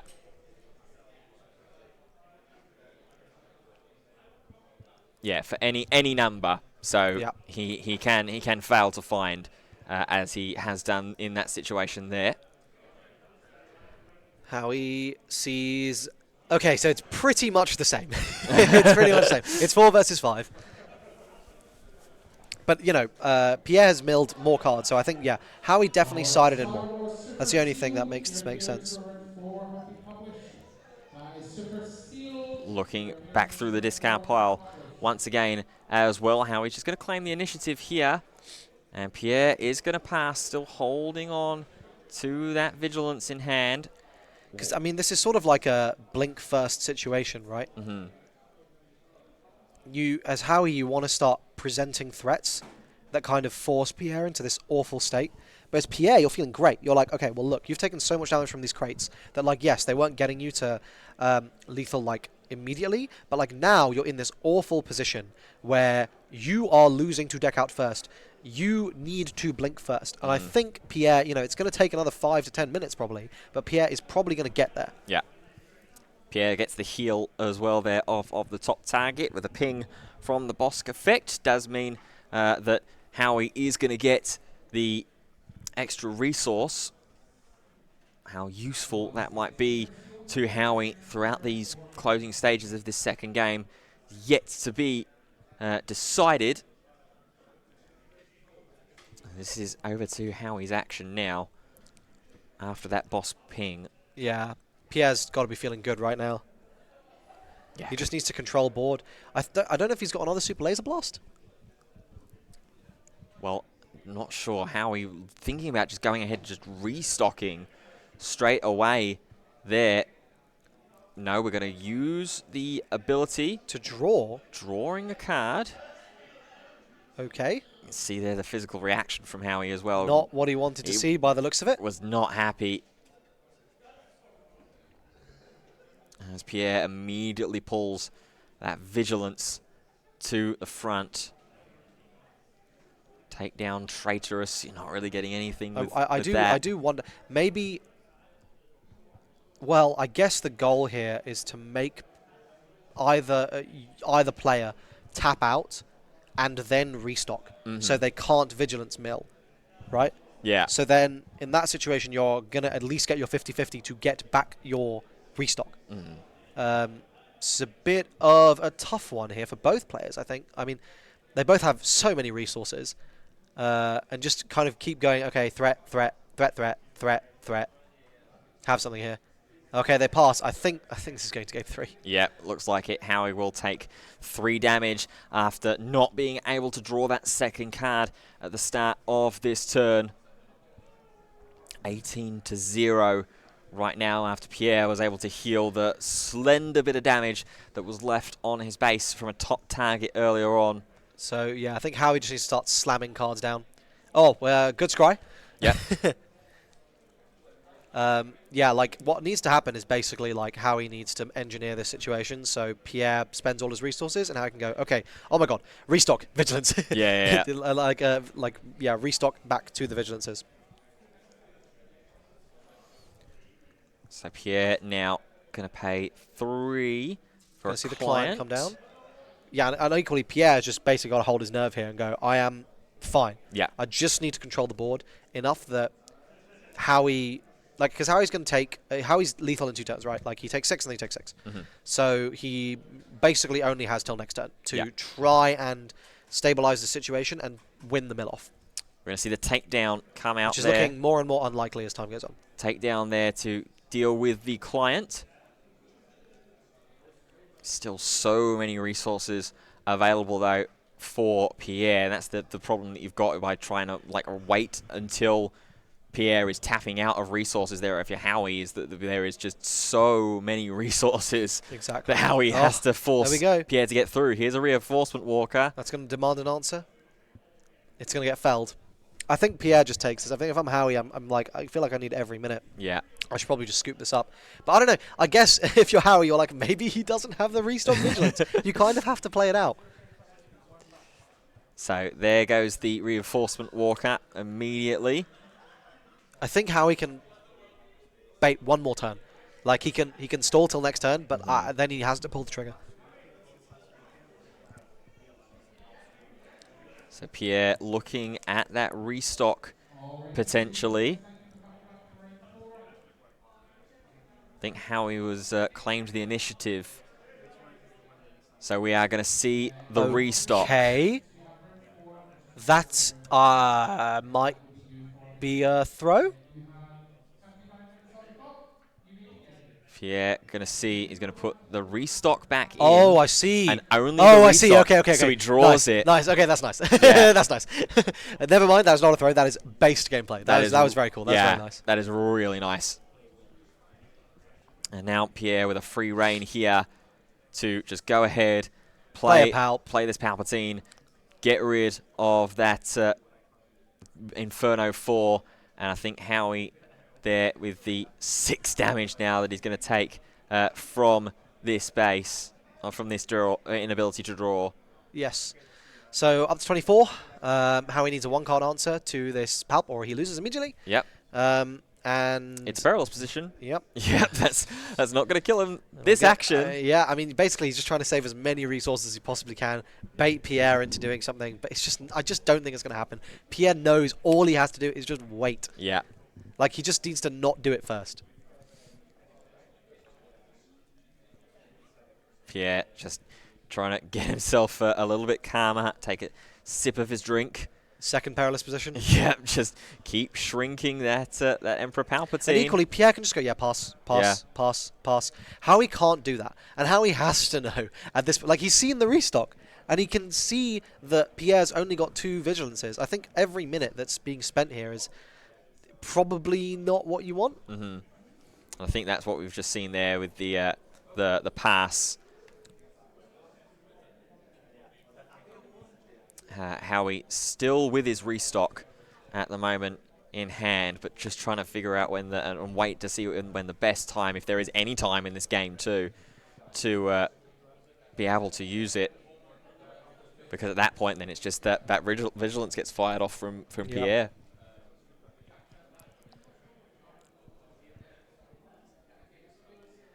And you can't fire off the vigilance to heal here because you just lose. Yeah. Okay. Well, here goes vigilance. We are going to heal. All right. And we're going to take down that Emperor Palpatine. That's going to buy us a turn, I guess. Yeah. But, like, for what? I mean, unless there's actually, like, 4 minutes left on time and then the game ends this game. Yeah. It's the only situation I can see this mattering. So Pierre now going through and having a look and seeing what cards are now all gone in the discard pile. Obviously, no knowledge of the resources, of course, but we'll be looking to try and deduce. Okay, so now Thork is like, okay, now I'll restock. Yep. That's fine. Now I've seen all your vigilances. Yep, now I'll restock for real. He's going to put a crate. Get the crate dragon back. Okay, interesting. And just the crate dragon alongside the restock. Fair enough. He's got the... And now it's my turn, says Howie. Yeah, just show me the vigilance. Yeah. Okay. Let's go game 3. And there we go, going to scoop it up. Wow. So we are going to a game 3 in our final. We've got just over 15 minutes left. Howie wanting to try and play to every possibility, any of his outs there. But in the end, Pierre just had too much and had to loop. He was able to loop those restocks. Absolutely. This is a bit of an awkward situation because I believe the way it's going to work here, and I suspect Howie's going to side out a bunch of cards because this game is not going to mill off. It's 15 minutes, then time will be called, and it'll be finish this phase, finish the next phase. Yeah. And then it's basically going to be whoever has taken more damage. Yeah. And so Howie's probably sitting there going, right, well, if this was like 5 or 10 minutes, I'm probably looking at getting about to deploy and I can do something. Yeah. It's looking at 15 minutes. It's kind of awkward. It's like, oh, well, it's kind of giving Bosk a lot of time to start, healing. Yeah. I think the biggest thing that Howie's going to want to do is deny a Bosk, like, heal 12, right? Like, hoping that Pierre is... I mean, to be fair, if Pierre's, like, kind of slow playing and going for vigilances and stuff, like, not slow playing, but, like, what I mean, like, slow rolling. Tempoing, like, oh, yeah, let me just do this. Maybe Howie can just get there with playing a lot of little guys. Howie's probably just going to try and flood board and just turn cards sideways as much as possible. Yeah. But yeah, no idea how this is going to go. Well, it looks like Pierre, in particular, is going through and doing some sideboarding between games 2 and 3. I mean, any idea what he's looking to put in here? Force choke, probably, and maybe some make and openings, just so you're healing up, right? Yeah. Because now this is a game of, like, literally having the lower number on your base. And if they're both at 0, I think it's whoever has the initiative. Yes. Yeah, it will be whoever has the initiative, according to the TRM, that will take this game. And just to emphasize, we are following the TRM. Yes. Yeah. So both players will shuffle up one final time. We'll have about 13, 12 minutes with all the shuffling taken into consideration to get us through into game 3 and into this final. Well, maybe, yeah, it's going to be closer to 10. Yeah, shuffling, opening hand if there's any mulligans. There is also just the opportunity. Pierre still sitting there like, maybe I'll sign something. Yeah, there is also still the opportunity that both these players just completely switched gears now, and instead of going the controlling route, just think, you know what, I'm just going to go for face. I think that's what they're going to need to do, right? They're going to have to play this in a sort of far more aggressive way.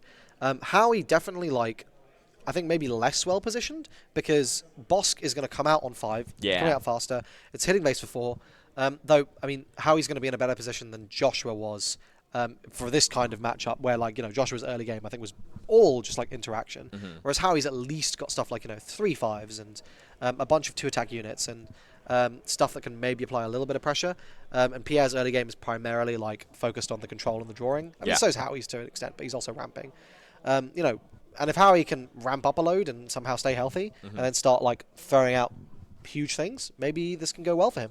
Well, here is the opening 6 for both players. That is a keep. Yes, he's got a Super Laser Technician. Yep. Pierre's hand not looking incredible. Oh, no, it's Force Choke. Yep. Yep. So we got Force Choke, Vigilance. Open fire. Pierre's hand is good. Yeah. Pierre's hand is nice. Yeah. See a pass and a claim. Yep. Immediately. resource away the devotion there. I think Howie very happy to just go. Yeah, I'll just go ahead and super laser tech it. Yeah. You can let me draw a card if you want and use a card from your hand. As to get in for the death mark here. Howie will claim 1 damage, get the death mark. Has to ping. And Howie will get the resource. Yeah, you have to ping his Bosk here, otherwise... Oh, what just happened? Looks like it's all okay here. Just making sure that everything is okay.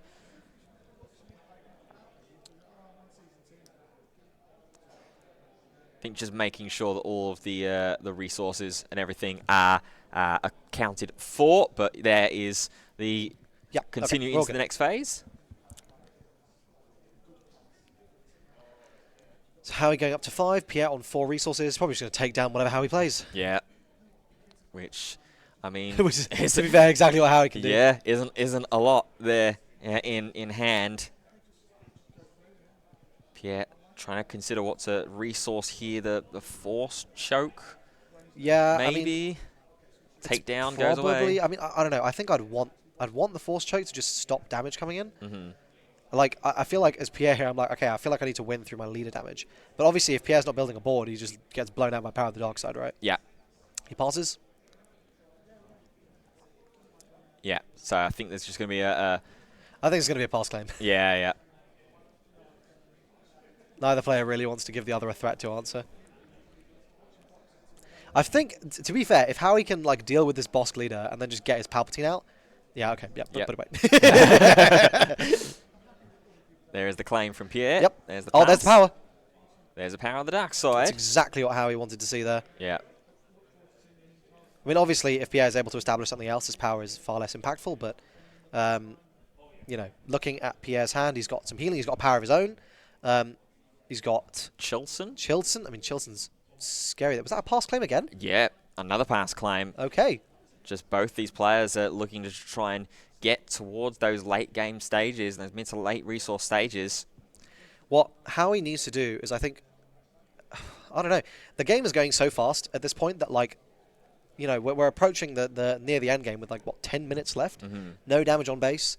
Neither player is deployed. I think Howie can't till next turn, but... Okay, here we go. We're going to see a Chilson. We're not going to see a Chilson. We are going to see a Chilson.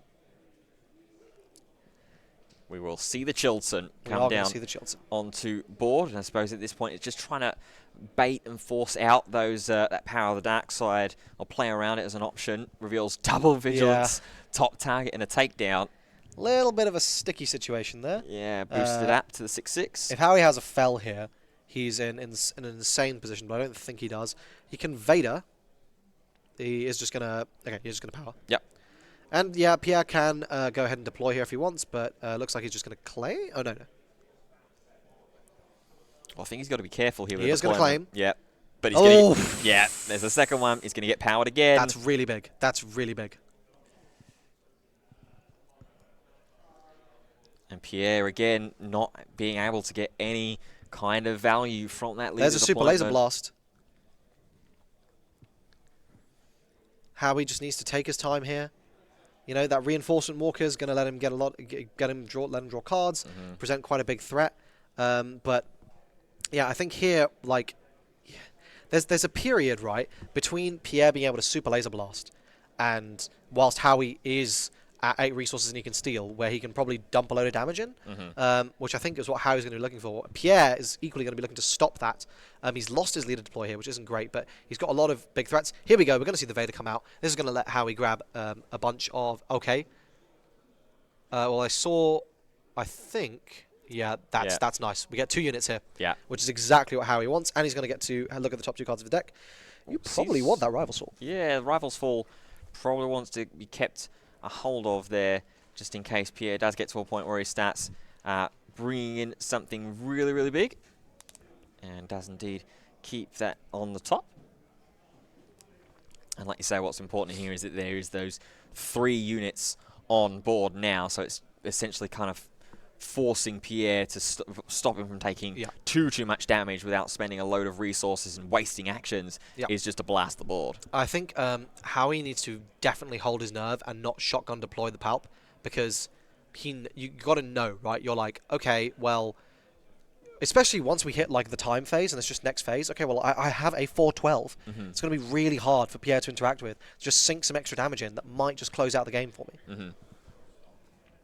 So that top target goes on to the Inferno 4. I think there might have been a pass from Howie. Pierre will claim the initiative. He's thinking. Okay, well, there is the pass. Pierre lets him know, nope, you said you passed, so there we go. So into the next phase we go. Don't know if I see a laser blast from Pierre here. Yeah, it is online. Yeah. We do have a fell, which we'll deal with the... Oh. There is no super laser blast. Deciding what he's resourcing? Yeah, just trying to figure out here what's a resource away. It's going to be a Chilton.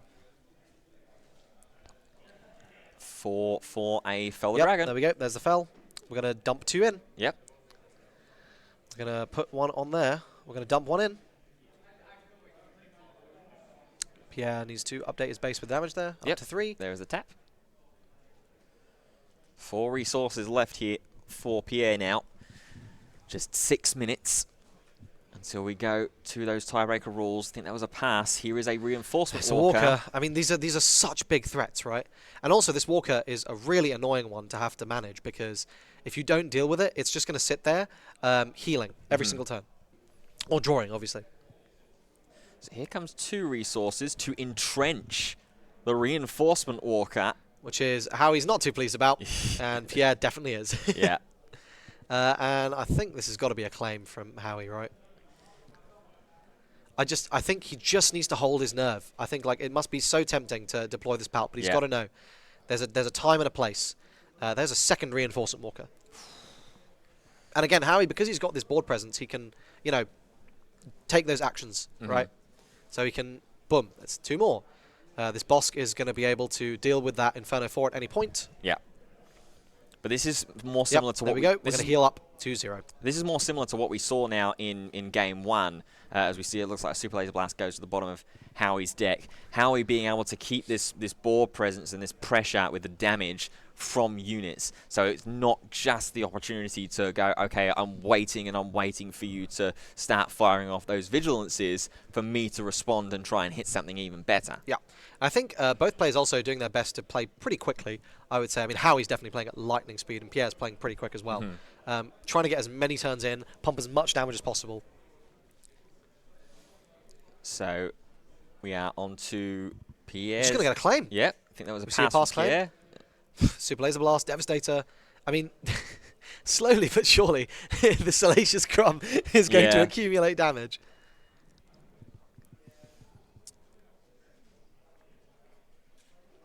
So now we're going to see the... We are going to just sack this Walker off. Be like, you know what? I might as well get some damage out of this. Yep. Get an extra card. Get a Yularen. That's a cheap one. You're happy to see it. And now there we go. We're going to perilous position. Salacious Crumb. Again, you arguably want to save this Yularen for the inevitable, damage race when you can suddenly start healing off. We are paying 8 for a Walker. Another reinforcement Walker. And there's another fell. Yeah. Oh, no, Power of the Dark Side. Power of the Dark Side. Yularen. 4 resources. I think we have another potentially Power taking it down. You potentially take it down. Yep. There we go. Both players going into the... Oh, we get the deploy. And there's the deployment. Tapped out as well. Pierre is going to claim, get 4 more damage. And Howie is now going on full-on pressure mode. Yeah. Also, massive shout-out to the community as well. We've broken 500 viewers on this final as well. So that's amazing. Thank you so much to everyone tuning in for this exciting conclusion to the biggest Twilight of the Republic tournament in the world. Yeah, but there we go. You get the Power of the Dark Side there. 1, 2, 3, 4, 5, 6, 7, 8. We are weak to a Super Laser Blast here, so we are just going to go wide by the looks of things. Emperor's Royal Guard onto board. 4 more. Take down yet again. Now we can play something big. 6, 7, 8. We're probably going to play the Snoke. Yep, there's the Snoke. And that's going to get felled, probably. But we can see here, Pierre is running out of cards and running out of answers. Yeah. And this is exactly what Howie was looking to try and get. There's Pierre, a little chuckle between the two players. But it's still so close, right? And any one of those vigilances is going to reset Pierre back to 0. Now here is a Inferno 4, understandably putting the resupply vigilance is going to come down to by the the looks bottom. of things. Yep, we're going to heal up, and we are back at square one. And we're going to get a scry here from the defeat, if Howie doesn't. I guess so you may, so Howie's forgotten. Now just... Yep, he's just going to Devastator. Yep, here we go. Have the out. He does not have the out, he's going to have to claim. Yeah, this is going to be really difficult here now for Pierre to deal with this Devastator. Has to find an answer on these top 2 cards. Palpatine helps with some damage. That answers, though, Merciless Contest. Merciless Contest gets you there, yeah. We just have to... Howie's just applying the pressure. Pierre just needs to keep up. And I guess, I'm not sure. So if you claim initiative going into... So, like, if it's the next phase... The next phase, the final phase starts, and I go claim. Does that mean I win if we're on the same damage? Potentially, I'm not assuredly. 100% sure. We'll let the judges make the We'll final have to call. figure out exactly how this works with the judges. Okay, here we go. We're going to fell. Yep. After the Emperor's Royal Guard was dealt with by the Palpatine. And still resources available for Howie. I think he just do double traitorous. Wow. Clan Saxon's Gauntlet. Clan Saxon Gauntlet's an interesting card to pick up on this at this point in the game as well. Howie is just going to claim pass. Childson make an opening. I feel like Howie can just keep claiming here. Yeah. Right? Like, unless... Like, because he's just got Super Laser Blast threatening, right? That's his play, right? He can just keep claiming. Well, we're going to see the Super Laser Technician. But obviously Pierre can do the same because he's also got a Super Laser Blast. So. Yeah. Okay, there's the Avenger. Avenger. And we're going to see Rivals Fall. Taking down that Avenger. Here is the Childson. Okay, Howie now has this information. He's probably just going to claim here, I suspect. Nope, he's... Oh, no, that... Oh, it's only 5! It's only 5! Yeah. Pierre will claim, and there's the pass. Trying to get through to as many phases as we possibly can. Pierre will draw his 2, finds Super Laser Blast if Howie's able to go wide enough here. Force the Super Laser Blast. I think this is gonna... The next phase is going to be the last one. There's Clan Saxon's Gauntlet. Yep. Howie now... He claims. Will claim. Pass. 5 seconds left, so this will be still another phase. Okay, well, I have no idea what's happening now. Okay, so time now is called. So we should, I believe, be playing to the next action phase. Here with Howie on the initiative, I believe, here. Yeah.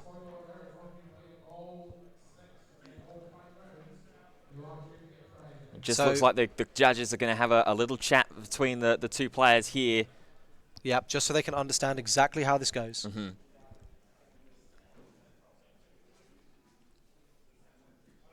It will have to be obviously confirmed as to what...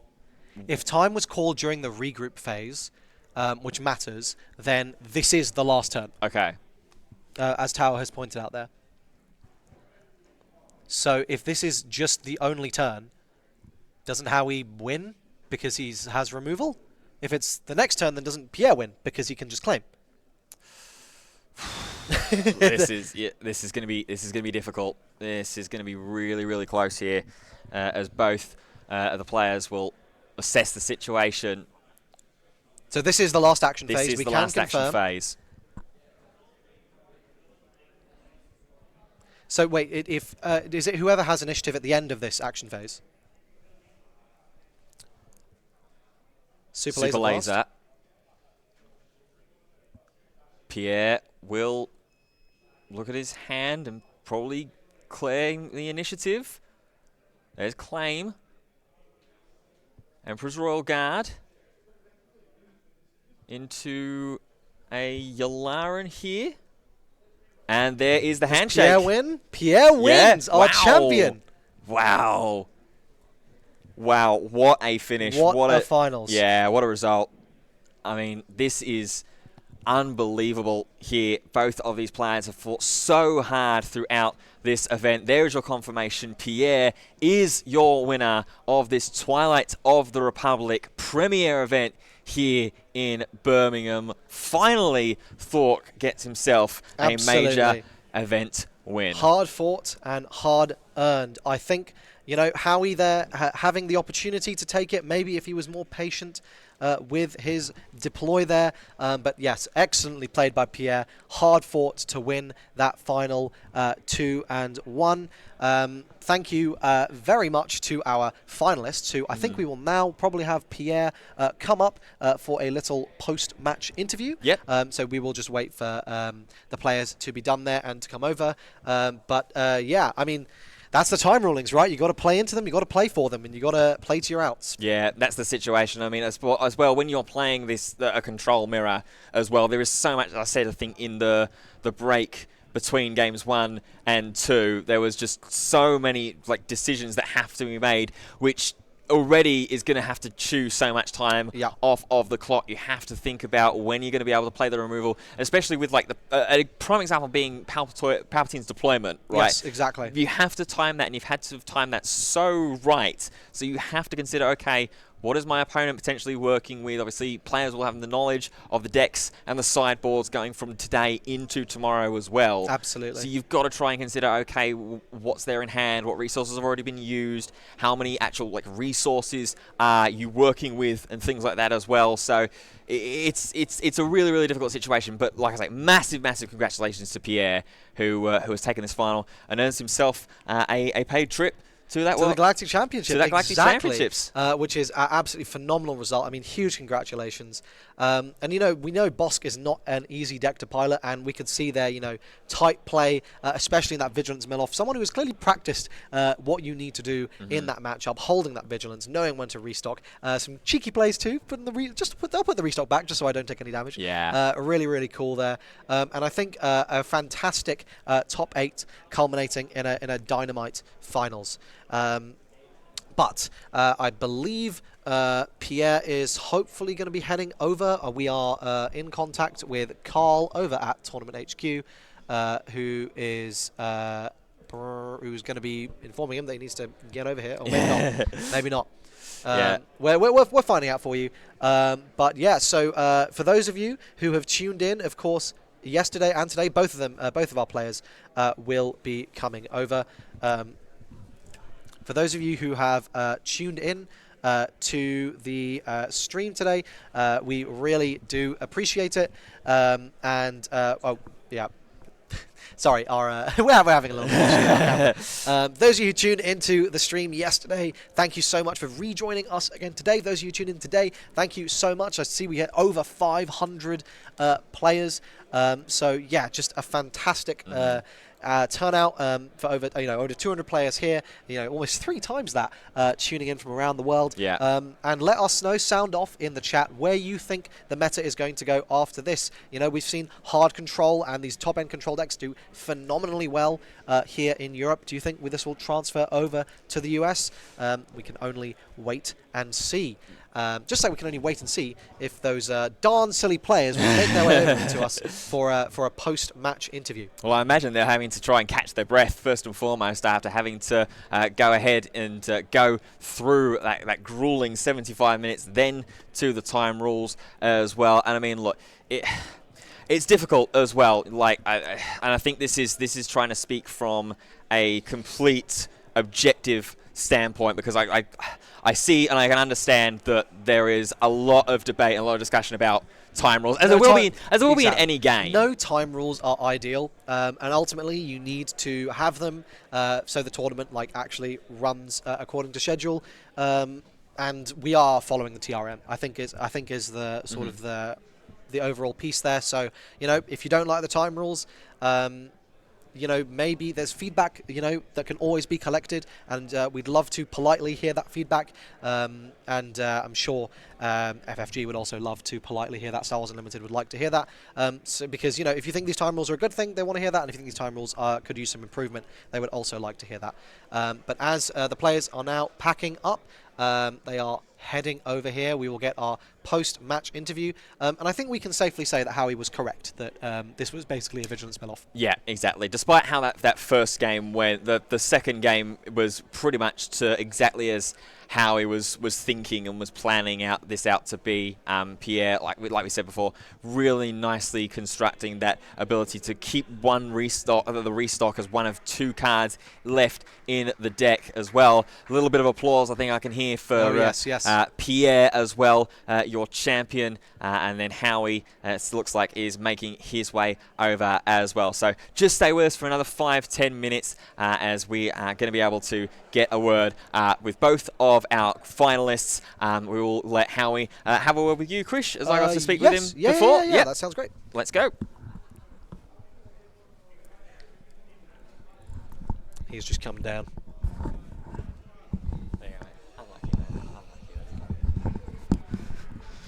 Congratulations on your finalist again. I mean, 2-time finals. You'll get there. 3rd time's the charm. 3rd time's the charm. I mean, again, so fantastic to watch you do so well with Palpatine. A heartbreaking finish. Razor thin, right? I mean, was it basically just because it ended in the restock phase? Or you know what I mean? Oh, the timer. Yeah. So he had a Saxon thing. I was like, oh, if I claim here, then I just win, right? Because the judge next to me said it's player priority, and not whoever claims it at the end of the phase. So I claimed, and he had to go Saxon Gauntlet, and I thought I won at that point. But it's actually whoever actually has the initiative, like who claims it, and once he claims it, I can't claim it back. So even if I did kill the Gaul Saxon Gauntlet, he claims. And then next action phase, he just claims. He just claims again. Yeah. So I couldn't win. Either way, I couldn't win. There's nothing you can do in that situation. That's heartbreaking. That's really rough. I think, my big question was, because it seemed like you were multiple times over that game humming and hawing over, okay, do I deploy Palp here? Do I deploy Palp here? Do I deploy Palp here? What was your thought process when you were making that decision when you eventually did it? So in a control mirror, it's one of you have to find out who's the aggressor and who's controlling the board. I am the aggressor because I'm playing a lot more units than he has. So for the amount of units I play, he has to have an answer to every single one. I'm pretty sure in game 1 I got him to 21 HP, and then I milled him because he didn't think I had a vigilance in hand, which burnt him to death while flipping the part and killing him for a game. I think one of my highlights from the match, though, from your perspective, that vigilance in game 1 was insane. The look on your face, you were like, oh my god. But yeah, no, I mean, really excellent gameplay. Is there any? What are your takeaways from this tournament? Do you think you'll be taking Palp back again? You happy? I'll take Palp again. Nothing's changed about it, so it's still good. The only problem is if I go against Sabine, it's just bad. Like I just lose. But I only played against one Sabine in the entire tournament, so I got really lucky. But with Boba banned, I think people wanted to try out new decks. Yeah. Because my first 2 rounds were so weird because it was a Quinlan boss and it was a Hondo blue, and it was. I guess people wanted to try new decks, so yeah, I'll definitely take it again. Yeah, no, very cool. I mean, are there any? Did you not want to try out Palpatine Step 3? Oh no, it takes too much brain power. But a control player, this deck takes way too much brain power. But it's, I think it is good and it is bad because it becomes a meta where Chancellor is really good, then people side the Slug or the Brain. Oh yeah, the brain, yeah. And I have a feeling that if you play Kylo Ren, you probably want to play the Slug because you ignore the penalty on Kylo and he just flips on a 4 for a 5-4. So you just get all the aggression you can out of it. But no, I don't think I'll ever change to it. No, I mean, absolutely fair enough. I mean, and you're clearly doing well. I mean, two tournaments, back-to-back finalists. I mean, that is an unprecedented run so far in this game. And, I'm sure with Set 4 we'll see you coming right back to do it the 3rd time in a row. Are there any shout-outs you'd like to give? I'll shout out Lewis and the team that I have over there. And I'll shout out Harlequins, my local game store as well. So will you be at the PQ in Preston? I'll be judging it. You'll be judging it? Yeah. Well, I very much hope to see you there whenever those tickets go on sale. I'm going to a few too many of these. Congratulations, Howie. I mean, really fantastic showing and well done on your finals. What are you going to do with your high ground playmat? Are you going to be using that? Oh, I'll be using it. Oh, good man. I don't know who Envy's Nest is. That's gone. High ground, though? It was the only thing I cared about. Once I won top 8, I was like, if I lose it, I'll lose it. So fantastic. Well, congratulations again, and really, really great job. And we're looking forward to seeing you at lots more Star Wars Unlimited tournaments to come. You'll win eventually, I believe. Eventually, surely. Oh, but well done, man. Thank you so much for having us a little chat. I believe Thork is over there. I don't know if Ben's gonna. Are you gonna do? Yeah. All right. Well, let's do a little rotation, you and me. Let's sub out. Be well behaved.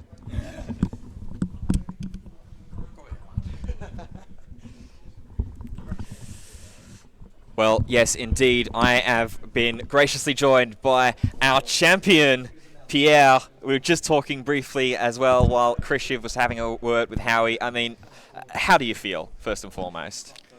I feel weird. I feel weird. Like, what are those games? Like, there are things that you can't cheat on. Like, whenever we are training with playtesting and we're playtesting matchups and we're playing games, we never playtest for those situations. We never playtest for those, like, third tiebreaker rules, that kind of thing. Like, those are, like, situations where really your true self has to show up. Because at some point you can always be, like, be trained and be ready for any situation because you've playtested a lot, because you've played so much, and you have, like, a very good understanding of the matchups. But there are situations where that's just you and your brain. There's no preparation for that. I've never been prepared for any sort of tiebreaker rules. I was not even aware of the rules, to be fair. And now there's just your brain. It's like are you sharp enough to understand? Especially you exhausted. You played a full, like, best of 3, and you have to understand. Okay, what is that I need to do to win? So interestingly enough, is that the time actually matters. Sorry, you might want to ask me more questions, but I'm just gonna ramble. Go for it. So for example, against Yosera in semifinal, there were like 6 minutes on the clock, while here in that game against Howard, there were 15 minutes on the clock, and that changes the entire matchup, because then suddenly, on 6 minutes, you're basically going on client healing and trying to just get that one hit that matters. While if you're playing with the 15 minutes on the clock, suddenly then you have to keep in the deck. You have to keep in the deck the expensive cards, because you want to be able to, because the game is going to go a little bit long. Like, it's going to go into the late game. So especially if it happens like back and forth, very like pass, which is the way Howard decided to play that. And then the end of the game, like, it was just a blur. I was just like dealing with everything. I saw the timing was super sharp, so you had to play very fast. Judges were putting a lot of pressure on us to play quick. And it was just happened that I answered this, and I had this card that I haven't played the entire tournament. The Clan Gar-Saxon ship, just haven't played that card the entire tournament. It was just one copy in the sideboard. And I just thought that more threat would be a good thing. So I had it added in instead of like some of my more expensive threats. And I happened to have that card in play, and he had initiative, and I just said, well, you got to choose, man. Yeah. You deal with that dude, and I grab initiative, and I win. Or you don't. You take initiative and I just deal your 4. And I just some 1 in a million scenarios. I hope people enjoyed it, because I know that the control mirror is not the most exciting, but I hope that those kind of very weird, interesting circumstances made it more interesting for people. Absolutely. So if you say that that's the first time that you've played Clan Saxon Gauntlet across this entire weekend, what's it in the sideboard for then? It was for the jungle. Okay. So basically, I got 10 cards, 1 slot in sideboard left, and I was like, I didn't know what to do. Like, I thought about loads of different options, and then I just thought, oh, well, this card is actually pretty good against Django, and I was expecting Django to see a lot of play. You cannot be too prepared against Django. To be fair, the deck is so strong. So I was just like, I'm just gonna have this in, and maybe it will catch some people by surprise as well. So that's it. Absolutely. You spoke earlier about some of the preparation that maybe you weren't able to do for situations like the one you were in. How much testing and training did you do leading up to this event? It's hard to say, because it's like spread across like multiple days. But what I was trying to do is, I had my group of people I playtest with, and I was trying to playtest like every day about like an hour or 2. There are days that I skipped. Like this week was I was on vacation because my parents came over. So hi to my parents if they're watching this. So I would try to take a few hours at night when everybody's asleep to just get a few games. So this actually was a very tough training for me, because I tried so many different decks. I tried so many different decks, and it took me a while to find the deck I wanted to play. So that and then so there's two phases. There's like finding the deck is like kind of the first step of like the training, and then the second, which is the testing, and then the second part is tuning the list and getting more comfortable with the deck in the meta. So the good thing was that I played a lot of Bosk in set 2. I won 2 store showdown with it, so I was very comfortable with the list. So it was not too big of a stretch. I decided to not go for something completely brand new because it would require so much effort to tune the list and to make it like decent. And Birmingham is a tournament that happens fairly soon in the release of the game, so it was difficult to play something brand new. So what do you think is going to be next for you now then? Obviously, you've got this win under your belt. Have you got yourself into any planetary qualifiers? Are you going to stick with Bosk, or is this now the time when you think, okay, we've got a tournament win under our belt, let's try something new for the events ahead? It's going to depend. I think that Bosk is very strong when people don't expect it, and I think people were not expecting it. People were expecting obviously aggro being very strong, and Sabine still very strong, and Django, and then some people would be bringing counters to those decks, and for the most part people thought that mid-range would be the counter, which it is to some extent depending on what you play. And I just realized that Bosk doesn't have too bad of a matchup against those aggro decks. It beats those mid-range decks, so it's very well positioned. But now it's different, because if hard control is on the picture, then suddenly there's loads of great cards that was brought in by set 2 and even set 3. I'll talk about like Stilla Guerrera, for example, the kind of card that I think everybody's going to be playing in every like red-white decks, like those Anakin mid-range that you can play, and then suddenly you got a card that get a card when he comes to play, get a card when he leaves play, and he can get something like a pillage, and then just the value is just insane. So if you want to be the hard control, you can. So you got to bring in when it's not expected. There you go. Fantastic words, some fantastic insight from your champion as well. A massive congratulations to you, Pierre. Well done. Very well deserved. I think it's time for you to go and get ready and claim your prizing. Yeah, thank you so much for hosting this event. It was spectacular. And you guys will see you on the channel. I'll probably make a video about it very soon, and I'll see you next time. Absolutely. Bye. Brilliant. Look forward to it. Thank you so much. Over you go. Go for it. There we go. All over there for the end of the event. I mean, wow. Wow. Yeah. Guys, I'm not going to lie to you. I'm a little excited. Yeah. I've picked something up. Oh. Picked a little thing up. Oh. Woo! Wow. I've picked a little thing up. There is the high ground playmat. I mean, that is absolutely beautiful. That is fantastic. That is one of the prizes that our top 4 players are walking away with. But most importantly, Pierre is walking away with a paid trip to the Galactic Championships in Las Vegas, Nevada. Krish, what a weekend it's been. What a fantastic weekend. Yeah, incredibly enjoyable, as it always is, to co-cast here with you, Ben. And, of course, you know, just fantastic gameplay the entire time. Always so fun to see lots of new, unique decks, great players. And it's always great vibes. I think, like, one of the things that stands out to me about whenever I come to a Star Wars Unlimited event is just how nice and friendly everyone is. And it's just a fantastic game to be a part of. And I'm delighted to have done it with you, as usual. I appreciate it so much, as we appreciate every single one of you guys for tuning in, every one of the players for coming along and starting with us at 9 a.m. yesterday morning. But massive thank you to everybody that's been so generous as well throughout the weekend with the subscriptions, the gift subs. Big shout out once more to Finzor for 15 gifted subs across the entire weekend. Absolutely incredible. Thank you. Your support is what makes events and streams like this possible as well. So what does the Galaxy hold next, Krishiv? Well, I think it holds next for everyone who is still watching. Heading over to the links down there and following us on our socials and subscribing to my YouTube channel, please. That'd be very cool. And obviously, the next set of tournaments will be PQ season in the new year, which I am terribly excited for. But I think until then, we're going to have a nice little reprieve, a nice little rest. That's a lie. I'm going to be going home and playing more Star Wars, I think. Well, cannot wait until the next event. Cannot wait to see what Planetary Qualifier season and beyond brings as we look to the future of Star Wars Unlimited. But for now, the Lightspeed journey has ended. We have come to rest at our spaceports, and it is time for us to say goodbye. So, big thank you to everybody here on behalf of Organised Play Events, from myself, Krishiv, from myself, Ben, for Krishiv as well. We're getting Thank you. confused. Yeah, the names. The names are switched around. That's why they keep us up here. We can't even remember our own names. There's always time for one more bit. Thank you so much for tuning in across the weekend. We will see you at the next event. Until then, goodbye. Next time, see you we will.